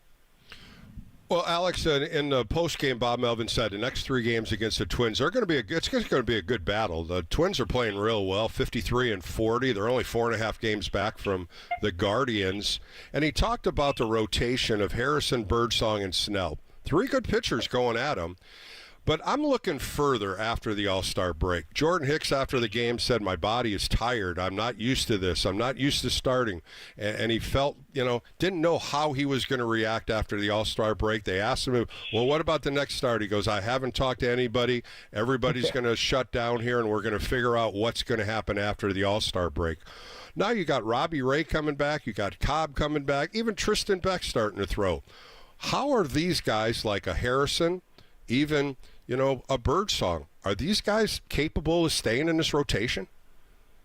Yeah, I mean, first and foremost, I give Jordan a lot of credit for his first half. I mean, it ends up being 95 innings, I think, or somewhere in that range. And they needed every single one of them, just given the injuries elsewhere. So I think you mentioned I was on pre and post today, and I was sitting there watching that clip with George Contos and Sergio Romo, and they both kind of had the same reaction, which is that players will never tell you that they are tired, and they will never tell you that they're hurting. And he has not all season long. I've been there and I've asked him that question, multiple times. How are you feeling? And the fact that today, I think he basically, was very open about, as you said, just saying, I don't feel great right now, and I'm tired. I think it tells you that, that's always like I don't feel great. It's in ball player terms, it's kind of like I feel terrible, probably. Like if you're willing to say that publicly, for most guys, especially Jordan, who I think has made no excuses over the last couple months and has been pretty firm in saying this is my job and I want to do it. I think it tells you a lot about where he's at, and I think they're going to have to figure something out with him over the next couple of weeks to try to get him a little bit of a break and let him freshen up the legs a little bit and get back to being a weapon in the second half. But I expect Robbie Ray back during that Dodgers series. Later this month. Alex Cobb's not too far behind him. You have Blake Snell, who's going to be the number 2 guy now behind Logan if he keeps pitching this way. And I think, really encouraging the other night. So they do have a chance here to start to give some guys a break, especially when Cobb gets back. And I think they'll probably lean on Birdsong and Harrison for a few more weeks. But as they get into August, they would love to have some veterans in this group. And maybe a guy ends up in the bullpen. Maybe a guy's in AAA. Maybe there's, the old someone's back is a little tight and he needs 2-3 weeks to curtail those innings a little bit. But this is not sustainable what they've been doing the last couple of months. A few more minutes with Alex Pavlovic on Sports Phone KNBR. We always talk about Tyler Rogers, Ryan Walker. Another surprise bullpen guy has been throwing the ball pretty well, and that's been Taylor Rogers, the lefty. Yeah. 1.93 earned run average now, and that's kind of been a surprise. I've been watching him, and he's been putting a lot of zeros on the board consistently, and I don't think people know. He has been throwing the ball better. Good fastball, good location on the cross seam, and a good breaking ball. Have you seen much like I've seen? Are you pretty delighted when you see those kind of numbers from him? I will say the sub-2 snuck up on me a little bit because he just, he does. He's not like the 7th or 8th inning guy. And even at times this year, he hasn't even been the go-to lefty in the bullpen. At times they'll throw Eric Miller out there for that role. But then he pitches a lot when they're down by a run or two. He pitches sometimes when a guy comes out in the 4th inning, which has happened quite often. He pitches in a lot of those bullpen games in the middle of the game. And you just kind of look up every night and he threw a 0 up there. And he's been outstanding. And I think, another guy who's really interesting as you think about potentially trade deadline and what they could have if Farhan decides he has to make some moves, or whether he stays or whether he goes. I mean, the numbers speak for themselves, and he has closing experience and he's a veteran. So he can either help them a ton down the stretch and maybe have more of a high leverage role as they try to get his brother and Walker and Eric Miller a little bit of a break, or potentially, someone that I think other teams would probably at least call about and see. He's not your 7, 8, 9 guy right now. Could he be our 7, 8, 9 guy? Possibly. Last one for you, Alex. Randy Rodriguez, boy, when he's on, he's lights out. Today, unbelievable. 8 up, 8 down, 21 pitches for strikes out of 31, 3 punch outs. He goes 2 2/3, just dynamic. And then he gets in one of these other games where he's inconsistent. The slider hangs. He can't throw a strike. And then you start thinking, well, is he going to be sent down to AAA? Because he has big league stuff. And I know you and I talked about this before in spring training when you said, if he could throw strikes, he's a big leaguer. And that was the thing he had to overcome. He has, but is he consistent enough as we see him in our bullpen? Yeah, I think, the thing with him is he's just come a long way even since March. And just basically in April in AAA, he just started throwing a ton of strikes, and the stuff is absolutely electric. And I remember Kyle Haynes telling me, like, he's almost throwing too many strikes. He's in the zone so often that you almost feel like you can go out of the zone with that breaking ball a little bit. But look, he has the stuff to do that, and just kind of flip the switch in AAA this year. I would encourage people to go back and look at some of the walk numbers from him in the minors. It's really incredible what he has done this year. I think he's potentially a big part of what they do down the line, because you kind of look at it and go, well, you came, what, 60, 70% of the way command-wise? Yeah. If you can get to 80, 90% of the way, like, you're potentially a closer.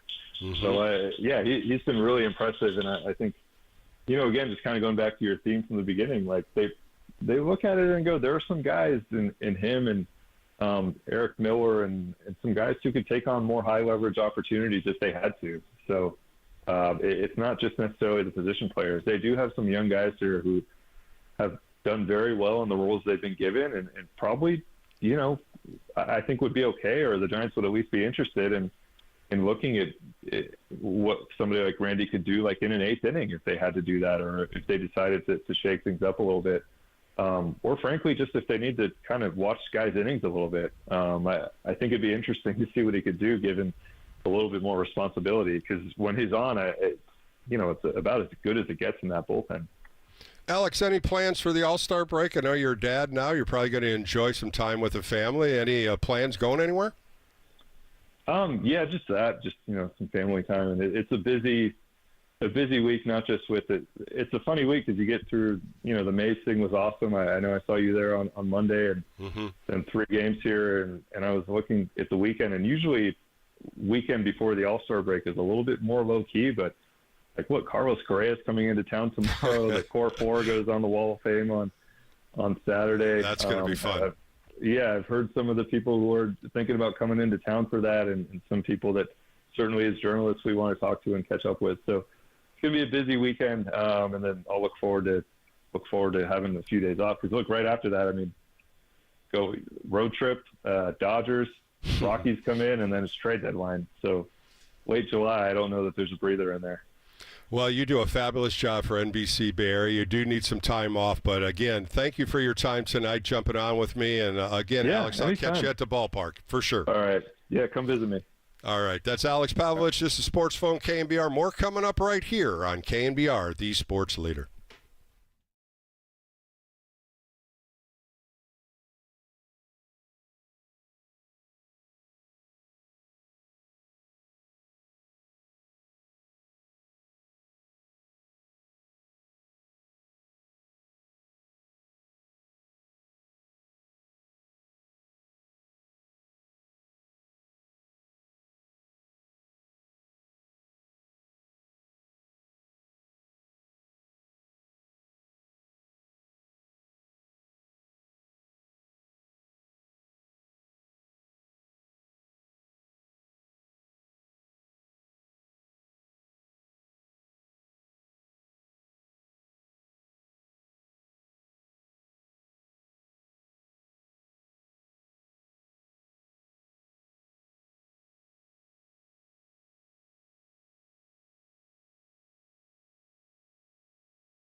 Now, from the O'Donnell Financial Group Sports Desk. Learn more at odfigroup.com. O'Donnell Financial Group, because planning is a process, not a product.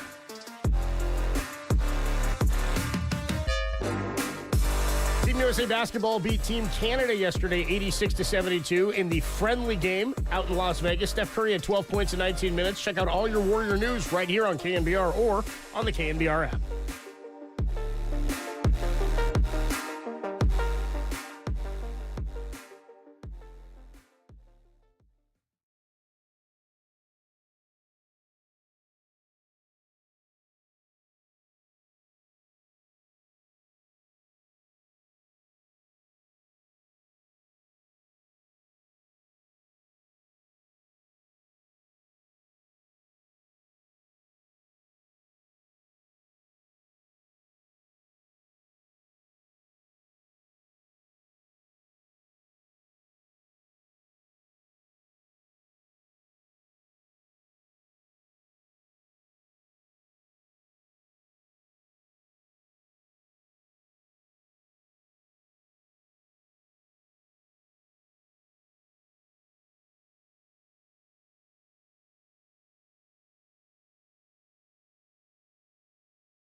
Overall, I'd say that my body in general is just feeling it a little bit more than past season. But it's also my first time getting this deep of starting. So, I would say really haven't felt like I had my best stuff the past 5 or 6 starts. But going out there and grinding, I know I've been played with a lot of great starters throughout the years, and nobody ever feels like 100%. So just trying to kind of take that mindset with a little bit of also protecting myself and knowing it's my first time getting this deep. So it's kind of that balance, and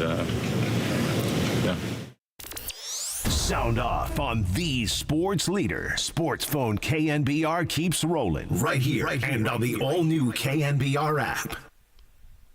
Back on Sports Phone KNBR with Bill Lasky. That was Jordan Hicks in the post-game remarks, talking about fatigue, talking about legs being tired, his body being tired. Never been a starting pitcher, and of course he said the last few outings he just didn't feel strong enough. So we'll find out what the Giants do to him if he gets moved to the bullpen, or if he just takes an ample amount of rest from now till after the All-Star break, maybe 7-10 days. We don't know, but we'll find out soon, because the Giants are playing Minnesota for the next 3. He will not be pitching those in that series as he pitched today. You have Harrison, Birdsong, and Snell, and we'll find out what happens on the 19th after the All-Star break on who's going to pitch in Colorado for those 3 games.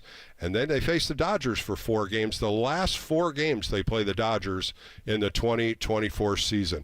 808 KNBR, you've heard Farhan talking about possibly selling, possibly buying. You heard Alex and I talking about it. What do you guys think? What does Giants fans think? 808 KNBR, tell me what you're thinking. Are you going to be buying? Are you buying some players? You buying some pitchers? You making some trades to build your roster?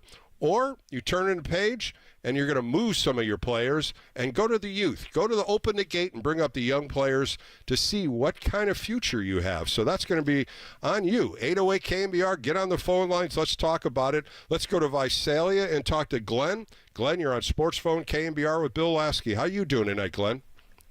Bill, good evening. Bill, I'm going to ask you one question. May I ask you one question? Sure, you can ask me more than one if you got. I'm going to, yes or no question, Bill, no wavering. As the 2024 Giant team, does Mr. Lasky see the Giant team making the playoffs? I do. I'm still positive about this roster, and I'll tell you why, Glenn. The big mystery, the big upsetting part of the Giants in 2024 has been the starting rotation. If they can add a couple of these veteran pitchers like Robbie Ray, Alex Cobb, Blake Snell throwing a ball like he did the other day, I think the rotation is going to help this team move forward, especially when I'm looking in August when they play Cincinnati, Washington, Detroit, Oakland, the White Sox, Seattle, Milwaukee, Miami. Those are all teams that could be beat. They took 2 out of 3 from Atlanta. Atlanta comes in here for 4 games.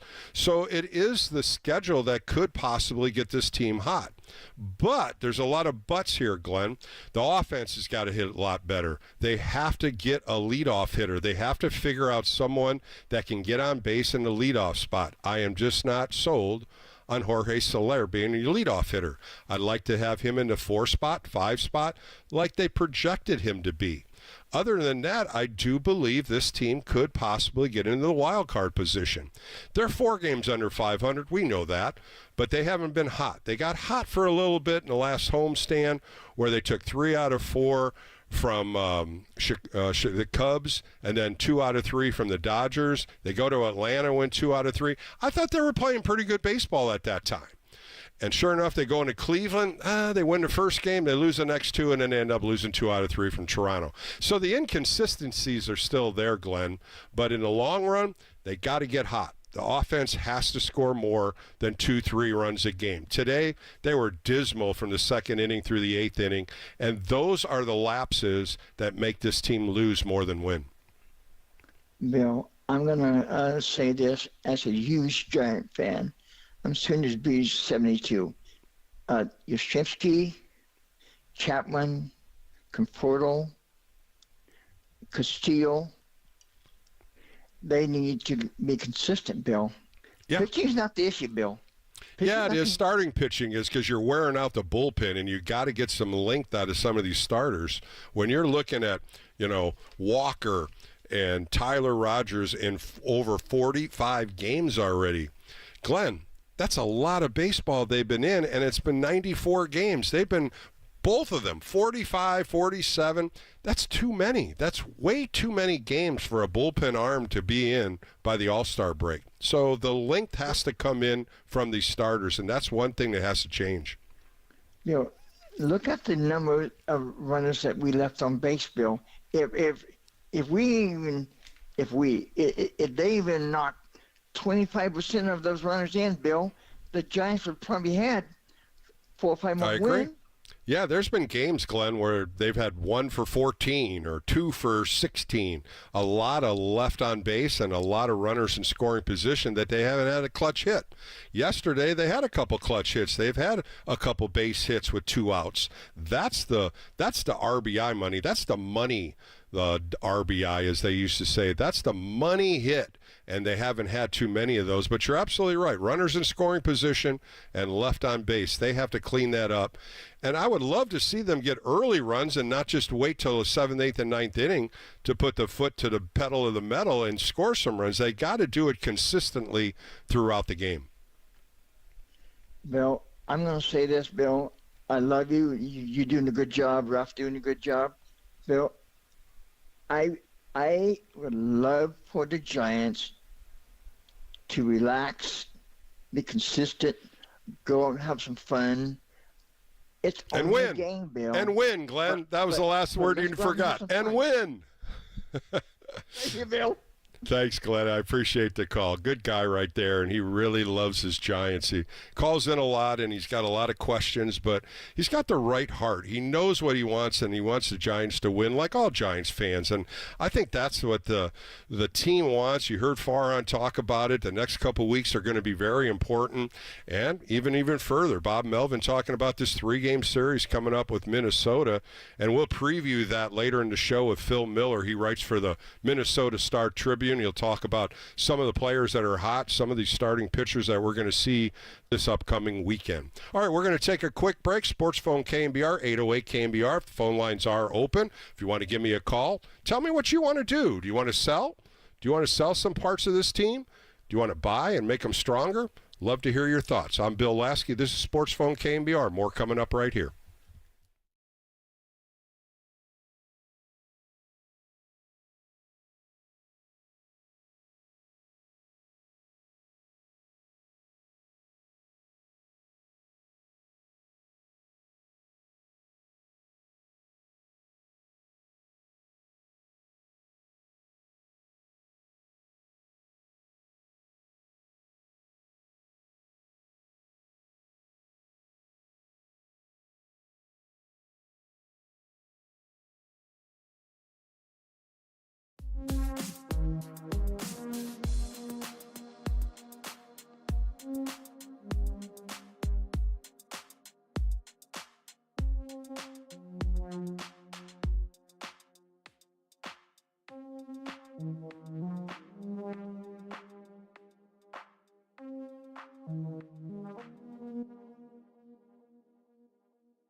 Swing, and there's a high drive into deep left field, way back there. Still going. Adios!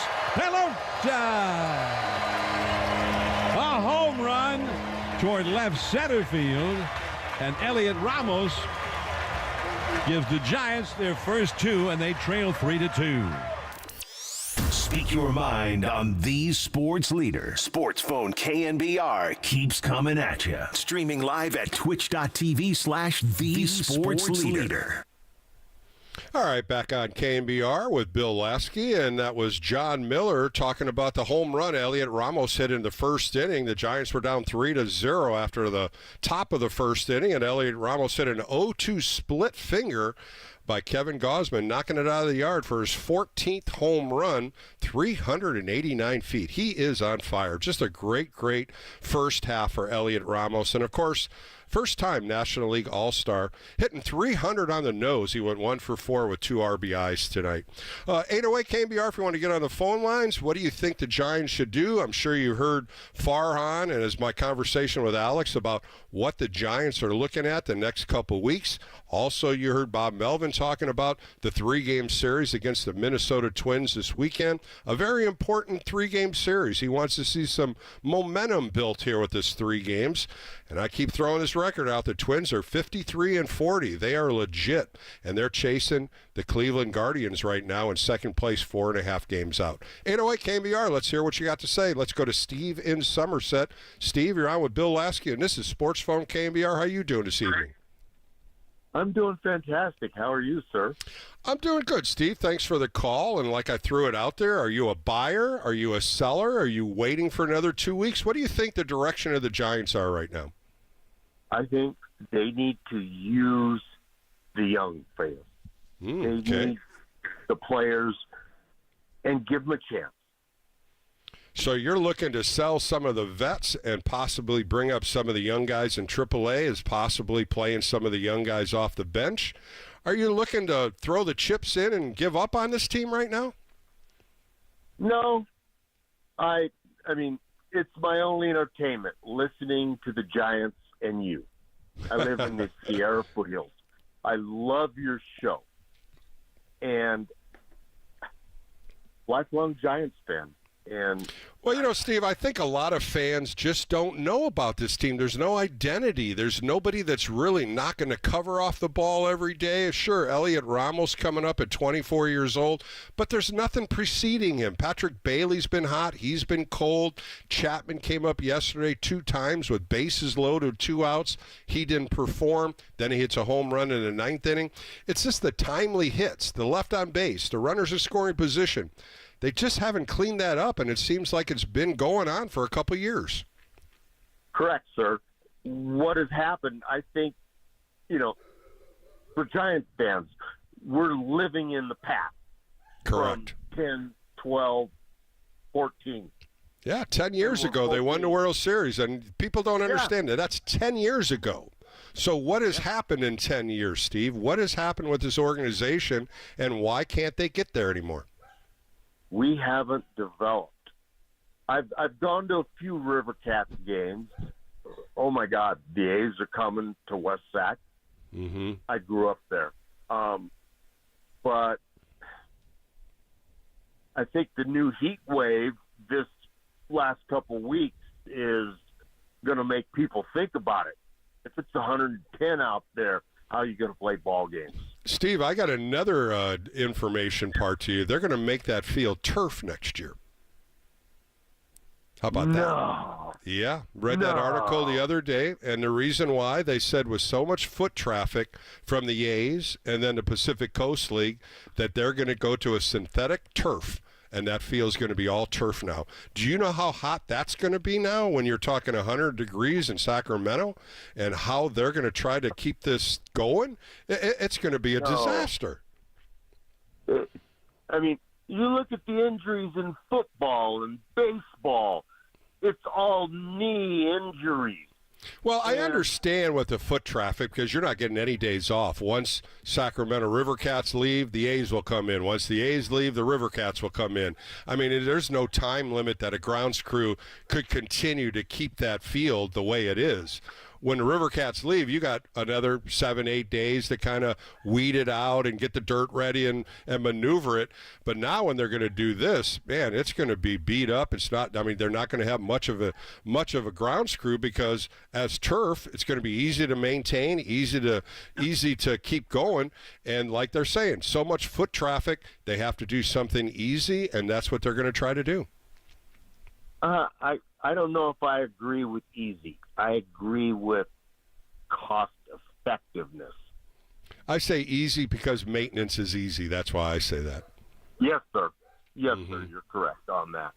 Other than that, it was a pleasure talking to you. I mean, this is the first phone call I've ever made.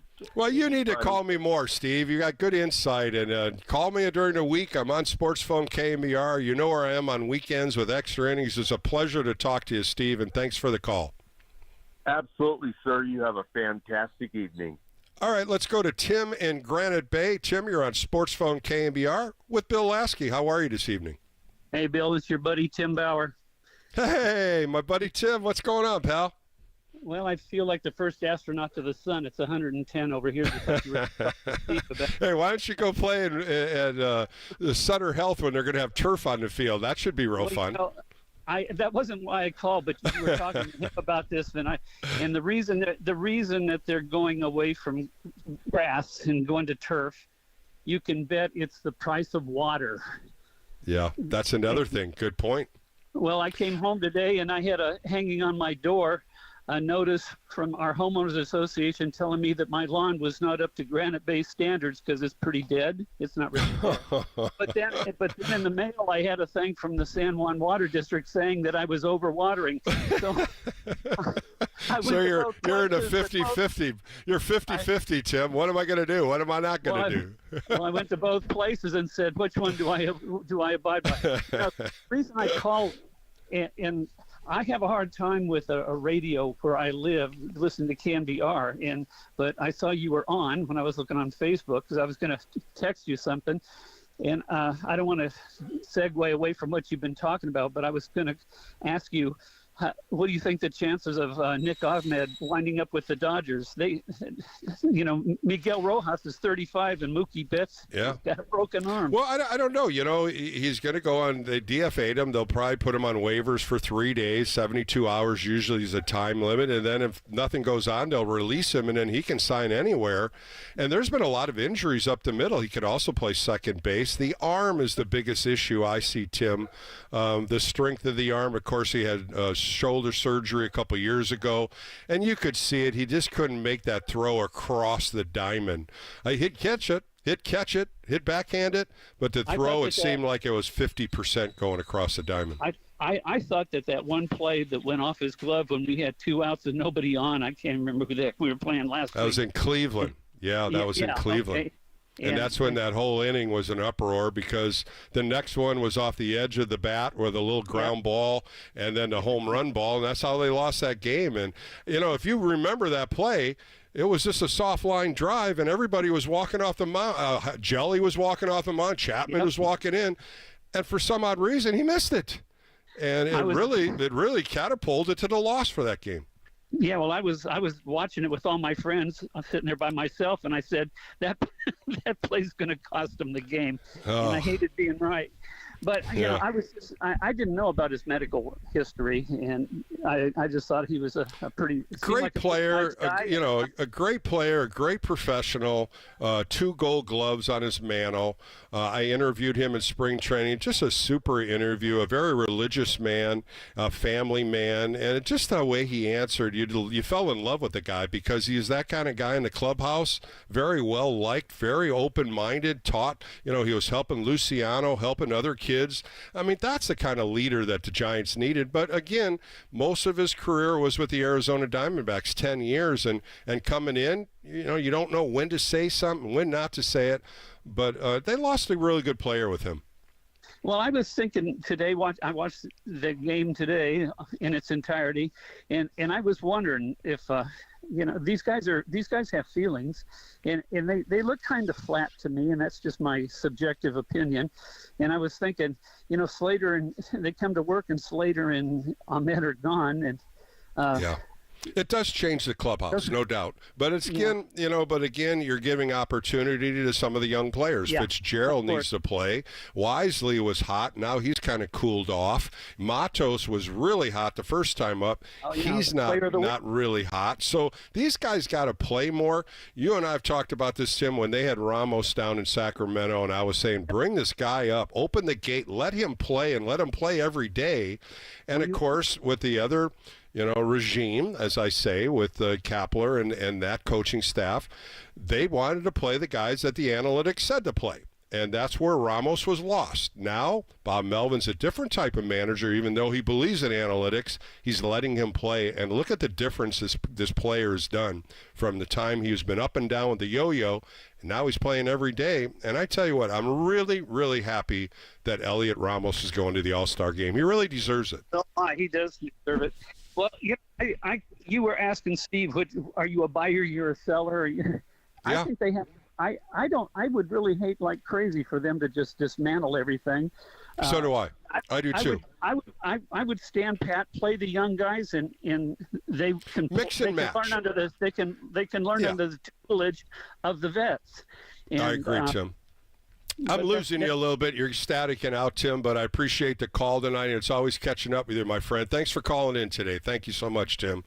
So let's go on. Let's move on to a couple more calls here before I take a break. Let's go to Oakland and talk to Daryl. Daryl, you're on Sports Phone KNBR. What's going on tonight? Hey, Bill. Hope you're doing well tonight. I'm doing okay. Good. I'm bummed the Giants lost. A couple games against Toronto, but I just wanted to say I think the Giants actually, they seem to be playing better against better teams and inconsistent, don't you think, Tim? Or Daryl, I'm sorry. Don't you think inconsistent? That's what I say with this team because some get hot, some get cold. They just can't get that lineup going at the same time. Lamont Wade Jr. was so hot, he gets hurt. Jung-Hoo Lee was one of really the mainstays. He's hurt for the whole season. This is how it's been. It's just been like one guy up, one guy down, one guy up, one guy down, and it's consistent. And then you look at the starting rotation when I thought they had plenty of starters when they left spring training. And they're now trying to pick and put, we're going to use an opener here. We're going to use another rookie. That's what I think the whole first half was. If they can get consistent and get some of these guys well and to play consistently, I really think they got a good team. I agree. And I think that the mix of talent that I thought they were going to send Birdie down, the Bird Song. I thought they were going to send him down, and they didn't. And I'm glad they didn't because I like him. I think he's pretty good. And I'm just hoping that Snell can catch fire. Snell's done pretty good. And second half pitcher, that's about the only thing I can tell you there, Daryl. Second half pitcher, look at his numbers in July, August, and September. They're lights out. We saw a good glimpse of that when they started this series, and he really threw the ball well the other day against Toronto, and I'm hoping to see more of that. And you got to get a little more length out of him. You got to push him a little further than 5 innings. Get him 6, get him 7. Push this guy a little bit. He's got it in the tank. And like you were saying about I'm sorry, his name's evading me right now, but they got to get him let them go beyond 5 innings.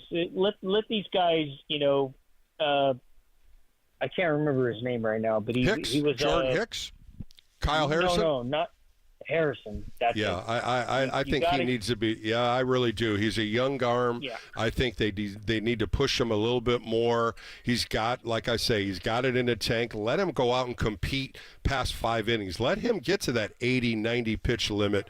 He's a young kid. That's the only way you're going to learn and progress, so you can possibly compete and make a complete game once or twice. Yeah, and I think depending on how he does, I think Hicks would. I mean, I know he wanted to be a starter, but I think he would be better suited as a middle reliever. And depending on how the guys coming back, I think Hicks should be. He should get a little rest. Yeah, it sounds like it. It sounds like he's fatigued. Yeah, it sounds like it with the result that he was talking about in a post game. He's fatigued. He's never been a starting pitcher. We all knew that, but it just sounds like he's just tired. And sometimes as a reliever, your whole career, he's done well. He's done well, But I think he's taxed. He's been taxed already. And he needs a little rest, but I think you give him a little rest and you let him go. You let one of the other guys who's coming back be a starter for a little bit. Fill his spot. Yeah. Good call. Hopefully. All right, Daryl, well, I got to go on. Thank you so much for the call. Good stuff right there, Daryl, and have a great night. Appreciate your time. And, Daryl's right. Let's see what's going to happen here. Maybe Jordan Hicks, takes 10 days off. Maybe Robbie Ray comes in. Alex Cobb pumps in. Don't forget about Tristan Beck here. Tristan Beck, if you remember what he did last year, he was on fire. He's got electric stuff, and he's coming back from that surgery he had. So we'll find out what happens here. But these next 3 games, Bob Melvin said, these are important games for the Giants to get some motivation, get some adrenaline going into the All-Star break where you can relax a little bit and be ready to play the Colorado Rockies on the 19th. All right, let's go to Jay in Rancho Cucamonga. Jay, how are you? Hey there, Bill. How are you? I'm doing good. Good calls tonight. A lot of good Giants fans talking about the season, talking about some of the things that they feel that could happen in the rotation and a couple other players. What about yourself, Jay? What do you think about this club? Well, first of all, I'm a lowly Giants and Dubs fan down here, except when Niners come around, they have a lot to fan. But I'm a transplant from the Bay Area, and it's just, I was looking at the game today, and just like everybody else, I was just, real disappointed. But I think the key thing is inconsistent. Like you said, that's it seems like, come on, Giants, hang in there. But not even hanging in there. That's a great one there. I haven't heard that one in a while, but you're absolutely right.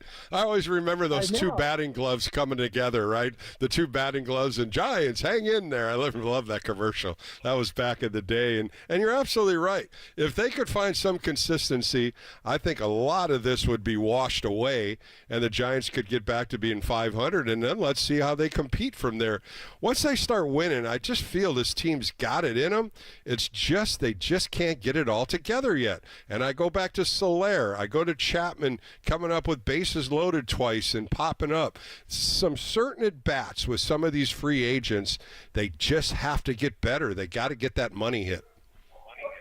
I agree. I just think, though, I listened to the interview with Farhan today, and I couldn't agree with him more. I want to see what's going to happen in the next couple of weeks, and I mean a couple of weeks after the All-Star break, because that's going to tell the story. Yeah. Oh yeah, because and then you say, okay, we're almost on the cup, but it's just another year. Don't break up the team. Just like maybe a few people, and just get some of those prospects, and let's see those other guys come. It kind of reminds me, hopefully, crossing my fingers, like a 2009, if that's going to be the case. Well, you know what, Jay? There's 68 games left. 68 games to try to push to get into that wild card. That's not a lot of games, but that is some time that they can get this thing together. Blake Snell throwing Tuesday against Toronto, that was a big plus. That was a highlight. He's got to continue. He'll be throwing Sunday. I love Hayden Birdsong. I think this kid's got electric stuff being 22 years old. You mix him with Kyle Harrison, another 22-year-old lefty. The rotation is young, but then you got some experience in it. But they got to push these guys past 5 innings. You're killing the bullpen. Yeah, I'm not sold on Harrison yet, though. I mean, I for some reason, I just don't. I know he's got the stuff, but maybe it's because of the 5 innings. I'm not a pitcher. You know, even when I played baseball, I never pitched. But I could just tell you this: I'm just not sold on him yet. I'm hoping to see more out of him. Maybe this injury that he has. Well, he's got the electric stuff of being a rookie, being a young pitcher. I think he's got to compete a little harder. I think he's got to make better pitches at certain times. But he is going to be that top-line pitcher. But, Jay, thanks for the call tonight. Really appreciate your time and your insight on the Giants. Good calls right there. And we're going to take a quick break here. Mark Hallberg is going to come up next. I got to sit down with the first base coach, learn a little bit about him. And I think Giants fans are going to be interested in his story of how he got here and how he's been here for 5 years. Mark Hallberg coming up next on Sports Phone KNBR.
Giants fans, this is your hub to have your voice heard. Sports Phone KNBR. Streaming live on YouTube at KNBR 1045. Welcome back to Sports Phone KNBR with Bill Lasky.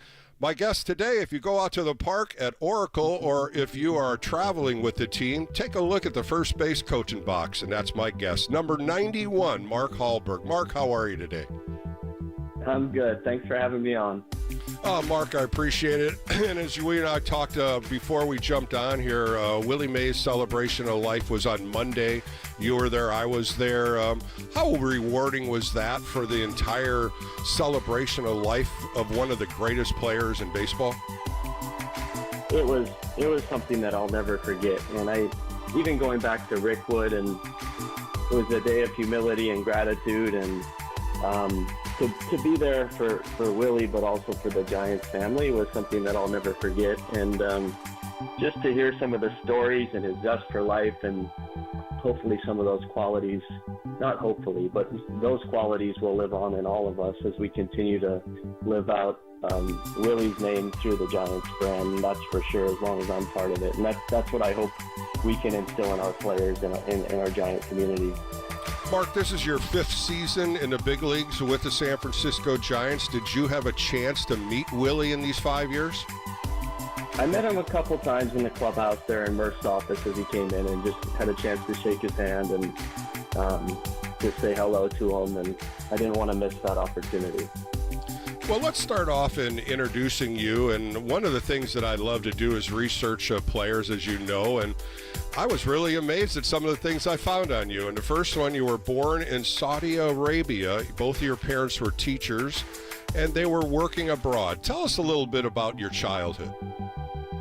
Yeah, so my parents were international school teachers. They worked at American school all around the world, and Saudi Arabia was the first stop, and I guess that's where I was born. And then we lived 5 years in Islamabad, Pakistan as well. So grew up kind of a third culture kid around the world, played baseball and all sports growing up. And every summer we'd come back to our family home in northwest Wisconsin, Balsam Lake, a little lake town, and then go back for the school year. So really thankful for my upbringing and my international kind of this global diversity that I was able to experience in my life. And I always tell people, I think one of the best things about growing up abroad was meeting different types of people and different types of culture, kind of creating a real wide lens on the way people live and the way people look at things. And it's helped me today as I transition from one job to the next, or working with different types of people and different backgrounds and all sorts of things. When you were growing up in Saudi Arabia as well as Pakistan, what were some of the things you did as a kid? Was there a baseball back there? I know soccer was pretty big. So I hung around the softball fields. You know, the expats played softball on the weekends, so I kind of started off playing softball while my parents were playing. And then in Pakistan, at the American Embassy, they had a baseball league. There's 2 teams, I think, if I remember right, and it wasn't very competitive. So Saudi Arabia had a really good Little League team. If you remember, they used to send some teams to the Little League World Series back in the day. So until I was about 12 years old, 10, 12 years old, I would play youth baseball there. Well, like you said, you moved back to Barron, Wisconsin. You went to Barron High School. And right then and there, you were a pretty good soccer player because you scored 45 goals in your high school career. And again, you go back to your baseball career, All-State 3 years in a row. And I got to ask you, you were a pitcher, huh? 5-0 with a record and under a 1-point earned run average. You got to tell me a little bit of what your arsenal was. Well, I can't go too far on that one because Northwest Wisconsin, they needed me to pitch a little bit my senior year, so I stepped out. And I guess I could throw strikes, but I just threw a fastball and a changeup, and I could throw a lot of strikes. And at that time, I was throwing a little bit hard, so compared to a lot of the other kids in the area. But yeah, soccer was a really cool sport to learn as well abroad. And my brother-in-law, he's from England, and his father kind of taught us the sport growing up, so it was fun to learn. And then, of course, when I moved back to Northwest Wisconsin, kind of had a competitive advantage because I'd been exposed to soccer kind of around the world, right? And in Northwest Wisconsin, it wasn't the number one sport, so I had a competitive advantage there. And I was really lucky that I had a chance to play 3 different sports in college, and in terms of baseball, soccer, and then I had a chance to go play Division III basketball as well. So I ended up choosing baseball. It was a sport that I kind of fell in love with, and actually at my first college, Illinois Chicago, I had a scholarship for baseball, and the soccer coaches wanted me to play. And since kind of baseball owned my rights, if you will, they said, well, look, the first year, just focus on baseball and then see where it goes. And I had a really good freshman year, and the college coaches, my baseball coach was like, that's it, you're just playing baseball. So I didn't get a chance to play soccer in college. Well, I want to stay with Barron High School real quick here. And one of the stats I read was your junior and senior year, you never struck out. You put the ball in play every time. Were you a good hitter? Did you feel that you were a good hitter, a contact hitter? What made you so good at that? I think a lot of it, I'm watching Wimbledon these days, right, in tennis, and I played a lot of tennis growing up as well. And as I watch it, I think it's such a good sport for hand-eye coordination and athleticism and stuff like that. So playing racket sports growing up, I think I developed this really good hand-eye coordination, and I think that's kind of where it started. And then I guess I didn't think too much of it while I was in high school, and now, of course, it's a talking point. And just having a competitive spirit that I just kind of hated to strike out, and I was able to put the ball in play, and kind of stuck with me throughout my career into college and then even into pro ball.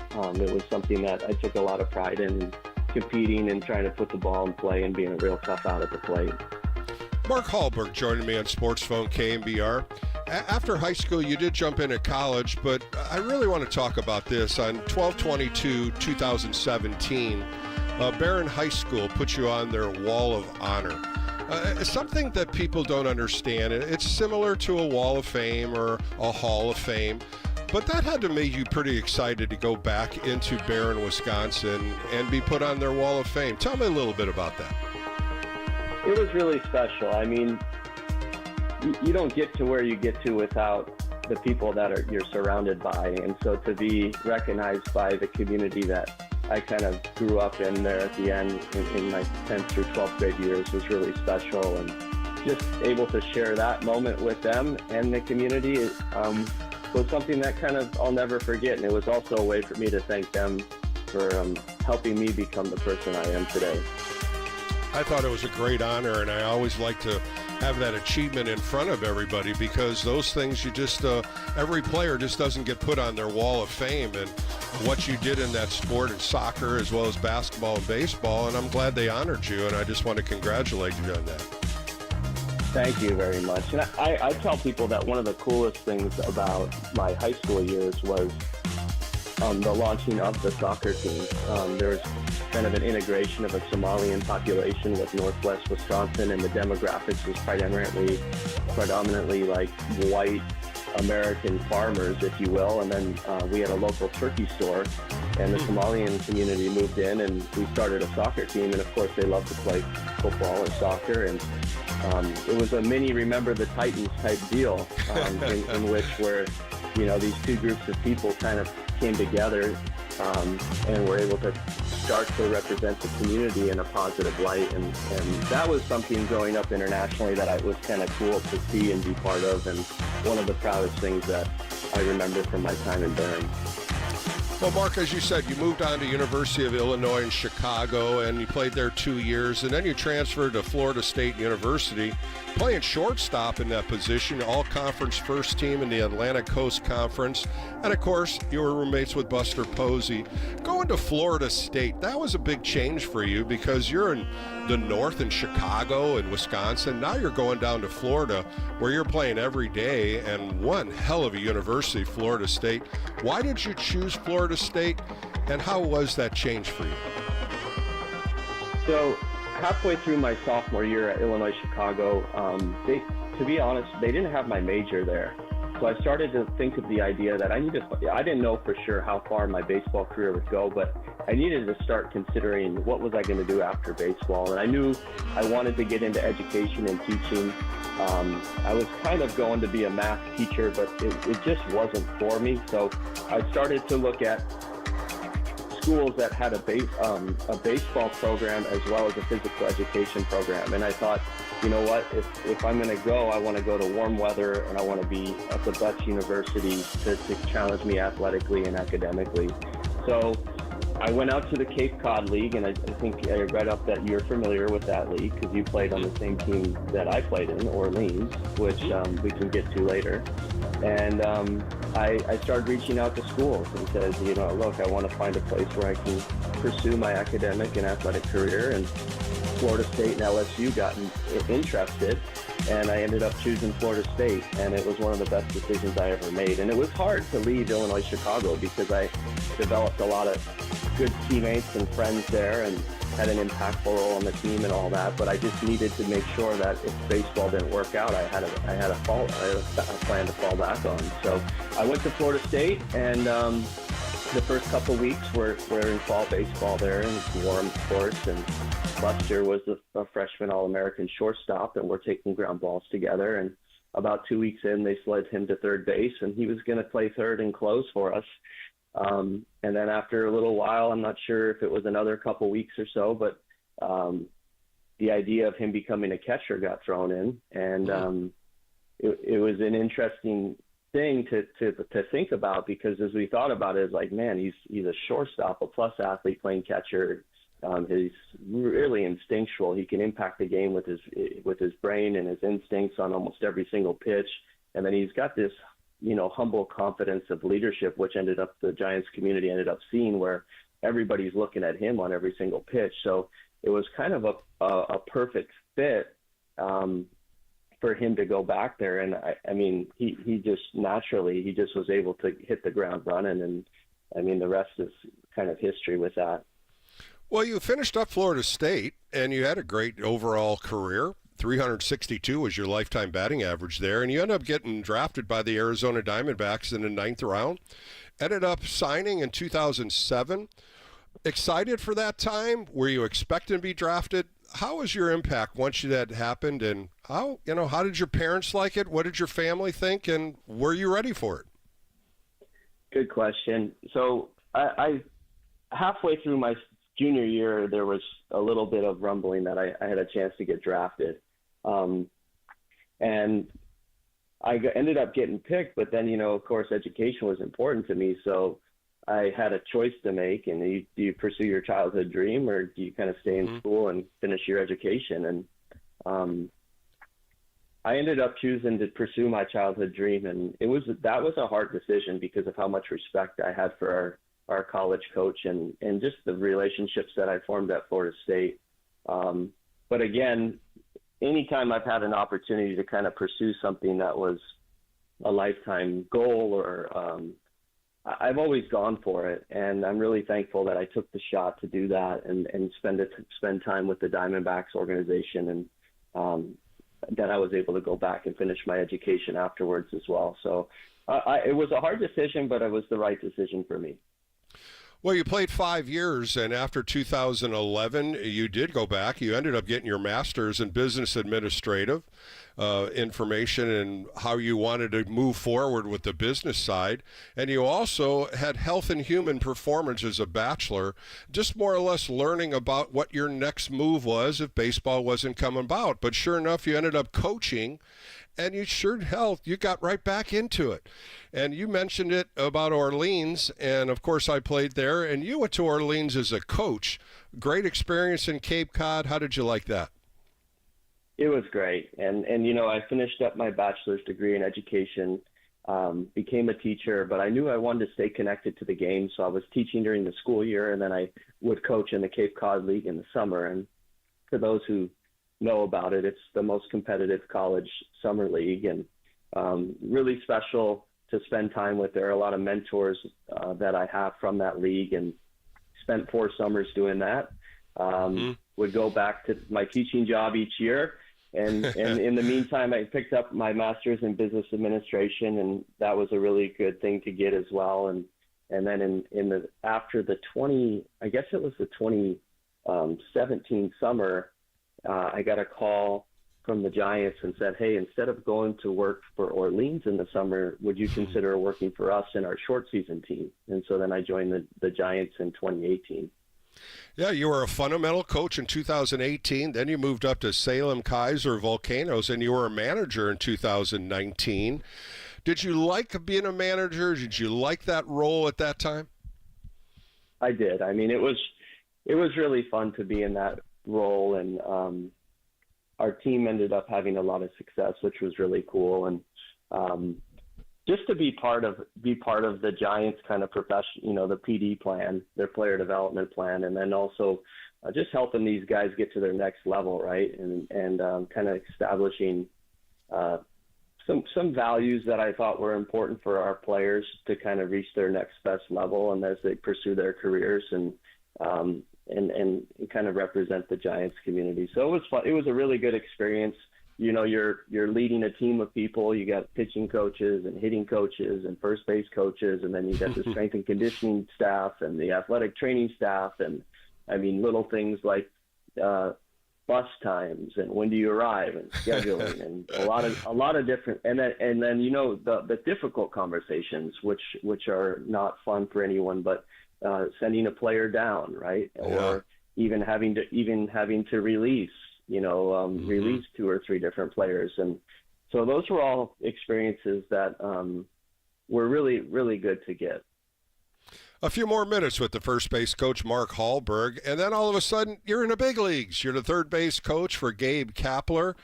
A prominent role because third base coach, you got a lot of pressure on you, plus you have to get all the angles of the ballparks, and you got to know the outfielders, especially with their good arms.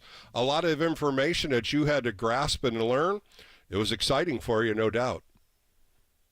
Yeah, very thankful to have that role, and I had a chance to learn and watch and work with Ron Wotus, who was doing it before me, and Tim Flannery was there kind of watching in the background as well. And I told them to be my biggest critics and coach me up if I'm out of position. And, the thing that I always tell people is I'm trying to make, the best decisions to score the most runs possible. And sometimes the best decision leads to an out. With 2 outs, obviously you're probably going to be more aggressive, but, you might take a few more chances there because you got 2 outs, and the likelihood of the next guy getting a hit or doing something like that isn't as good. So it's not fun when you get a runner there thrown out. I'll tell you that much. You kind of have these flashbacks, and I think anybody who's been a third base coach in the big leagues and made that, made an out in front of that many people and for the team, you think about it. But if you're in the right decision and the game state's right, and sometimes the right decision ends up in an out, and you can live with that. And I think the process of that is the stuff that you need to kind of evaluate yourself on more than just the result. Well, Mark Bob Melvin comes in. Now you switch from third base to first base as his buddy Matt Williams comes in. And now you're in a different position at first base. Still a lot of different things happening, something you have to adjust to. Runners at first base, the signs given by Matt Williams. And again, all the angles at the first base side, which is different from third. How difficult was that for you to grasp? It was a pretty smooth transition, and I was really thankful that Bo Mel allowed me to be part of the staff. And what a great opportunity it is to work with quality people, and also their resumes speak for themselves. I mean, we got almost, I think this is a good thing, but almost 100 years of credible baseball experience between Bo Mel and Matt and Brian Price coming in, and they've had a lot of success and been around a lot of different players and a lot of different roles over their career. So I'm really thankful to get a chance to work with them and learn from them as we settle in. And first base has been a pretty good transition. I mean, it's a different angle to your point, and making sure our guys are getting the signs, and also, looking at some different pitchers and stuff like that, and making sure that if they fall into patterns or rhythms, and making sure our guys are ready to go when they get there. Last one for you, Mark, as we finish up a great conversation. When you're at first base, of course, that runner is on you, and Brett Wisely gets picked off the other day at first. He gets picked off at second. I guess one of my callers said, I guess Wisely isn't Wisely enough on the bases. But again, you can't hold these runners directly to the bag, they have to take an opportunity to get an extra step, as well as, process when they're going to take off. What are they going to do if the ball's hit to you? In those cases, what do you have to say? What do you do in those when a runner gets picked? Yeah, it's super frustrating. I mean, not only for the player, I mean, they feel the weight the most, I think, but also the coach. You're standing there, and it's very frustrating. You want to create the most run scoring opportunities possible, and the value of the outs are so important. But to your point, I think in a Willie's thing yesterday, in hearing Felipe talk, the best players are their own best coach, right? And they shouldn't need a coach to help them hold their hand to say, hey, this guy's got a good pickoff move. I might need to be back or anticipate that he's going to come over. And being a young player in the league, I think you start to learn these things. I mean, the good players watch and they anticipate. The anticipation that Felipe talked about is there with really good base runners. So, try to prep these guys that these guys have good moves and that they're going to come over, or they got really quick feet, or they have a balk move. And you're hoping the player can download that information and anticipate when these moments are going to happen, or if the left fielder is playing in the gap, right, and the ball's there, they can go first to third, and knowing where the outfielders are and when those moments are going, how hard the ball's hit, stuff like that. Or if an outfielder retreats on a deep fly ball with nobody out, perhaps maybe tag from first and get an extra base, right? So all these things are kind of anticipation, and I think as coaches, we try to tee our guys up so that they can be in the best spots possible. And when they do make mistakes, I think the most important thing is that they learn. You hold them accountable and you learn. And then we're all accountable. I mean, I reflect and figure out what could I have done differently to help Brett Wisely be in a better spot so he doesn't make that mistake. And I feel it as much as he does. And, so I'm trying to figure out what's the best way for him to get the information so that doesn't happen. Of course, you're not telling him, hey, we want you to get picked off here, but we need him to execute. We need him to be better in those moments. So hopefully he's a rookie. Hope he's had some rookie moments. I mean, he's done some things on the bases that he can learn from and he can be better for as he goes throughout his career. Well, Mark, I want to thank you for your time today. It's always great catching up with you, and I'm so glad you're still in a Giants uniform helping this team coach first base and other duties you do, and just want to appreciate your time today. I know you have a busy schedule. Thanks for having me on, Bill. Really appreciate it. That was Mark Hallberg on Sports Phone KNBR. More coming up here on KNBR, the Sports Leader.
This is the flagship of Giants baseball. Double play! KNBR and KNBR FM San Francisco, the sports leader.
This is where we feed the faithful. Sports Phone, KNBR. Streaming live at twitch.tv/the sports leader.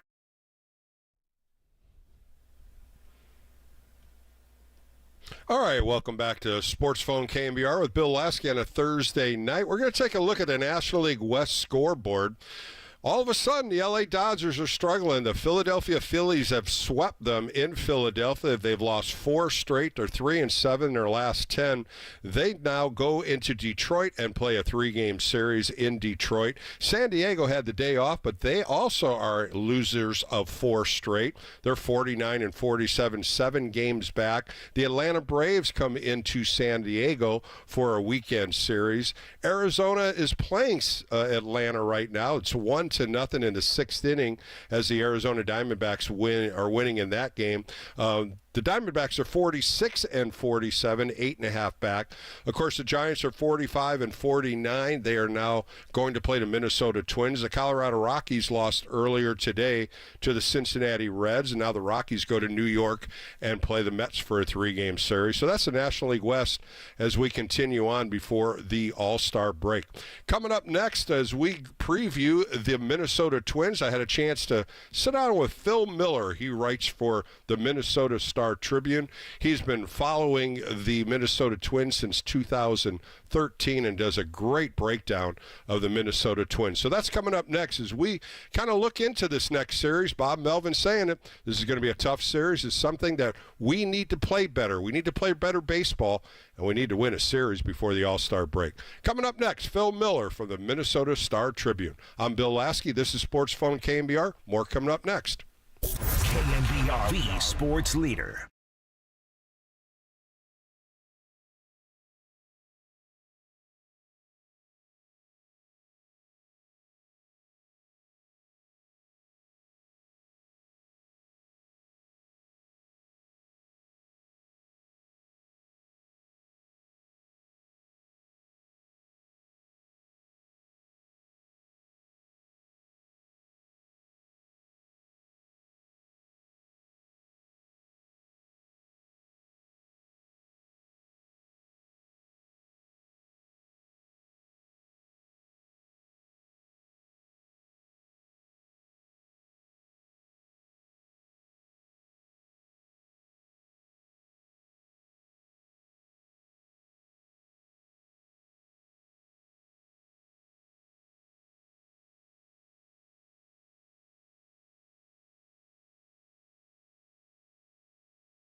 Dub Nation, dial the digits and dive in. 415-808-KNBR. Sports Phone KNBR continues right here and on the all-new KNBR app. Welcome back to Sports Phone KNBR with Bill Lasky as we continue with a nice evening show. And now we get to preview the Minnesota Twins, who are coming in on a 3-game series. So let's welcome in from the Minnesota Star-Tribune, Phil Miller. Phil, how are you today?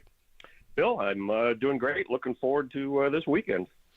Well, the Minnesota Twins had a great first half. It's a little more than the first half, but as we get to the All-Star break, coming into San Francisco, 53 wins, 40 losses. Tell me a little bit about this team so far.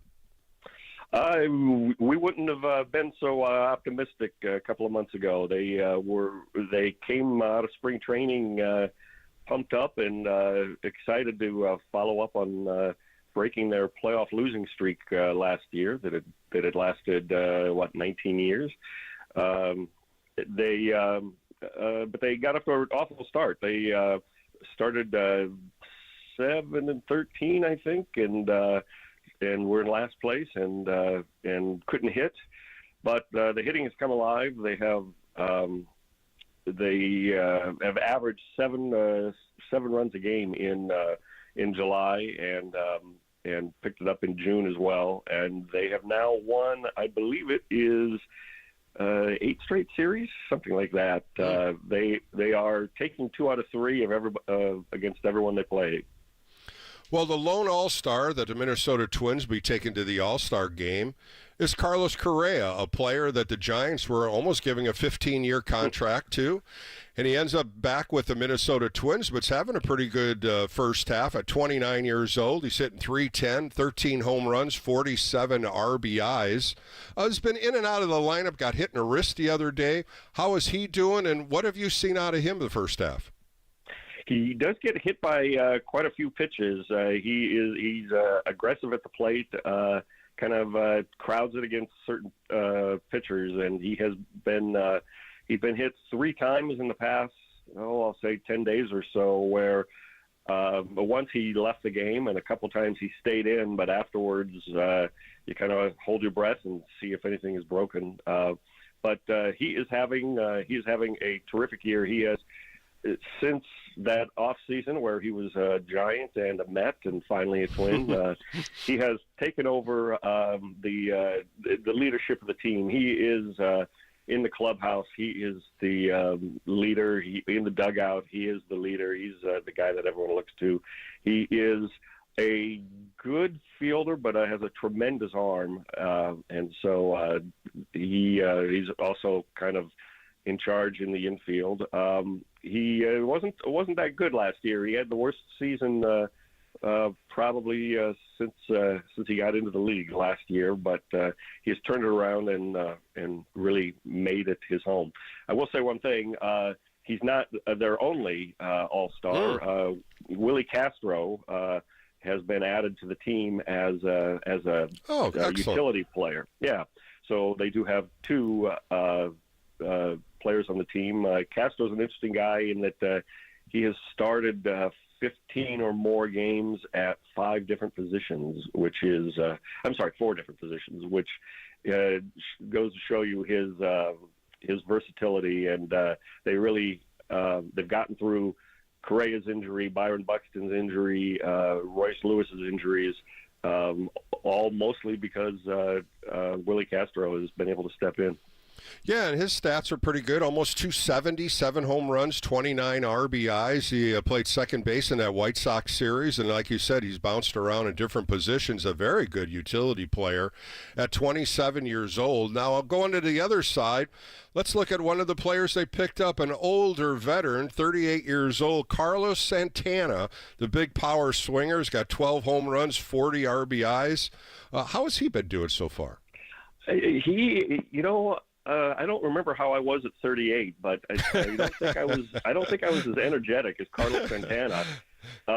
You see him in the clubhouse and you see him walking around and you think, is he a member of the coaching staff? He's but he puts on a uniform and he wants to play every day, and he is the best defensive first baseman that the Twins have had maybe since Joe Mauer retired. He is his hitting kind of comes and goes. He's a bit of a streak hitter, but when he got hot, he was hitting everything, and it was an unusual pickup. We thought that the Twins were set at first base, probably with Alex Kirilloff being the first baseman, much younger, but he has had a hard time hitting left-handed pitching as a left-handed hitter. Of course, Carlos Santana is a switch hitter and knows the league. He seems to know everyone in the league. So he has been an excellent value pickup. He's only making $5 million. That voice you hear on Sports Phone KNBR is Phil Miller. He's been following the Minnesota Twins at the Star Tribune since 2013. I want to look at one of your catchers, and kind of following him a little bit is Ryan Jeffers. 14 home runs, 47 RBIs, a 27-year-old catcher. Yeah, I love how he's receiving the ball. He's really taking control of the pitching staff, communicating with the starters in the bullpen. A young kid still, but yet he's experienced at 27. What have you seen out of him so far? Yeah, he has really developed. 3 years ago they had Ryan Jeffers and Mitch Garver, and they thought they were set. Mitch was going to be the offensive force, and Ryan would be the defensive guy, and that would be their catching platoon for quite a while. But Ryan became just an excellent pitch framer and a real student of the game. He spends as much time in the pitchers' meetings as the pitchers do. So he has really blossomed. It allowed the Twins to let Mitch Garver leave, and Ryan's taken over. He's had he's really come on as a hitter. This is his best season as a hitter. The power he has worked on, elevating the ball and having more power. So he has been bothered a little bit by a sore foot the last couple of weeks, and he's had to DH a little more than the Twins would like. But he's a real success story. Came out of North Carolina, Wilmington. That's it.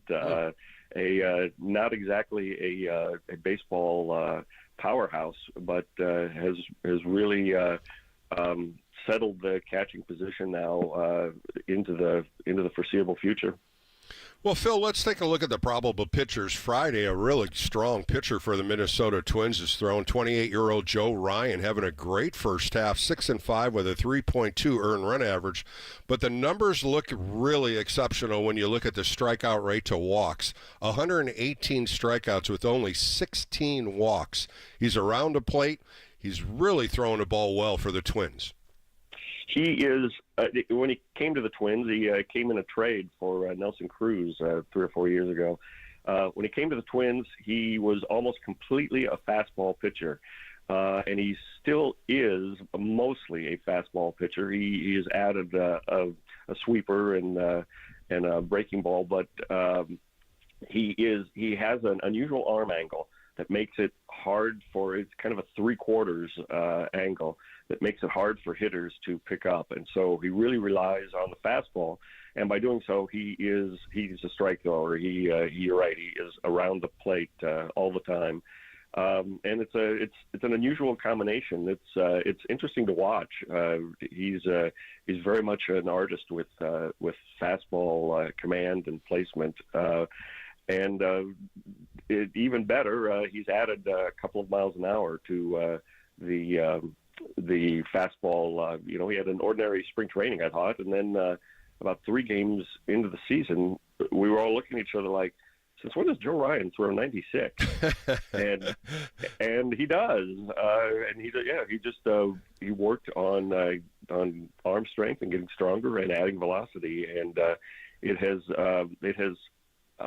made him the best pitcher on the staff so far this season. And I thought an outside chance at an all-star slot, but there are only so many of those. Well, Saturday we get to see a young arm, 23 years old, Simeon Woods Richardson, 3-1 with a 3.4 earned run average. Really throwing the ball well, not giving up many hits, only 63 hits in 77 and 2/3 innings. But then we look at him, and he's got 23 walks in that many innings and 64 Ks. What have you seen out of him? And as a 23-year-old, he's learning the game quick. He's saved the team this year. They came out of spring training with Louis Varland in the rotation and expected and started Simeon in the minors.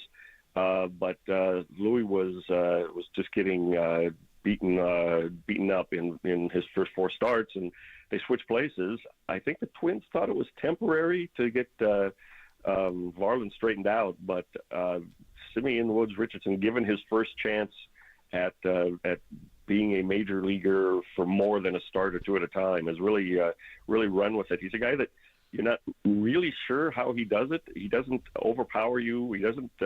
He's a 93, 94 mile an hour fastball, and he doesn't have the big break on his sweeper the way Pablo Lopez does. But somehow he is a great first 2 times through the order guy. They protect him a little bit. They generally don't let him go much farther than that. He's kind of a 6-inning guy, but he has had at least a half a dozen good starts now, where I think even the Twins are a little surprised at how he has seized that opportunity. Well, on Sunday, Phil, Giants fans remember Chris Paddock when he pitched for the Padres before he got Tommy John. Coming back this year, having a solid year. Numbers are up a little bit on the earned run average side, 5-3 with a 5.1 earned run average. I watched him pitch on June 16th against Oakland, and he just could not get any kind of rhythm. But he's bounced back, and he's bounced back with a real good outing in Chicago, going 5 innings, only giving up 3 hits and 2 earned runs. Inconsistent, is that the word you'd probably put around him? I would, and if you saw him in Oakland, you saw that was his last game for a while. I think the next day or two they put him on the injured list with nothing specific, but just a lot of small painful things that he was going through. He's back from his second Tommy John surgery, and so they're kind of being careful with him. But when he came back at the very end of last year and worked out of the bullpen and blew him away with how good his command was and how good he was controlling his breaking pitches. So he is. They're trying to get him through this season, but I think they want to limit him to about 120, 140 innings. So he went on the injured list. He's back and pitched once since, and he says he feels like himself again. One thing he has a weird history of giving up a home run at the worst possible time. He doesn't give up that many homers, but they always seem more impactful at the wrong time of the game. But they have high hopes for him. He's still only 28, I think, and if he can get through this season healthy, I think they think they've got something going forward. Let's take a look at this bullpen, because a couple setup arms are really throwing the ball well. That's Alcala and Griffin Jacks. And when you start looking at these guys, Alcala's got a 1.62 earned run average. Griffin Jacks is a 2.01 earned run average. Both guys right-handed, both different kind of pitchers, but they've been holding the lineup for Duran, who's been the closer. Of course, Duran last year had 27 saves in 2023. So far this year, he's got 14 saves, 5-3. These 3 guys have really been doing well at the end of the bullpen and really winning and saving games for the Twins. Yeah, and again, important, especially lately, that Alcala has come through, because Brock Stewart, former Dodger, is on the staff and is normally the setup man, but just like last season, he's missed 2 months with a shoulder injury that's pretty worrisome how much it flares up. But Alcala, another guy coming back, he had not so much Tommy John, but he had elbow surgery. and he didn't trust it when he came back. And the Twins have been he's gone to the minors a couple of times when the Twins have been encouraged him to kind of let loose on the mound. He's hesitant after the surgery to do any damage to it, and so his velocity was down, and he shows his emotions on the mound, and it was not going well early in the year. But you're right. When he's at his best, he throws 98, 99, and he's a great setup man. Griffin Jacks is an Air Force Academy graduate. He's Major Griffin Jacks to you, I believe. He was a failed starter. He had a 4-pitch mix, and he's one of those classic guys where after a rough year starting 2 seasons ago, they said, stick to these 2 pitches, your best pitches, and go to the bullpen. And he has been fantastic in the bullpen. His little secret is he still wants to start, and I know he has inquired about the chance to one of these winters to transition back to the rotation. But he's one of those guys that is winding up too valuable in his role to take the risk. So I'll be interested to see what kind of offseason he has. But you're right. He has been the primary setup guy to Duran since Brock Stewart has been out. Hey, Phil, give me a little insight on Duran. Of course, he's been a closer for a couple of years. Like I said, he had 14 saves this year so far, only 10 walks, 28 punch-outs. And he's really been finishing up the game very well for the Twins. 27 saves last year. What do you see out of him? Well, he's the hardest thrower in the league. It was last year. His velocity has been a tick down this year, but he hit 104 at his absolute peak last year. He's routinely a 100-mile-an-hour guy, and the crazy thing is the pitching coach and even Duran maybe will tell you his best pitch is the curveball, which is just set up by 101, 102. And here comes an 88-mile-an-hour curveball that he gets some bad-looking swings. He's a classic. Boy, he fooled that guy. But he's like I say, his velocity's been down a tick or two. He throws still 102. So he's still the hardest thrower on the team and one of the 3 or 4 hardest throwers in the game. Another converted starter, another one who talks wistfully about his days as a starter, but they don't turn closers back into starters, so he's kind of accepted that. But he is fun to watch. The Twins have built a routine at home. When he comes in, they turn the lights out, and everyone turns on their the lights on their camera, and it's very entertaining, and he's really adapted that personality. He's a huge guy, throws hard, and has a breaking ball that will just snap you in half. Couple more questions with Phil Miller from the Star Tribune as we preview the Minnesota Twins. I look at all the managers the Twins have had, and they've had some successful names, from Tom Kelly to Ron Gardenhire, of course, the Hall of Famer Paul Molitor. What are some of the things that you've seen out of those 3 managers? And now you're looking at Rocco Baldelli, who's been there since 2019. Is there any similarities?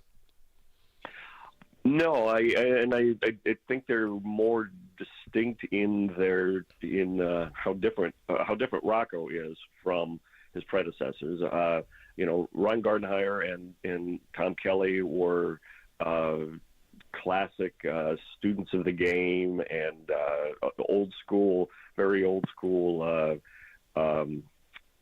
managers. I always enjoyed Gardenhire's style. He would do something like once Carlos Gomez threw a wild throw from the outfield trying to get a runner he had no chance of getting, and the ball flew into the dugout. When he came in, Gardy had the ball, and he took it over to Gomez, and he had Carlos Gomez autograph it for him, and he said, "Carlos, I'm going to put this on my shelf in the office, and if there's ever another one to go with it, you're not going to be playing." And it was just it was a lighthearted and yet you got the message kind of moment. And I thought Gardy was always good like that.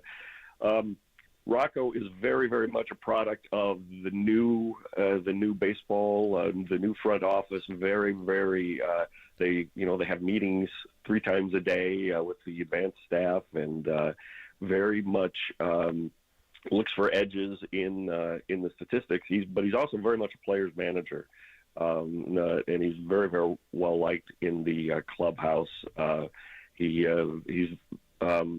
went through a lot of injury problems. Injuries really ruined his playing career, and so he's very mindful of keeping guys healthy and giving them time off. And I would say during the game, he very much manages by the numbers and by some of the deeper numbers that teams provide now. And in the clubhouse, he's very still in touch with his playing days. Phil, as we finish up here, as we talked earlier, the team is 53-40. When I look at team stats, the Twins are 4th in hitting with a .256 team batting average. And when you look at their pitching, they're number 3 with a .416 earned run average as a team. If you're talking about the Twins, what aspect of the game do you think they're stronger at? Pitching, or is it hitting? Well, it was certainly pitching earlier in the season. The hitting has come alive, and actually you get a chance to see some history maybe in the ballpark this weekend. They have hit a home run in 28 consecutive games, which is the second longest streak in Major League history. And the record is 31 consecutive games held by the 2019 Yankees. So they can tie the record on Sunday if they home run all 3 games. So that is the power has really carried them lately. People don't realize it was just 4 years. It was in 2019, 5 years ago now. They are the all-time leading home run hitting team in a single season with 307. It's a team very much built on instant offense and power offense. And earlier in the year, they had a lot of games where, it's cold in Minnesota and the ball wasn't flying, and it really limited the offense. But it has blossomed in June and July, and up and down the lineup, they're getting extra base hits. Now they've added Royce Lewis is out for a month with an injury, and they've added a rookie, Brooks Lee at third base, who has stepped right in and homered twice in his first week. So I would say now they are more of a hitting team, but they have a pretty decent mix. If the starting staff can hold it together, I think they will catch the Guardians down the road. But the health and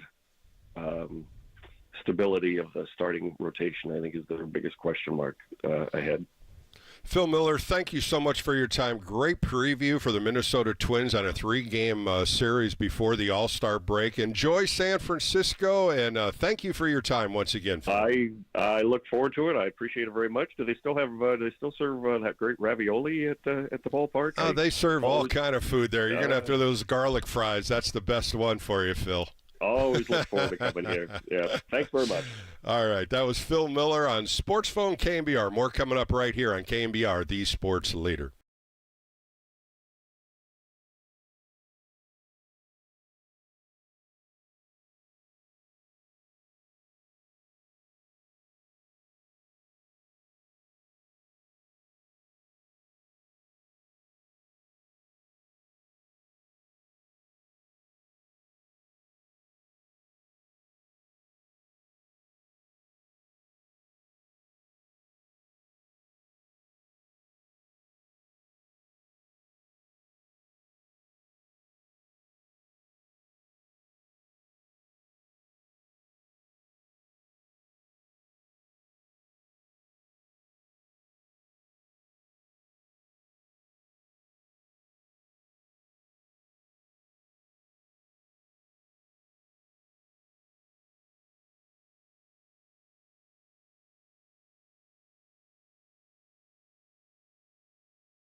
The nighttime is the right time for Sports Phone KNBR. Let's go on the sports leader. Streaming live on YouTube at KNBR 1045.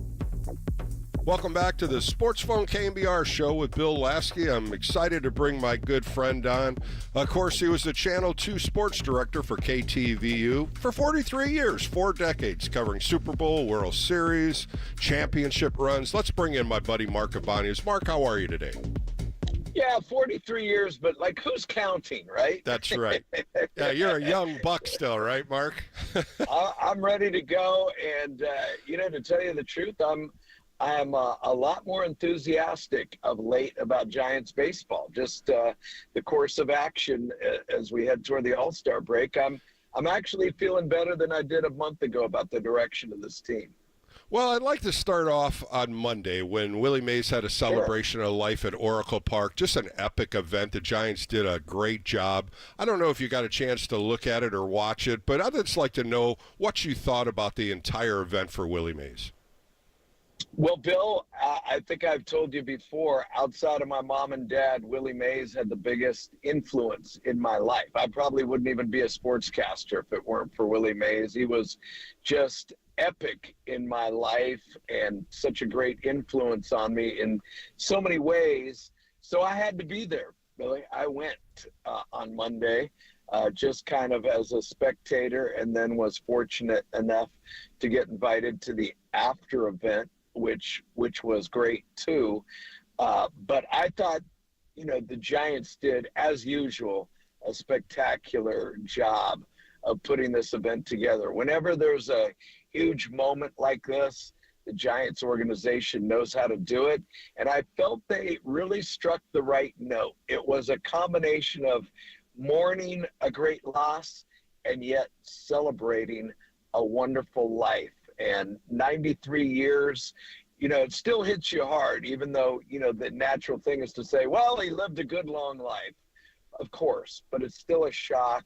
And I thought there were so many great speakers. I mean, Joe Torre, Bill Clinton. I thought Barry Bonds did a great job of catching the spirit of the night. And it goes on and on. I was actually touched, too, by a guy that I never really got to know, but I remember him when he was a coach, Joey Amalfitano, I thought did a really good job. And I just thought it captured everything. It wasn't what you'd call a mournful event, but yet that was, palpable. You could really feel that people were saddened, but at the same time, you just gotta celebrate a guy like Willie Mays' life, and they caught the right spirit, definitely. Oh, so well said, Mark. And I tell you, the best line of the night was when Dusty Baker spoke, and he was talking about, when I started Major League Baseball, I was always the youngest guy of all the players, from Hank Aaron to everybody else, and he looks around the stage and he goes, and I'm still the youngest guy on stage. That just cracked me up. And, of course, Dusty brings a lot of professionalism in everything he does. Well, that great smile that he gives you after delivering a line like that. And, I saw Dusty at the after event, and I had a chance to talk to him because, I'm going to say about a year or two before the pandemic hit, I got to go out to Dusty's house out in Granite Bay, and we were interviewing him for something, I believe getting inducted into the Bay Area Sports Hall of Fame. And we had a chance to shoot the breeze about baseball, and we were having a great time, but all of a sudden something reminded him of the gravity of the moment. And he said, Mark, we're heading into a really rough time, because he, and I'm sure you agree, and I sure do, the 50s, 60s, and 70s were the golden years of baseball. And he said, we are about to lose some of the all-time Hall of Fame greats. And, he said, he mentioned, like Bob Gibson, Henry Aaron. He said, Willie's getting up there, in years.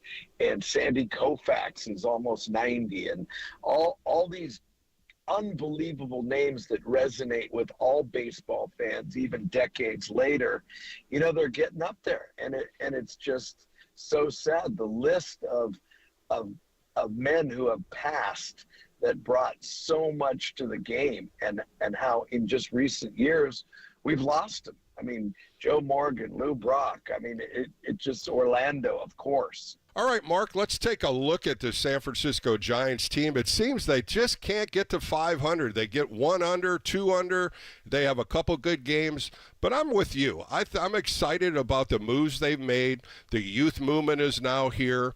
Elliot Ramos having a great first half, being an all-star. How do you feel about this team right now? I think, like you said, with the 500 mark, it's just elusive. I feel like if they could just get over that hump and build on that, that they can take off and really put themselves more solidified into a wild card spot. And with the pitching that's coming on, man, you had to be pumped up by what Blake Snell did the other night against Toronto. And then you got Robbie Ray coming back. And I think they are set up nicely for a great second half run. And I like the streamlining of the roster. You know, I like the Austin Slater move. As you know, I think I've said this before. I just feel like we saw all we can see out of Austin Slater, and it's time to put, you know, obviously Ramos is going to own center field for the rest of this year, but Matos, just stick him out there and right and let it go and see what gives with him. And it seems like, you know, the less platooning and, you know, where everybody has their role and they're comfortable in that, I think that's how you progress as a team in this day and age. And, you know, you can't be pinch hitting for guys in the, you know, in the fifth inning when they're 2 for 2 or whatever. And I just like the way they're going with the youth. You can't help but like Wisely had that clutch at bat with 2 outs in the ninth the other night, and he's showing himself to be a ball player. And, you know, we're going to see what we really have in these guys, and everything's gravy from here on out. Mark, you know, I was kind of disappointed in the outing Logan Webb had yesterday, and he had to be disappointed too. It looked like he possibly could be starting the All-Star game, and one of the worst outings he had, giving up 7 earned runs. Just a fabulous first half, 11 straight starts with 6 innings and more, and just that 4th and 5th inning fell apart for him. I look at what he's done and how he is etched in Giants pitching and what he's done in the rotation. So much great things for him, and I was hoping that yesterday would have been one of those great games. It was just a hurdle he's just got to get through. Yeah, and you obviously know more about pitching, but it seems like maybe all those long outings, like you said, he's just been so consistent, reliable to go 6-7 innings, and it maybe caught up with him a little bit. But I was too, and the reason I was disappointed was I want the Giants to have that 1-2 punch in their starting rotation. And I was thinking, man, look at Snell with 5 scoreless, and then you back it up, you know, with Logan Webb, and, you know, in a playoff, you get into a short playoff and you got that 1-2 punch. And I kind of wanted them to show that off. But I guess the bright side is that they didn't like pound him. It was just dink and dunk and, you know, line drives falling in at the right spot. But yeah, it was disappointing, especially, you know, he made that unbelievable defensive play early in the game, you know, and I'm thinking this is going to be the Giants and Logan Webb's night. But you're right. He could wind up, because of the way things are filtering out, he could wind up as the National League starting pitcher, which would be really cool. And there's still a chance that Ramos could start in center field with a couple of injury situations. So you're that's so pretty right. Cool too. You know? Mark Aban is joining me on Sports Phone KNBR for a few more minutes. Let's take a look at really the first half highlights. You know, we're getting into the All-Star break, as they call it, the first half. And I would really want to jump right into Matt Chapman and his defense. It has just been spectacular. Of course, platinum gold winners at third, both of them platinum as well as gold. He just got his 2023 Gold Glove Award the other night. His defense is something special. And coming in barehanding the balls, going down the line backhanding and making throws across the field. You know, watching him daily and not watching him daily in the past years, boy, he has been an eye-awakener. Yeah, I think I've had a chance to see him a little more regularly because when I was still at Channel 2, obviously we had to cover, the Oakland A's equally. So I was real familiar with what he can do on a day-to-day basis. But, man, he hasn't disappointed. He's had, a couple shaky moments early. But, I give him a pass on that because, what stands out? You mentioned highlights of the first half. I will forever this season remember the play he made on Friday night against the Mets with the bases loaded, and he charged that ground ball barehanded, made an incredible throw to first base, and Wade over there at first made a great scoop. And I think that was one of the highlights and really showed what this guy is capable of in the clutch. And he's got to be such a relief for the pitchers to know that guy's manning things on the left side. And I think he called that, if not the greatest, one of the greatest plays that he's ever made. And as you well know from playing ball for so many years, the degree of difficulty for that play was amazing, off the charts, and he's made so many of them. And the thing with Matt Chapman, he makes difficult plays look easy. So maybe to the untrained eye, casual baseball fan, you're thinking, yeah, okay, ground ball to third, yeah. And, people who have been around the game are like, whoa, that was not an easy play right there. And I think ideally, if the Giants, and we all know this, they could use another big-time batter, too, in that lineup. And I think ideally, you put Chapman, if Chapman on a really solid offensive team was on your squad, it'd be nice to see him hitting about 6th. Don't you think? But I don't think he's a 4 hitter, but that's pretty much what the Giants can throw out there. Of course, Soler, Bob Melvin loves him leading off, and these are things that are going to have to be changed. I think the second half. I just think Soler's more of a middle of the order guy, and he's really the guy they had slotted for that 4 spot. It's going to change maybe. I think there's going to be some possibilities of moving this lineup up around, but I want to jump into bullpen and get your thoughts about Ryan Walker and Tyler Rogers. Both of them have been in over 45 games so far, and they've both been so stellar. A couple hiccups here and there, but these two guys have been really the bolts of that bullpen. Oh yeah, I'm really impressed with Walker, and I know he gave up the 3-run homer the other night, and one of his few hiccups. But he looks just so dependable and solid. And there was talk, he too could wind up on the All-Star team, depending if anybody backs out or whatever. But and I know you share this concern as a former pitcher. I just worry that they're burning those guys out, And I noticed the other night that Dwayne Kuiper said a little something like after Snell, they took him out after 5, even though his pitch count was at about 75. He's like, well, something to the effect, and I'm paraphrasing Dwayne, but it's like, isn't the idea to, stretch things out a little bit, and take the load off the bullpen?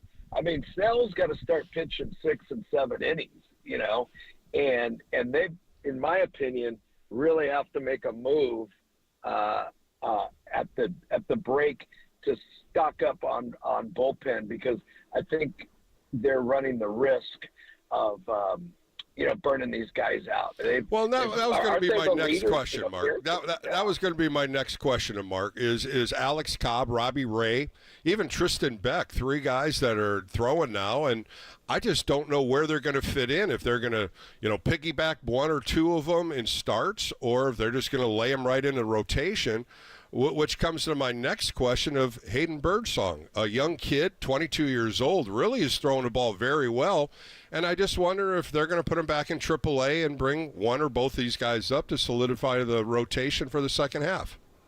Yeah, man, they've got some big decisions to make, and don't forget Kyle Harrison too, and the innings are piling up on him, even with the fact that he missed some time with the sprained ankle, and they need to get more length out of their starters, and they need to figure out what these roster moves are going to be. But man, Birdsong has really been impressive. and he's got that natural that you cannot teach. It's an intangible. He just seems calm out there on the mound, like he's got things under control, and he can pitch himself out of a little bit of trouble.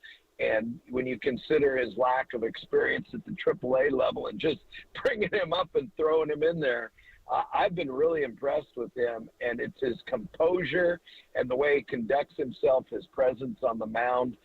I really like what he potentially could bring. I don't know if it's too early, but look at when they brought up Tim Lincecum or Matt Cain, those guys are ready to go, man. And some pitchers are just like it. Look at the guy from the Pittsburgh Pirates that's tearing it up. Boy, he could possibly be starting that All-Star game too, and that would be remarkable. But Mark, as we finish up here. 5-0. Yeah, as we finish up here on Sports Phone KNBR, I want to get your opinion on another sport, and that's Klay Thompson in the NBA. Going to the Dallas Mavericks, seeing what he's going to now gel with a new club and a new team, hearing some of his thoughts and reactions when he signed in his press conference.